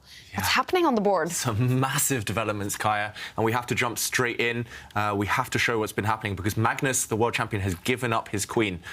We left the position around here. White's queen was in big danger, but here, Levon Aronian, I have a feeling he should have pushed his pawn forward to stop what Magnus has just done. Instead, Black jumped in with his knight, threatening to trap this white queen, and Magnus just didn't care. He pushed his pawn forward, and after an exchange, here he allowed a double check, a discover check, all sorts of ideas now along this line. Magnus did once say to me that he loves allowing discover checks because they're so counterintuitive. Here, the black knight jumped forward, white's king hid in the corner, and we've got to catch up with the moves, but the white queen now under fire. It didn't even move. Magnus gave up his queen just by capturing the black knight in the center, and after the queen fell, suddenly he took back, and a big threat on the board. The white rook just wants to slide across and pin the black queen, regaining the material with interest, and Levon moved his queen out the way, and the knight drops back. And just a couple more moves have been made, and here Levon is fighting on the other side of the board. The current material is a queen for a rook and a knight, and white has a pawn, so it's actually level material, but it's more about the fact the white has so many pieces, the volume of white's pieces, and what a move this one is, pushing a pawn forward. Yeah, I mean, the knight, the bishop, the rook, they look dominant. The rook's coming in soon. What's the idea behind this one, though, if black just takes this pawn off? Is he just trying to keep the position closed and bring his rook in or something? I mean, that's the only thing I can think of, trying to deny black any open files for his rook on the other side of the board and keep control. Well, I mean, in the end, Aronian decided not to do that, but the question now, in my eyes, is can you shut that bishop down and just keep black's pieces out of the game? I mean, this move looks so obvious to play. I guess the knight is maybe hanging on the edge of the board. Oh, yep.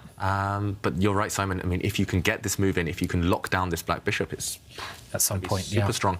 And I think we saw it just flash up on the screen temporarily, but white's best move was the white knight jumping back, at least according to Stockfish. And yeah, it looks like this is a monster threat now, Simon.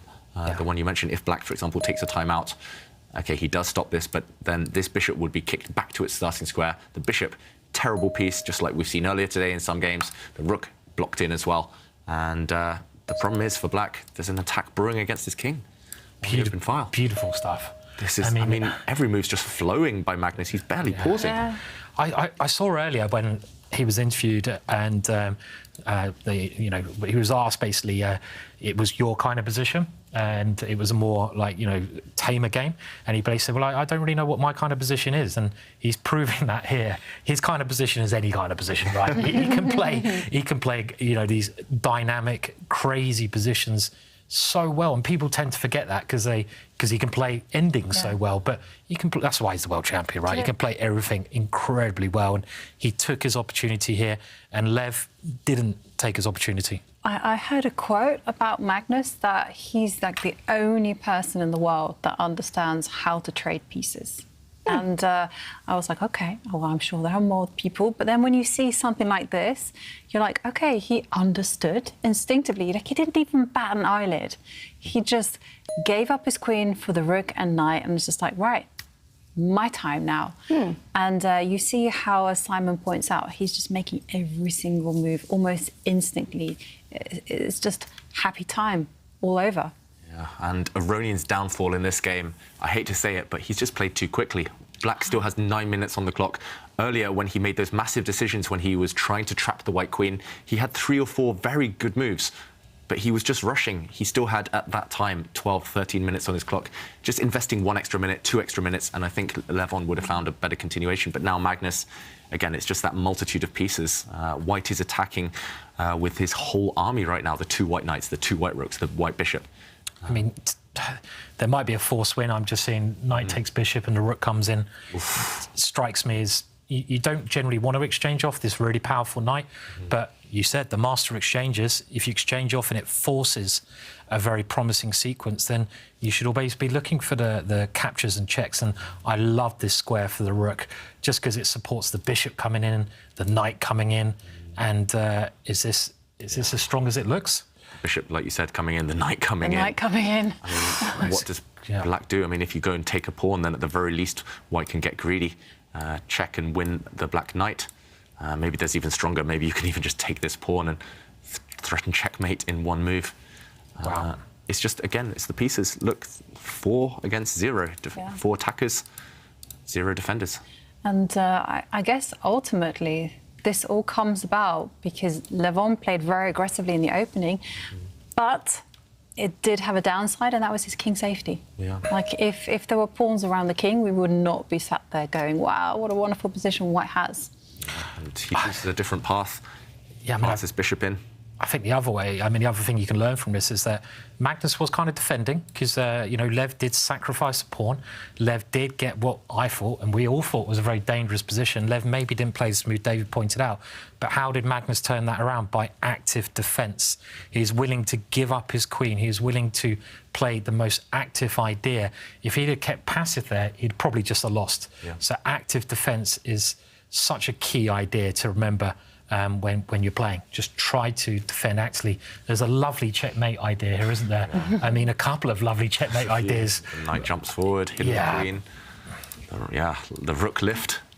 There's so many lovely ideas that are just, yeah. I mean, he's trying to get a swing pun in, the sultan swing, like the rook swinging over to checkmate. I think he's enjoying this game, right? I mean, the knight move to the edge just looks kind of harmonious, doesn't it? Yeah. And with those knights causing havoc there. Yeah, and look at the black pieces. This knight, I mean, the old adage goes that knights on f8, there is no mate. But here, the knight on f8 just does nothing defensively. It can't move. These 2 squares are just protected.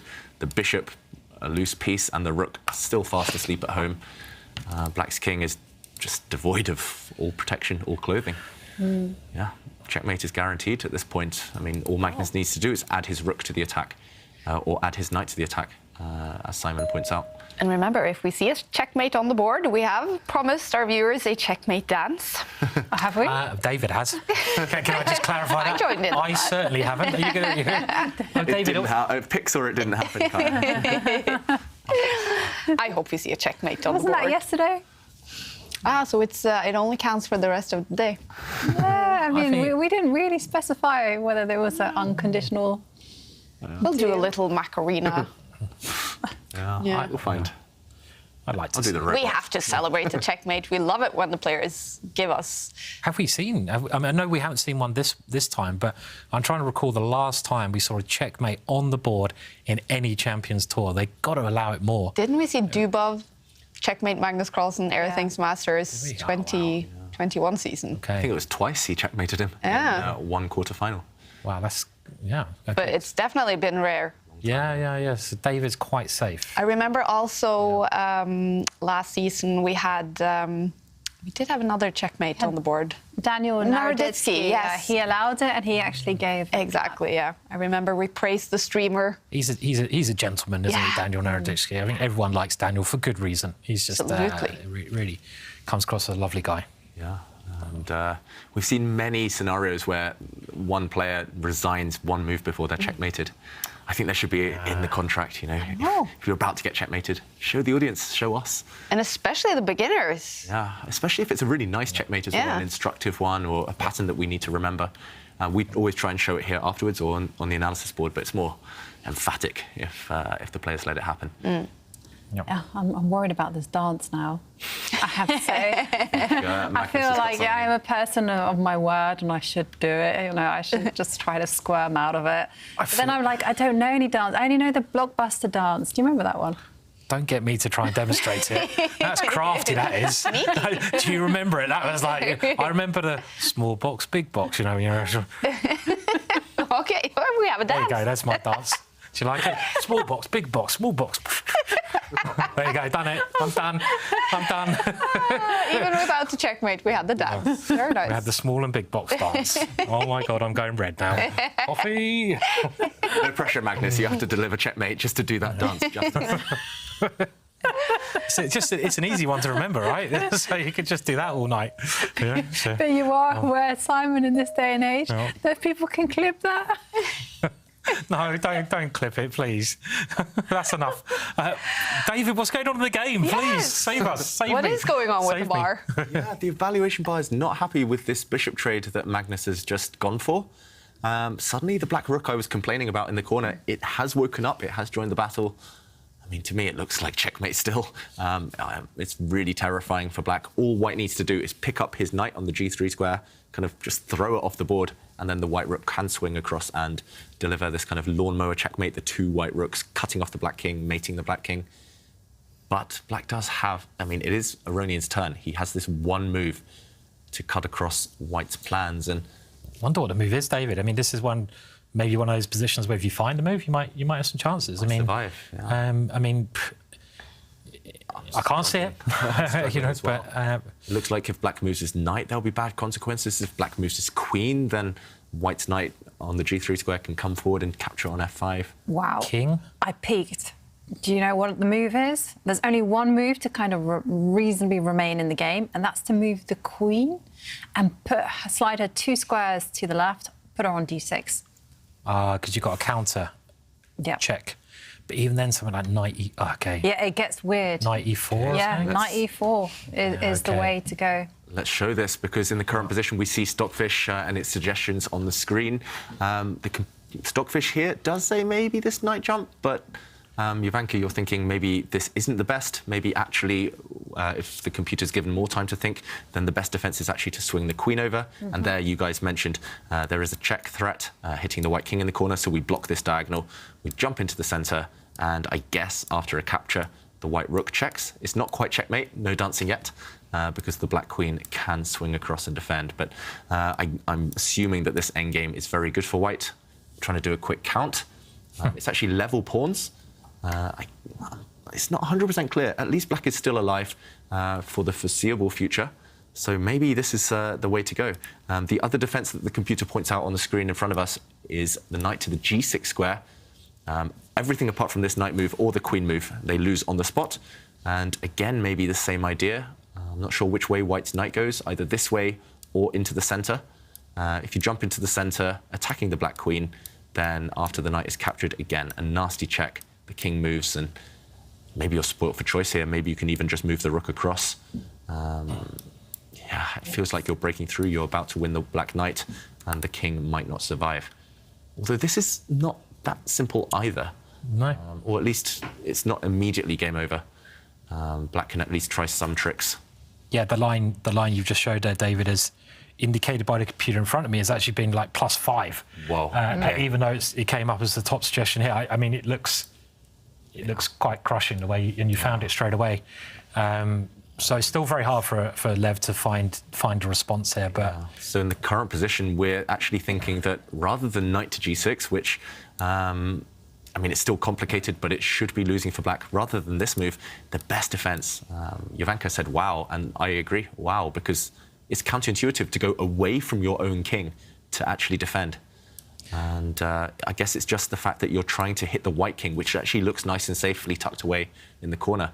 That's why it's so hard to find. You want to take this pawn with a check, and maybe you force white to go in for this idea of swapping off pieces. Sorry, David. Even there, I was thinking instead of the knight coming in, is there a knight f7 after pawn takes? I mean, just you have to calculate that as well. And he's gone for knight g6. He's gone for the knight move. Okay. Yeah, so you're right, Simon. Maybe this is one idea for white, threatening to come across and deliver checkmate. Still mightily complicated, but instead he did jump with the knight. And okay, Magnus didn't go this way. He went the other way. Does this give black any chances? It is a double attack. You're hitting the queen and you're hitting this knight. But where can the queen run to? Well, you have to save the black queen. The queen is actually moved to the h4 square. Well, I was thinking rook h3 is nearly... Is it... I was like, rook h3 is like my first thought, but I haven't calculated it at all. Give away the rook. And after the black queen is distracted... Knight f6 is the idea. And try to get some... Because perpetual is good enough. Yeah, exactly. That's why I was thinking... I don't know. This kind of stuff was... Still super complicated here. Super complicated. I mean, if the black king goes into the corner, do you... Yeah. Yeah, maybe you can take this one with your rook, and the checkmate is coming. And okay, sorry, David, there's big things going on. Yeah. Whoa. Big things. Massive things. Okay, we have to go back to the players now because we're about to see a draw. We will explain this later. And we were about to see a draw by perpetual check. Massive drama. Magnus was about to tick under the minute, the bar going back and forth. He only needs a draw. And it is going to be a draw, nothing else to do, and Magnus clinches it. What a game. And did we see a handshake? But it is a match loss for Levon Aronian, losing one game to Magnus Carlsen. Magnus clinches all 3 points. 9 out of 9 possible points so far in the FTX Crypto Cup for the world #1. What a tournament he's having, and what a match against Levon Aronian is here for Magnus. It ended up being quite sharp at the end here, didn't it? Yeah, it did. But it was a fun game. I mean, he went for this typical pawn sack, which he has done in a lot of similar positions. And I thought I'll do like... The one thing I'll try to do is take the bull by the horns, try and play really aggressively. And that's why I was... sacrificing material myself. I know that he loves playing against the queen and not so much with the queen. So that's why I went for the queen sack, and then I think after that my position was soon winning, but I didn't really need to do anything to rock the boat. So I decided to play it safe. But essentially, you're saying you were in no way surprised by the King's Indian from him? No. I expected something sharp, and to be fair, he'd gotten a playable position with the King's Indian in his previous black game, so that was no surprise at all. 9 out of 9 points? That's pretty good, isn't it? Yeah, it is. This match today was a lot different from the other days, since I felt like almost from start to finish I was the one who was being put under pressure today, rather than the other way around. Like it's been the other 2 days, so it was very different. And truth be told, I feel like I sort of escaped more than I just crushed him today. But it was a lot of fun, very, very interesting, very, very tense match, and yeah, results great. Congratulations. Thank you. What a tournament Magnus Carlsen is having, and he seems so happy. The world #1, 9 out of 9 possible points after 3 days in the FTX Crypto Cup. Now, we do know we will have tie breaks today because Alireza Firouzja and Anish Giri finished Game 4 in a draw. So, 5 minutes after this game, Praggnanandhaa against Hans Niemann has finished. We will see Blitz tiebreaks. The question is, will Prag and Hans as well play Blitz tiebreaks? Because they are tied before this Game 4. If we see a winner, then that player will be the winner of the match. If it is a draw, then they too will play tiebreaks. And I do see the bar slightly over to Prag's side. What do you think, David? It's hard to call. It's slightly over to Prag's side. I was going to say, I think maybe this last move was necessary. There was an awkward pin on the second rank. White's knight was under fire. It's also level material. Both sides have 3 pawns, rook and bishop versus rook and knight. White's far advanced pawns means that he has decent chances, but if the rooks come off, I think black should be able to hold. Normally, bishops are better than knights if there's pawns on both sides of the board. So I'm thinking most likely result is a draw, but still a lot of life left in this one. Clock times as well. They do favour Niemann. He's 2 minutes up on the clock, so a lot to play for. What do you guys think? I feel that the momentum is on Hans' side, and I think it might even go in his favour. Just because if the rooks get swapped off, the bishop is better than the knight, and the bishop can handle white's pawns. Meanwhile, it's not so easy to handle black's pawns.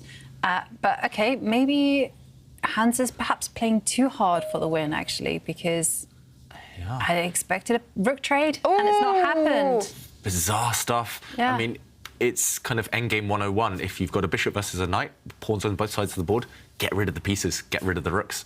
And now black's rook is actually on a poor circuit. It's stuck this last move, I think Niemann has missed because Prag has locked that black rook out of the game. The white knight controls every square the black rook wants to use. The black rook can't check the white king. The black rook can't go behind the white pawns. And now white also has some threats of giving up his rook for the black bishop and just pushing his pawns forward. There's a big threat on the board of playing rook takes knight. Yeah. As well. And bishop, yeah. Sorry, rook takes bishop, and also retreating the knight to the e2 square, piling on the pressure on the bishop. Actually, and this might be the killer threat. You're right, Jovanka. Rook takes bishop if black, for example, pushes a pawn. Just to show this on the board. Deadly. Knight fork. Yeah. How do you even stop this? That means you have to move your rook. The knight e2 is just... The knight e2 is also just incredibly strong as well. Massive blunder. Yeah. He joined it. Such a dramatic moment here. Hans should just swap off the rooks, and I think he's just going to guarantee a draw here. The king is within distance of stopping the white pawns, and now, yeah, instead, that's pretty. Stop this. It's pretty heartbreaking because I think he, you know, as much as Hans is this real character, I want to see him get a point, and he could have swapped off into a draw. I think there, as you mentioned, most likely he's gone. He's played very bravely, but I think he's just losing now. Yeah. Just simply, you know. You can just, there you go, pile up on the bishop, and after rook takes pawn, you can just simply push your pawn forward. Well, knight c3, knight, he has so many winning moves. Knight c3, even. It's like, take everything off. I mean, I feel sorry for Hans here, and I know, but is it sadistic to be looking forward to the interview now? I don't know. Probably a little bit, but... Yeah. The problem now for black is that although he's given up a piece, he's actually pinned the white knight. It's just the white pawns, they're too strong. This pawn is just going to run through and make a new queen. OK, the black rook is trying to come back and stop it, but this knight check is going to end the game. This pawn is simply a winner. Game over. Prag is going to take the win now. Oh, Nothing that's else to do. so brutal. Wow, they were tied before this game, and it looks like Hans will lose the match. No, it's over. He resigns and offers a handshake to Pragnananda, who takes another 3-point match win today against Hans Niemann to join Magnus Carlsen on 9 out of 9 points so far in the tournament. It's the young Pragnananda there in joint lead with Magnus Carlsen in the FTX Crypto Cup after a great final game here. Let's head down to Miami to see if we can get a reaction from young Prag. It seems, Prag, that Hans had a chance to get away here, but couldn't find it at the end. How did you feel about that? Yeah, I think that should have been an easy way to win, but I couldn't find with a little time. It's always tricky. And he always had this checks from behind, so it wasn't so easy. Probably instead of rook g1, he could have exchanged the rooks, and maybe it's a draw. Did this feel like a bit of a strange match, that it was not necessarily always your best play, but you still got away with it? Yeah, I think in the first game, yeah, I didn't play so well. I mean, I just got, I mean, that one moment where I misplayed, and okay, it was over after that. In the second game, I think I played very, very good. Comparing it's just a rapid game, I think I outplayed him very nicely. And in the third game, I had one chance where I could play for a win. Probably I was much better, but I missed it. So I thought, so I just took a draw there. And okay, this game, yeah, I felt like I should be better, but then some of the game kind of equalized, I think. And then again, I got chance. Then again, it was counterplay. So it was just a strange game. If I play an opening against you and it fails, is it stupid if I want to play the same opening again? Not necessarily. I think it was an interesting choice from him because maybe he just looked at it during the break because we had quite a long break because we finished the game earlier. So probably he just looked at the lines at that point, and I was kind of expecting it. So.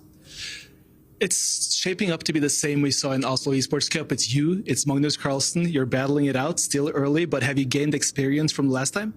Yes, hopefully I won't lose the next round because I lost the last fourth match last time. So good luck, Brad. Yeah, thanks. What a memory on Pragnananda. Shared lead with Magnus Carlsen after 3 days in the FTX Crypto Cup. In 2.5 minutes, we will have blitz tiebreaks between Anish Giri and Alireza Firouzja.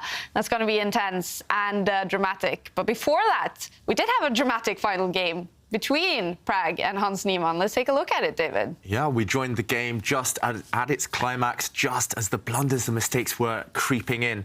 And Prag actually mentioned he had some easier wins earlier in the game. He was in control for most of it.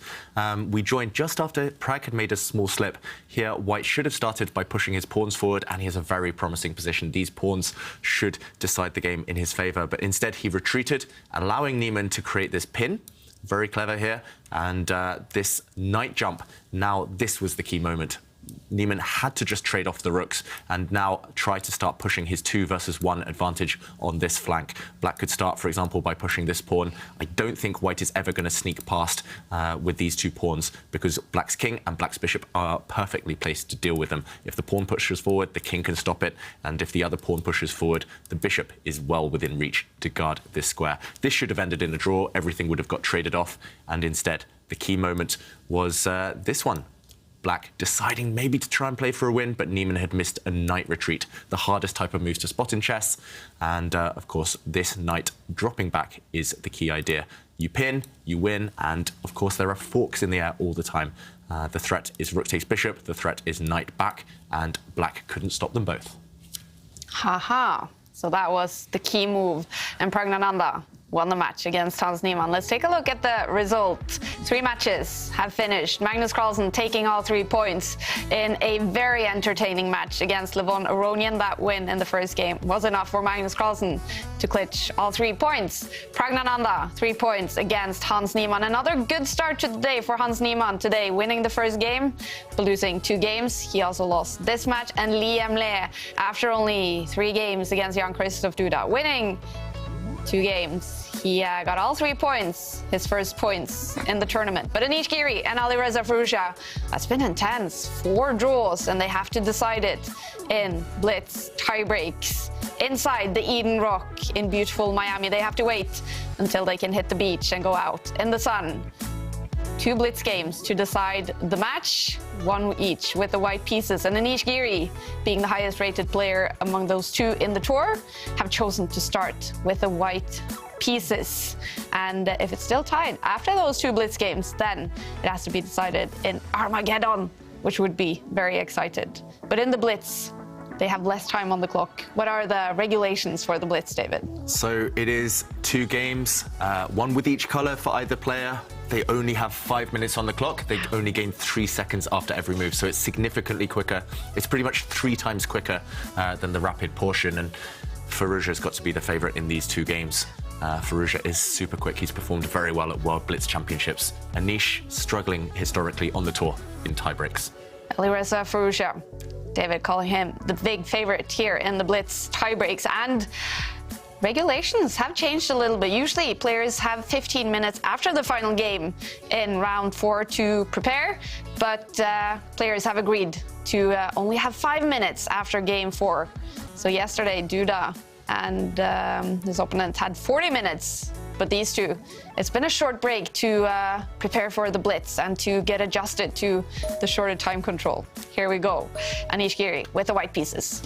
Yeah, he has to strike first with white. It's a very quick opening. It's the Catalan opening, a variation of the Queen's Gambit declined.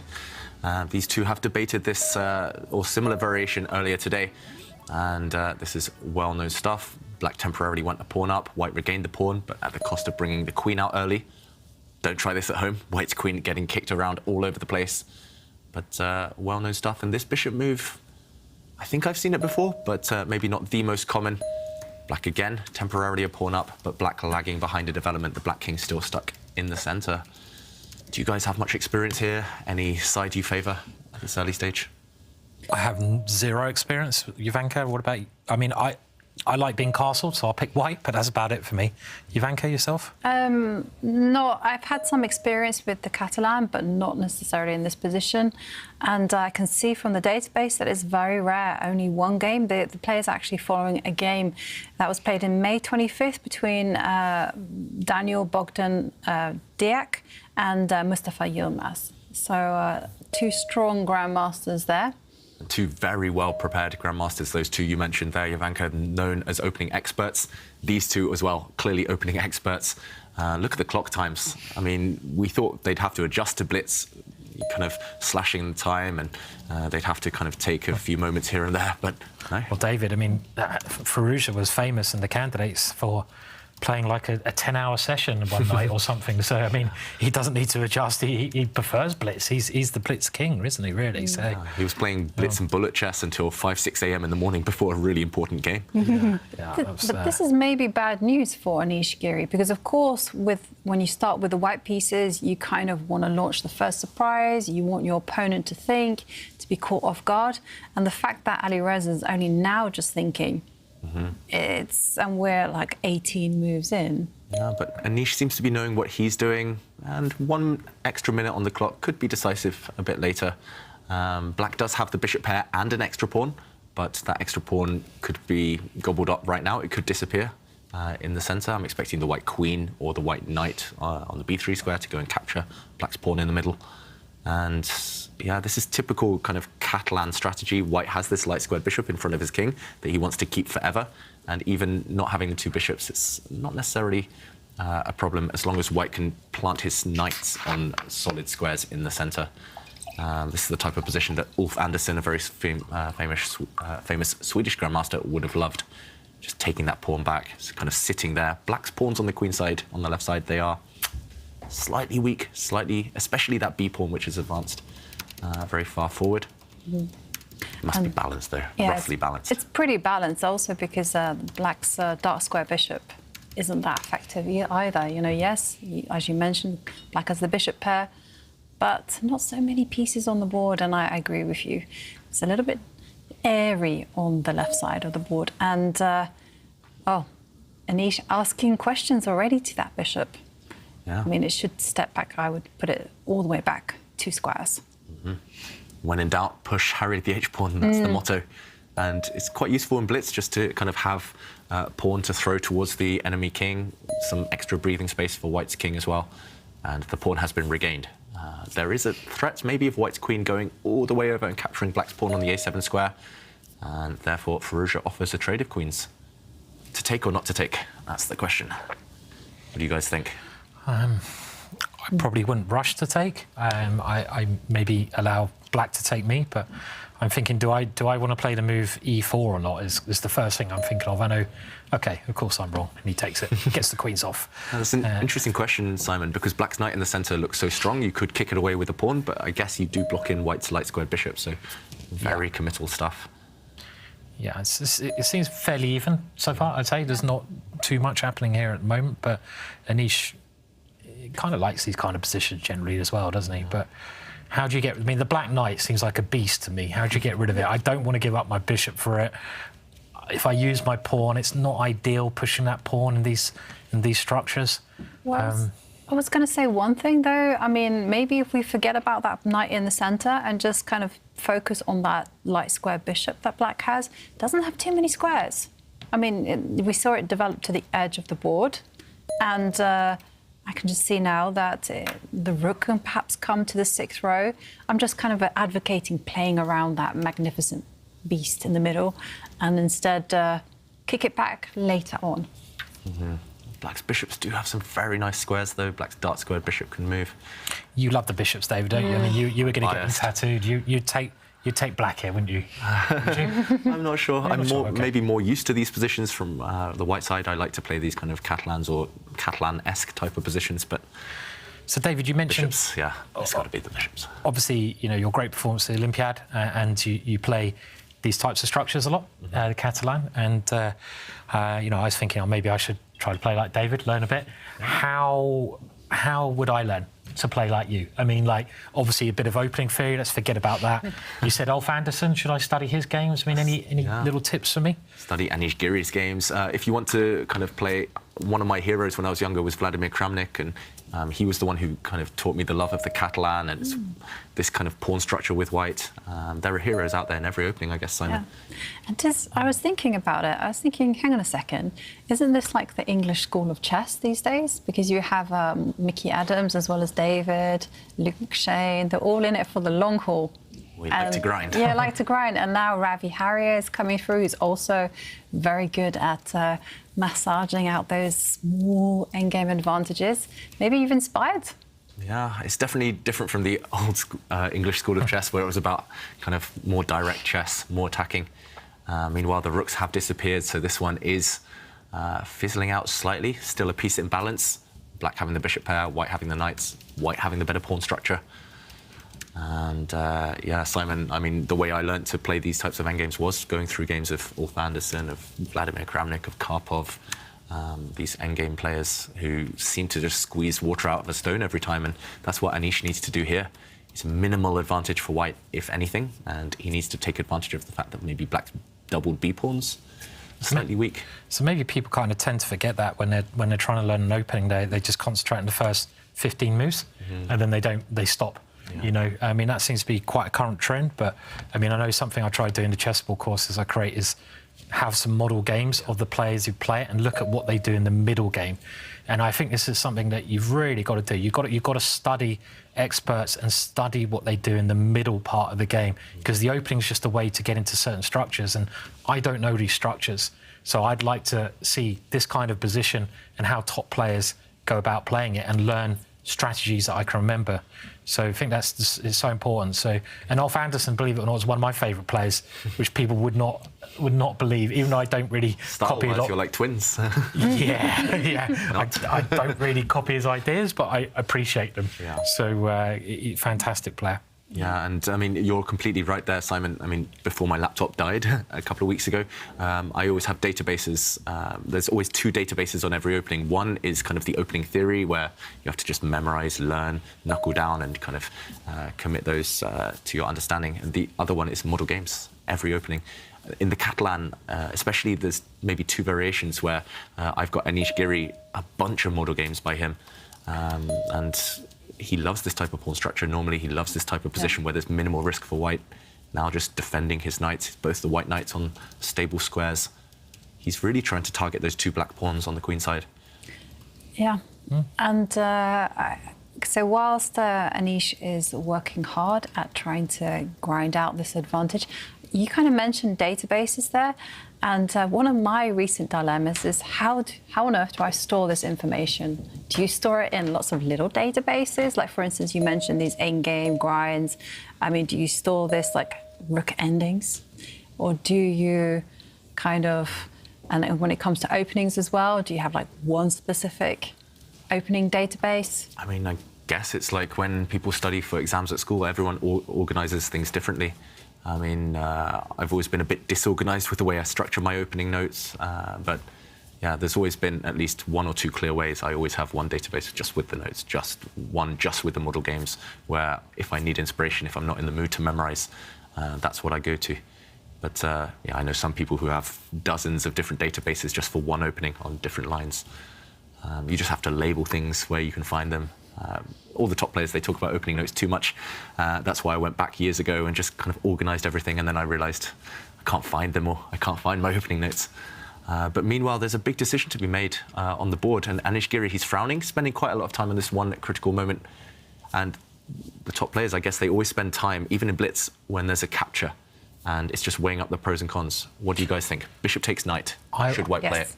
Yeah, I'm with you, Jovanka. I mean, my first thought is I'd whip that off, put my knight in the centre, bring the king over, and then work, then have a think, which is probably the mistake, right? I mean, keeping the tension is, I don't know, but it looks obvious, right? If the black knight gets one move, if the black knight moves away, it's just going to be opposite coloured bishops. The knights will balance each other out, and it's going to be a draw.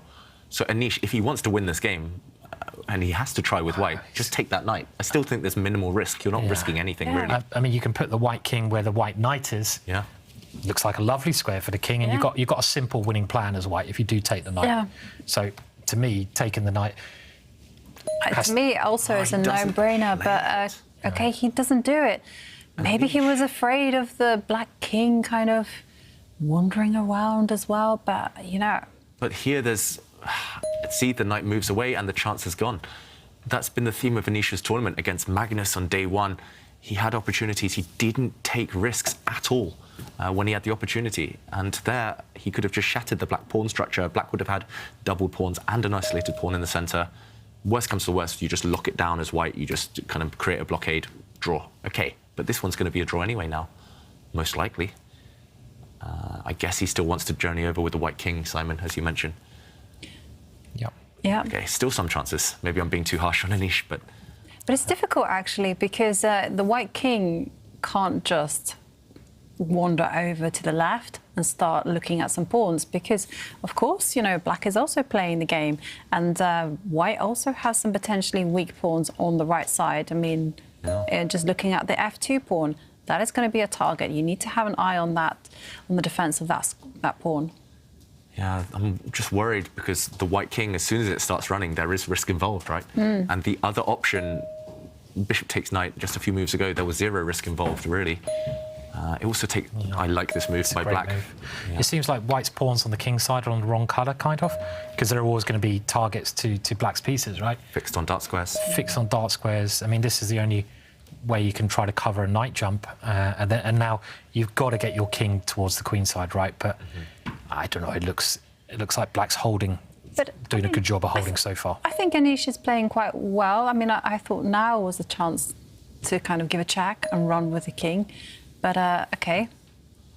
Instead, he just took a safety-first approach and retreated the bishop. I mean, still, there is that possibility of the white king taking... Oh, no, not anymore. OK, now we're in the realms of a dead Well, I mean, they can shake hands here, can't they? Or shake mouses or whatever they do. Opposite colour. Opposite colour bishops, no way forward, and we'll see the position repeat itself. Anish, missed opportunity again, taking the draw. Feels like that happens a lot to Anish. Yeah, it feels like he's gone back to the Anish from years ago where he just wouldn't take big risks against the top players. Yeah. Against me, he would have taken that knight. I think he would have tried to press that advantage for 50 moves, but just maybe, I don't know what it is. Just minimal risk against Firouzja. Maybe a bit worried about the clock situation there. And Alireza Firouzja, he will have the white pieces in the second blitz game. With a draw here, if we have a winner in the second blitz game, that player will be the winner of the match, taking 2 points, 1 point for the loser in tiebreaks. Blitz game number 2 will start in 4.5 minutes. Should we take a look at this game? Where was those chances for Anish? Yeah, it's just that one critical moment, and I think I'm being maybe a bit harsh, but Simon, Jovanka, you said you would have gone for this decision as well, and here it's Anish Giri to move. Anish has the white pieces, Firouzja with black, and here Anish just moved his knight into the centre, allowing the black knight to retreat, and as we saw in the game, opposite colour bishops, the knights kind of balancing each other out. The game fizzled out towards a draw, but he could have imbalanced the position. He could here have just captured the black knight and started running with the white king. And it just feels like there's no risk here either. The white king is coming very quickly to the centre. The white knight will just park itself on a nice outpost. And again, no risk. The white king has weaknesses to target later on. Long term, it would have been a lot of suffering for black. Firouzja would have had to sit there, defend really accurately for a long, long time. I just don't really understand. Black's pawn structure here as well, very, very weak. Anish should have gone for this, and he would have had at least some decent winning chances for white. And apparently, Anish now in the tournament, he has 10 draws and 3 losses. We see so many decided results. What's up with Anish? He needs to find his inner warrior. I mean, I think it's just those small moments, you know, he has been playing aggressively and somehow when it comes to that critical moment where he has to go for that final kill, he hasn't done it. Yeah. He's kind of played it safe and pulled back from the edge. And unfortunately, this has had an effect on his results. And the longer it draws out, unfortunately for him, the harder it will be to get that win. But when it does happen, because I'm sure it will, then the floodgates will open. And he still has a chance today. Yeah. He can, of course, still win the match with the black pieces coming up in a few minutes. Blitz game number 2. Before that, we want to see some of your selfies.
Beautiful selfies from all of you. Thank you everyone for sharing from all over the world, and it's beautiful in Miami as well, where one match is still going on. It's the Blitz tiebreaks. Alireza Firouzja with the white pieces in game 2 against Anish Giri.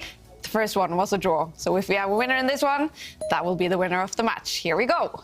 Here we go. Firouzja, very, very strong with the white pieces. He chooses the Spanish opening. And not the main line, not the most direct way of playing the Spanish. Firouzja just wants to get a position and play. He just wants to maneuver. And all pieces, all pawns on the board, that's promising. It's going to be very tense, this game. And Anish, he just has to recover maybe from small missed opportunity, which has been a bit of a pattern in his games so far. He just needs that confidence of a win. Will this be the time? Black now expanding in the center. Knight on the rim, but that will be re-centralized very shortly. And a typical plan for White. White wants to re-maneuver his... There we go. Black's Knight getting back to a good square, and White's going to maneuver his 2 knights, park them in front of the White King.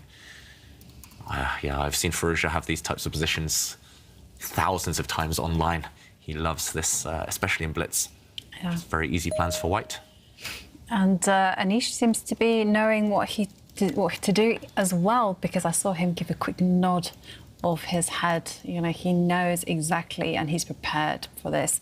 And do you know what? I think because the players are playing so fast and so well prepared, we might see our first Armageddon. I'm going to call it already early on. What do you think? It's definitely possible. I'll go White win. Yeah, I think. Let's go for that. White win in the Blitz game or the Armageddon, Simon? This one here. So, only because I've seen, again, I mean, nothing against Anish. Anish is fantastic, and he's obviously one of the best prepared players in the world. He knows what he's doing here. But Firouzja, I've just seen him win so many, as you say, David, so many games in this kind of Spanish position. Mm-hmm. He seems to be one of the world's, if not the world's best player in this type of structure. And he's really good when he gets the attack sort of going, and his pieces are heading that way now. The Queen, the Knights might start jumping in. So here they come. So I'm going to go White win. David, what about you? I would love to see Armageddon. I do trust Anish's defensive skills. I know I've been slightly critical of his kind of conversion, his killer instinct, but his defensive skills are good. So, yeah, I mean, Firouzja, he does remind me of Bobby Fischer, and Fischer was an expert as well in these types of structures with white, where it's symmetrical in the center. It's kind of this king's pawn structure is blocked, but then somehow just maneuvering his pieces to good squares. He's very tactically sharp, so he'll seize the moment and go for it. But then again, yeah, Anish, so smooth as a defender, very rarely in trouble unless... Does anyone see Anish winning? It's gone very quiet. No, I don't see it. I mean, I thought maybe he could have done it if he perhaps hadn't gotten rid of the tension in the centre. But now well, hang on a second. I quite like what he's done there on the left. You know, that pawn chain is so beautiful. Look at them all lined up. But of course, that's not going to decide things right now. He still has to neutralise all of Firouzja's activity on the right. It's that big knight move, isn't it? That White's getting ready. This is and again, I'm only saying this because of the position and Firouzja. When he gets attacking, when he gets near your king, he's just phenomenal. And that knight just looks so scary to me. But I don't know, maybe... Well, this is probably a good defensive move, David. We're so fickle, we're changing our mind. We're thinking, White's going to win, and then suddenly, Black's got a nice structure. And then, actually, Firouzja's attacking. So, but he is the first one to land his knight on a dangerous square. Black's knight maybe a bit misplaced. Anish now is going to try and trade off those knights. There we go, retreating. White's knight is on the dream F5 square. I don't know why it's always F5, but when a knight gets there, it's always scary for the opposition king. And Firouzja says, yes, you can trade off the knights. Interesting decision. I would take those knights off in a heartbeat now. For Anish Giri, he doesn't. He gives up a pawn, but I don't know if that pawn can be captured. I don't think it can. Because it's G5, right? Yeah. Maybe we can very quickly show this. Anish has set a nasty trap for Firouzja. Okay, Firouzja doesn't trade off the knights. If he had captured a pawn here on the edge of the board, White wins a pawn, but at the very end, as Simon says, G5. Trap the white bishop behind enemy lines, and that piece is lost. And instead of this knight trade, Firouzja decides to keep pieces on the board. But now Black's knight finds a decent square, and White's knight is controlled by this pawn. It's still very tense. Let's go back to the players. Oof, anything could still happen. Okay. Don't like the transition for White there. Just the fact that the White knight is now locked out of the game. Can I change my mind again? Anish for the win. Make sure you get them all in there, Simon. Yeah, I always do, because then I'm covered. Just slam that knight in the middle of the board and get the win. That's all I'm thinking. But that's the cool thing about chess at this level, right? It can always shift. These players are so good. It's happening. And it's happening. Yay, there we go. Anish for the win. He's seizing the ball by the horn, sacrificing a piece. Whoa. This knight can be captured, and maybe it will be. If it isn't, we'll show what would happen. But wow, what a move. I think Firouzja missed that one. I must admit, I missed it as well. Simon, you spotted it instantly. I didn't see it at all. So, but I mean... OK, the proof is in the pudding. Can you capture that knight? Yeah, maybe just while Firouzja recovers from the shock, and OK, we will see it. But now, after the knight is captured by a pawn, Black is temporarily a piece down, but he's hitting this white bishop. And if this bishop moves, no matter where it goes to, OK, it does drop back. Suddenly, Black wins the piece back. And probably with interest, suddenly this is a double attack, hitting the queen, hitting the bishop as well. One of White's pieces will drop. And the thing is that the position has opened up, but in the process with that knight jump, Black has won the bishop pair. And there are ideas, for example, of grabbing this pawn a bit later on. Still all to play for, though. Still very, very complicated. But the bishop pair, you've got to favour those right now. Giri, the favourite maybe now. Yeah, the position looks lovely for Anish, and all he needs to do is just mobilise all the pieces, get them going, and the rook comes and attacks the queen. Queen has to move, but at the same time has to keep an eye on defending the bishop. So I'm predicting that the queen... Where's the queen going to step back to? Yeah, it's hard to evaluate. Do you offer a queen exchange? Normally, you don't want to take off the queens if your opponent has the bishop pair, because the bishop pair will kind of grow in strength, but you're right, Jovanka. Where else to put the white queen? Black's queen is trying to go and grab the white pawn on the b2 square. You've got to keep that one guarded. White is temporarily a pawn up, so maybe you could make an argument for trying to trade off the queens. Oof, so tense. And Firouzja now lower on the clock. he's the faster player on the mouse. I think if it comes down to a scramble with both sides down under 10 seconds. He's got to be big favourite in the Armageddon because you don't get extra time then, and he's incredibly quick with a mouse. But I mean, Anish is a class act. You know, let's not forget that he can beat anyone in the world. And we usually say, right, to choose the white pieces. But Anish playing all these draws, and he can choose colours because he is the highest ranked player in the tour. Should he choose the black pieces? I don't think he can. If it goes down to Armageddon, I think he has to take the extra minute. I've played Fallujah hundreds of times online at Blitz, and every time I just lose on the clock or lose because of the clock.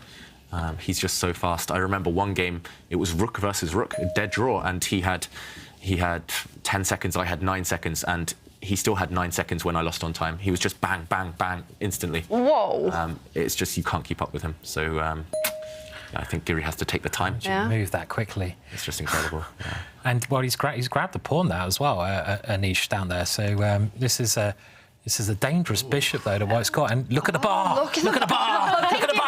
Thank you. I love it. It's gone downhill, though. Oh. Look at the bar. Look at the bar. So, for a brief second there, something happened, didn't it? Yeah. So, why has the bar gone down? Maybe he should have used the other rook? Because Queen B6 seems like a killer idea, right? Queen F6, Queen B6 guy. But yeah, you're right. I don't know. What's the answer? What have we missed here? Because just to show it, just while Giri is thinking, here he put his queen on maybe about a poor square, and here I think White should have used the other rook so that the black queen doesn't have so much choice. And we'll show this in the current position. He used this rook. Now at least the black queen can move either to this square. Maybe it can take a pawn. But if it goes to the centre, I think this would be a huge mistake, as Simon points out, this idea. Attacking the bishop, no matter what you do, whether you defend the bishop, move it, there's this idea. And Simon, you mentioned if you line up a queen and bishop on a battery, checkmate is inevitable. Here, the queen is just coming in with a checkmate. He's blundered Anish Giri. Let's go back to the game. This is going to happen. The black king is in huge trouble. Just chose the wrong square with his queen. Oh, dear. Is there anything he can do? Can he throw in an attack against the white bishop, maybe? Hit it with a pawn? I don't think that's actually going to change anything. Can he maybe hit it with a rook? Yeah, White's bishop. OK, he does that, Jovanka. White's bishop is the key. That dark square diagonal pointing towards the black king. I guess you can just still do that lineup. At least he can take queen. At least he can get rid of the exchange then, I guess. And maybe that's OK. You need to get rid of that white bishop at all costs, pretty much. Yeah. But Anish, OK, he's banking on this fact. What does White do? Does White just move the bishop? Oh, that's calm. Calm and steady wins the race. I like that move. You could maybe use the white rook in the centre, lift it up 2 squares, attack the black queen. So many choices. Fallujah, OK, he's got a lot of time. 1 minute 40. Spoilt for choice now. Black's position hanging by a thread. We were praising Anish in just one slip. And he should have stopped this bishop getting to this diagonal. And now the bishop does stay alive. King safety, such an important thing. And we saw Magnus Carlsen manage to secure a draw against Levon Aronian because of king safety, and here it is going to torture Anish Giri. Ticking under 1 minute now. OK, he's going to trade a set of rooks, it looks like, from his screen. OK, he changes his mind. You can't really afford the time to change your mind under 1 minute, getting attacked. OK, he does trade rooks. OK, and still the same problem persists. How is he going to defend the bishop and at the same time guard against the queen coming to the f6 square? Yeah, dual threats, 2 threats. How do you stop them both? Maybe you don't. You just have to give something up. I'd rather give up the bishop than get checkmated if the white queen does come across to this dark square diagonal. Really tough. Yeah. OK, this threatens the white rook. Very sneaky there. I think Black's intention, if the white queen comes across, was to actually give up the black queen at some point, but White's rook now tucked away nice and safe. Still the same dilemma. How do you defend? Come back there, yeah? So, no, he can come back. And he's managed to do it. So perhaps this wasn't the most accurate continuation from Fallujah. Did you see Fallujah suddenly leaned forward as if he missed that move? He thought he was winning on the spot. And game on.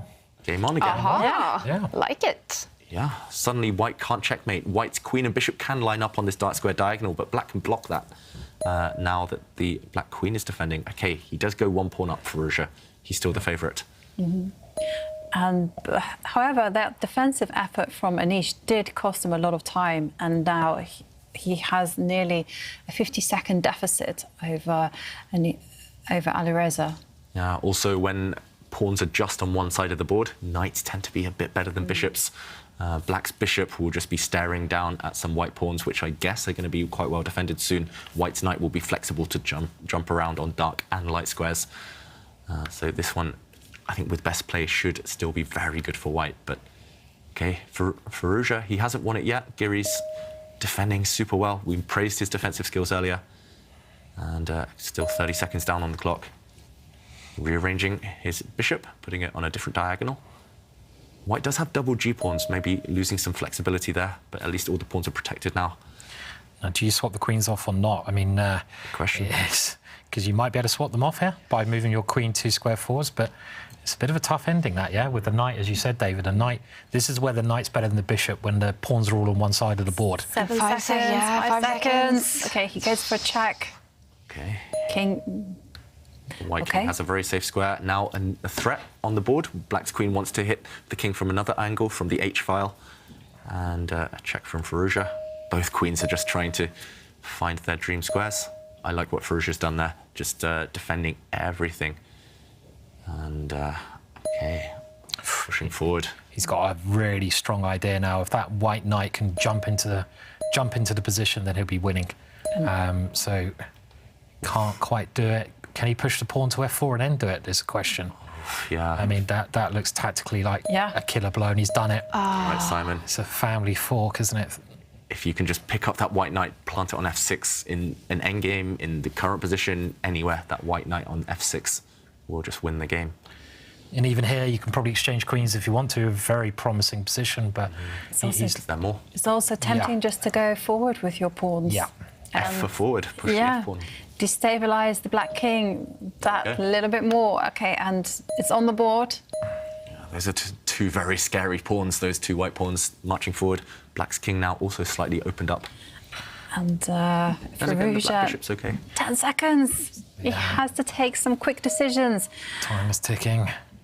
Anything could still happen. Yeah. Yeah, absolutely. Anish is fighting so hard. I mean, all credit to him for great defense. Yeah. Finding ways against the master of attack to stick in the game. But I don't know. I'm not sure he can. Well, look at this. He's getting some decent counterplay here. I mean, the bishop is very good, and look at the pawn. The pawn is just running. And you know, if the queens come off now, he's going to win the central pawn. And this should be absolutely fine for black. Yeah, he should be able to draw this now. But it was just the speed. Suddenly, Giri upped his speed. Bang, bang, bang, and he was up on the clock there. Firouzja went down to 2 seconds. That's what you got to do in blitz. It's about when to change the momentum, when to pick up the pace, and the queen's coming off. Yeah, like you said, Simon, getting rid of that white central pawn was the key. White's H pawn alone shouldn't be enough to win this game, and that's a nice move, cutting off the white rook from the defense of its pawn. And the black king is coming. Do you think Giri's trying to win this game? You know what? I think the king can take one step forward, right? Yeah, why not? You know. And then probably a draw is. Probably a draw. Rook and bishop do combine better than rook and knight, usually. So right now, white's king as well, caught in a mating net. Firouzja's I can barely talk, it's so tense. Yeah. I mean, black shouldn't be worse here with the coordination of his 3 pieces in the centre of the board. I mean, I think Firouzja should be taking the draw. He's going for it. He's trying to repeat the position, and there we go. We're going to get our first Armageddon of the tournament. Oh, we love it. In 5 minutes, Armageddon to decide this match between Anish Giri and Alireza Firouzja.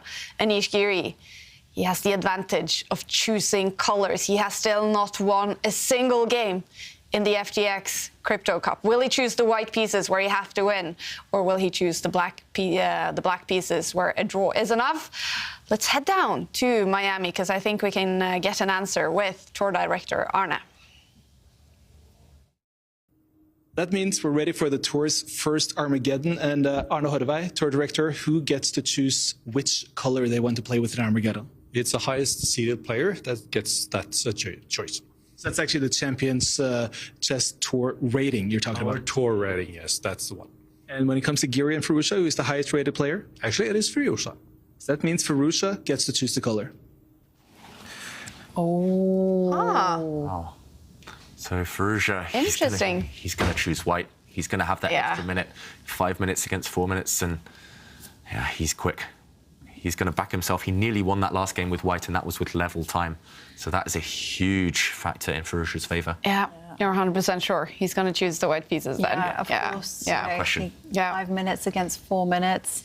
And we've often seen that this is such an effective strategy. They just make moves and they're in it for the long haul. And as David's pointed out many, many times, Furusha, one of the world's best online players.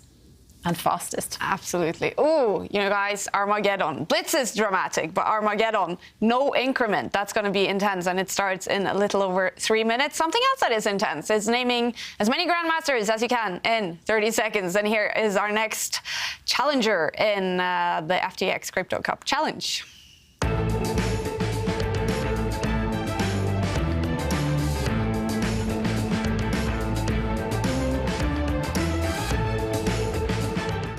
Гельфан, Сантос, Каруана, Дим, не помнящий, Рапорт, Дуда, Раджабов, Фируджа, Шевченко, Моисеенко, Олещенко, Демченко, Сарана, Алексеенко, Юфа, Федосеев, Фьер, Мареко,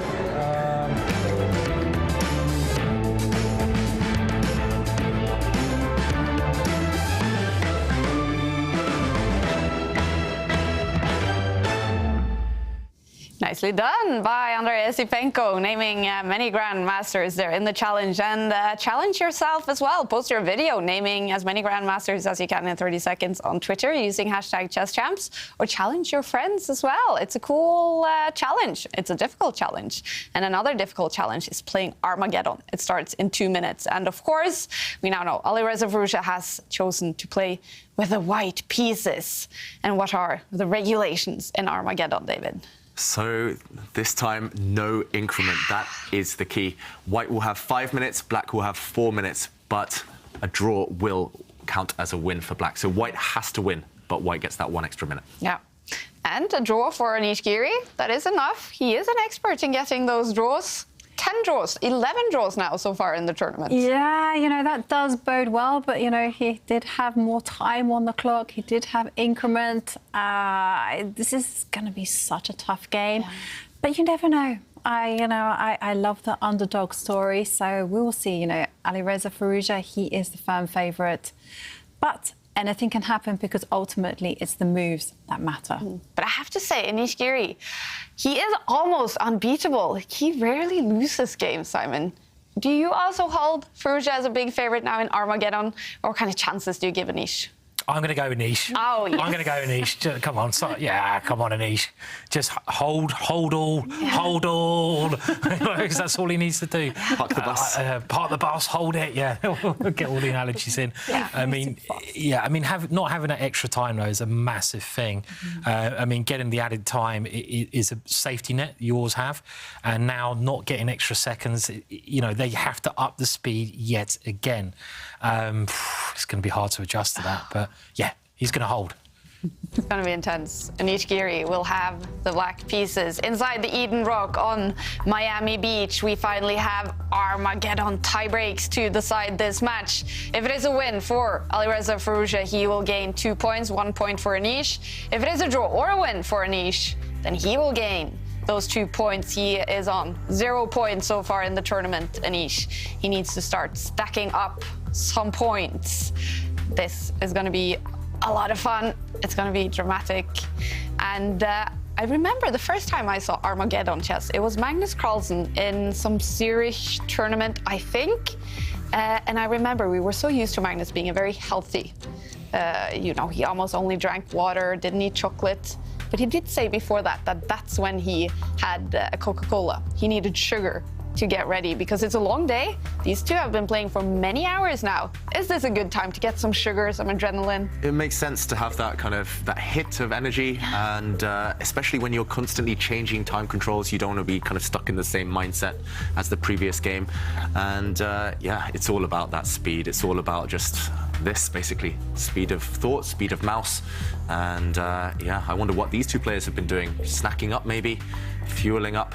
Either way, it's all about who gets off to the fastest start. Yeah, they are entering the Miami esports arena for the Armageddon. Are there any kind of openings you would especially choose to play in Armageddon? Yeah, I've had a lot of experience with Armageddon chess. I try to choose white if I can, and I've tried 2 different strategies in the past. One is just very aggressive, very direct, because it is harder to defend, so you spend more time on the clock defending. Here, Giri would be defending as black. The other strategy is to just keep all the pieces on the board. For example, he goes direct Firouzja, but for example, not commit, not trade off anything, because you can simply win on the clock. The more pieces left on the board, the higher your chances are of that. But we see a repeat of the previous game, the Spanish opening. Nothing new so far. The players copying exactly what they did in the last game. Firouzja must have a new idea up his sleeve, but both players playing super fast. Giri, I'm not sure about the clock times. Has he not spent any time at all? Finally ticking under 4 minutes. And his first real think of the game. First difference of the game is that White's bishop now is still parked on this long diagonal pointing at the black king. This is still known territory, I think. White's knight, bishop and rook on the edge of the board make a bit of an odd impression, but White's knight will start to centralise itself a bit later on. Who's played quicker? Slightly? Giri, I guess. He's eaten into Firouzja's time advantage a bit. So tense, isn't it, now, though? I mean, this is like the time, no increment is such a big thing. And if either of them get under a minute, you can flag, even in a really bad position. And this is what it's all about, the excitement. Grabbing that pawn over there, going a pawn up, but White has the attacking chances generally in this opening, right? Yeah, but I like what Anish is doing. He's already making Firouzja think a little bit, grabbing material. He has that to fall back on. And, well, Firouzja is thinking a little bit, and now there's not that much in it. It's just about 30 seconds or so. Yeah, Firouzja, I'm not used to seeing him play this slowly. Normally in Armageddon, it's just bang, bang, bang, or blitz chess online. Yeah, the one thing that we definitely won't see is a resignation, I think, unless it's hopeless and the opponent has a lot of time on the clock. We will see that word. Simon mentioned flagging, just playing for the clock. There's always hope in Armageddon. And, OK, putting the white knight on the edge of the board. OK, the computer hated that, which makes me think there was maybe a tactic in the position. But, OK, the white knight has jumped into this really promising square. Is trying to attack. Such a beautiful square, isn't it, that knight? Now the queen can come out as well, and this is the problem that black sometimes get, just this onslaught. And wow, what a move as well, the rook coming in. Yeah. I would be scared if I was black here, but Anish, you can hold it. On the plus side for Anish Giri, he's only 20 or 25 seconds behind on the clock now. Firouzja just trying to whip up an attack has spent a lot of time, and here we go, Simon. The rook does enter. That's a lot of attacking pieces. White has 3 attacking pieces near the black king. White's light squared bishop as well from afar on the same diagonal. It looks so scary. It looks incredibly scary. I think some defenders need to make their way over to the king side as quickly as possible. They can't. And also, Giri does not look happy. He's spending time, but does he look a bit frustrated? He looks like, I don't know, gritting his teeth already. I mean, the white queen's ready to come over, the white rook, if you need them.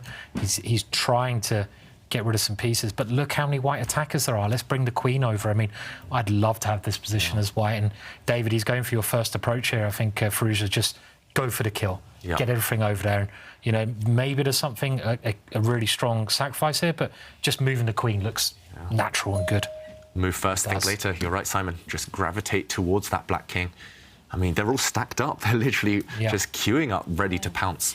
And there's a big threat on the board of the white knight on f5, going to grab the pawn on g7, destabilising the knight on f6. I mean, even if this was a long classical game with an hour or 2 on the clock, I think Giri would be struggling, hating his position. Even if there was no immediate breakthrough for white, the other rook in the corner can slide across. OK, this was necessary. Black's knight retreating, as Jovanka mentioned. Now, is it a target? is there a big move here? It's one of those positions where there could well be.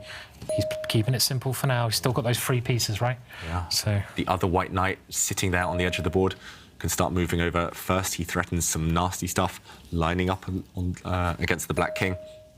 And Giri doing what you advocated, Simon, holding tight, using the queen as defensive powers along the 7th row. This is good stuff. He's defending everything so far, but now he's gone under 2 minutes. So, you know, that is also a bit worrying. And Firouzja's knights are now moving all the right way. I mean, it just looks visually so nice for white, doesn't it, as well? I mean, I know you're a pawn down, but it doesn't matter. Yeah. Black's extra pawn is the A6 pawn, which is still miles away from doing anything significant. So, yeah, the problem for Giri is this position plays itself. White's pieces are just moving, slowly inching their way towards the black king. At least now he has a semi-threat for black. Or I say threat, he just wants to eliminate that white knight on f5. It's too strong. Get rid of it. That black bishop wants to trade itself off. It's the right way to play, isn't it? Try to get rid of all your opponent's aggressive pieces. Just make exchanges. Hold, hold, hold. That's what he's got to do here. Firouzja now spending a bit. This is going to be such an exciting finish. Yeah. They're both going under 2 minutes. They don't get extra time. Oh, ho, ho, ho. Exciting. Yeah. So, hold on to the edge of your seats. Yeah. It's going to get fast and furious. And, yeah, the next 3-4 minutes, I'm not sure whether we can keep up with the players. It's going to speed up incredibly. And Firouzja now under 2 minutes. So, wow. Not that much time difference between the pair. And he does reroute his knight. And Giri doesn't even trade off one of the knights. But he's doing a great job, isn't he? It looked like he was going to get smashed, but he is holding. He's holding everything. It really was park the bus until this last move. Black still had 5 pieces on his starting rank. He was literally kind of backs to the wall defending. And, OK, this bishop move is quite a nice one, maybe, covering all the light squares. And Firouzja now under 1.5 minutes, which actually he's got less time than Anish Giri. Yeah. This is interesting. Anisha's been 1 minute quicker than Firouzja up to this point, betraying all kind of, just going against all pre-match predictions. But one little slip and you lose. This is the thing. So he's using the extra pawn now. He's got a simple plan, and Firouzja's moved his piece the other way. That is a good sign for Anish, right? The piece is going the wrong way, not towards Black's king. Yeah, maybe we were talking about how natural his position was to play. He was going for the attack, but maybe he just missed the moment. He wasn't calculating at the right time. And I mean, he's using the centre. I'd be using the H pawn if I was white to throw it up the board. Very natural thing to do. But the white knights are still so scary. And in blitz, knights are very dangerous because you can't always tell which way they're going to go. Time situation. Oh dear, Anish. Oh dear, Anish. Slow down again. You're under a minute, Anish. You don't get any more time. It's basically a bullet game now. It's bullet chess, and Firouzja is one of the top 3 bullet players in the world. Anish is not as quick. The knights are jumping in. Simon, you mentioned them. Attacking. Oh, no. It's all going to go a little bit wrong now.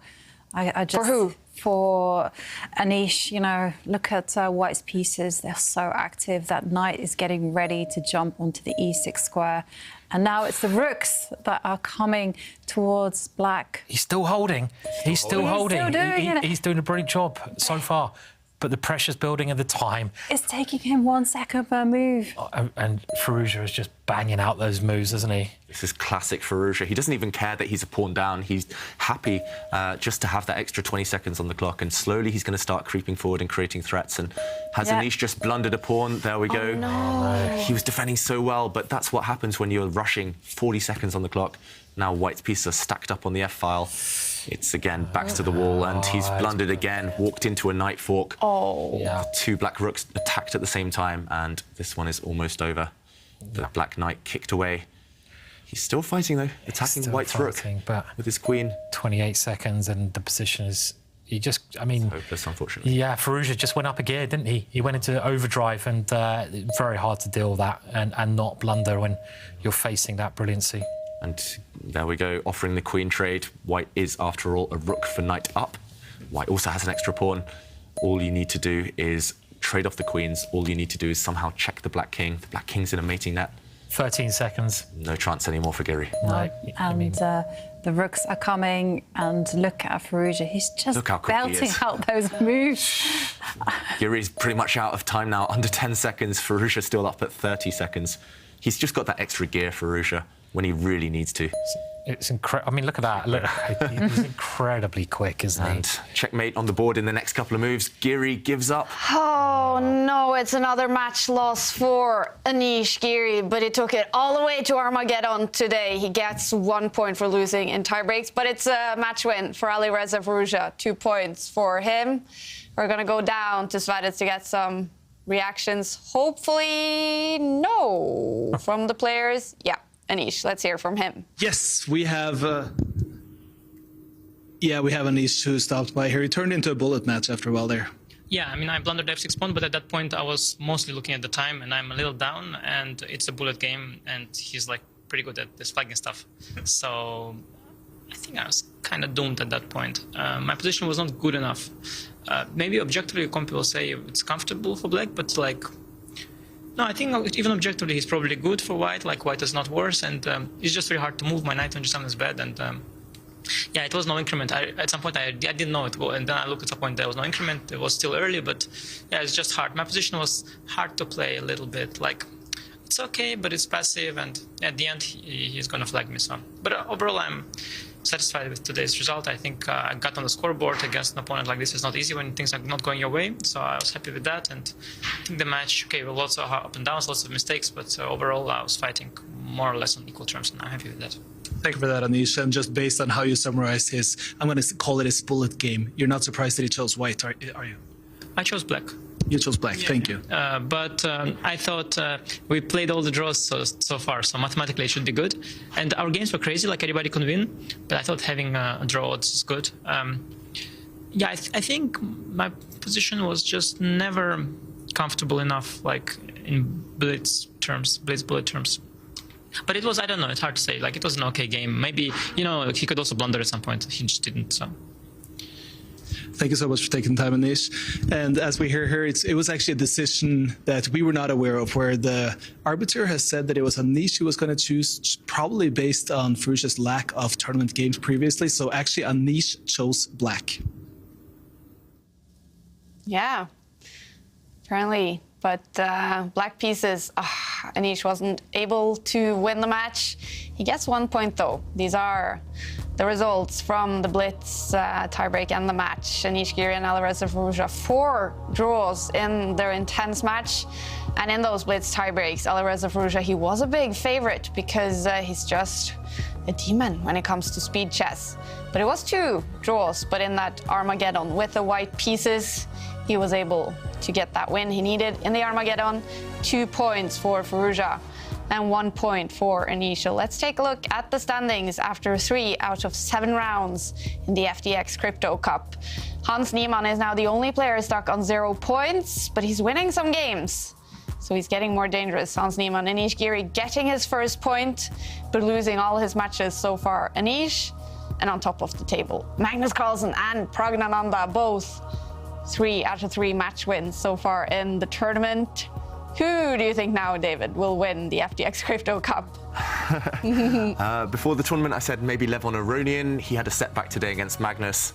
It looks like a 2-horse race at this moment, and Magnus is the favourite, of course, but Prag, what a player. He's never slowing down.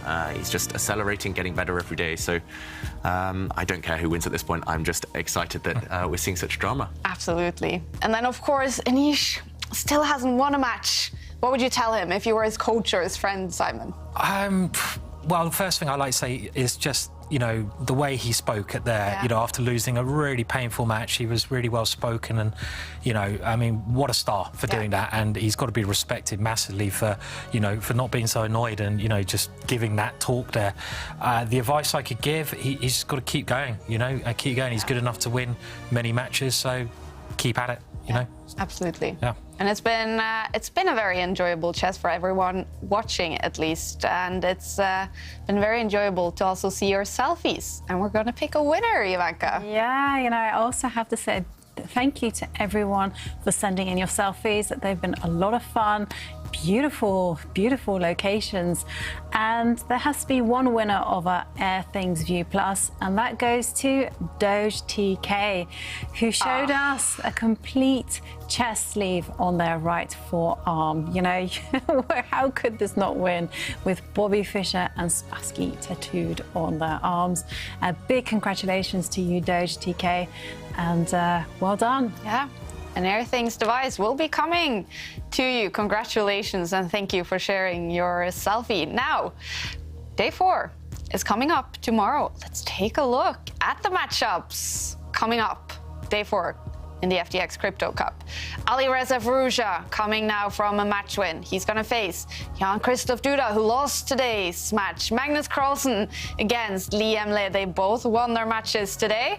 And Magnus Carlsen is on top of the table together with Pragnananda, but a tough one for Prag tomorrow against Levon Aronian, Anish Giri and Hans Niemann. They have both lost all their matches, and tomorrow is those two up against each other. Any favorites here, Simon? I'm looking forward to Prag versus Lev. Yeah. Prag's winning everything at the moment. They've all got something to offer, though, every single one of those matches, so going to be good. It's going to be good. It's been a very fun day here. We even had Armageddon chess, and the drama continues tomorrow on day 4 in the FTX Crypto Cup. Thank you to everyone for watching, for sharing your thoughts and your selfies. We'll see you again tomorrow at 5:45 CET. Thanks for watching. We'll see you tomorrow. Bye.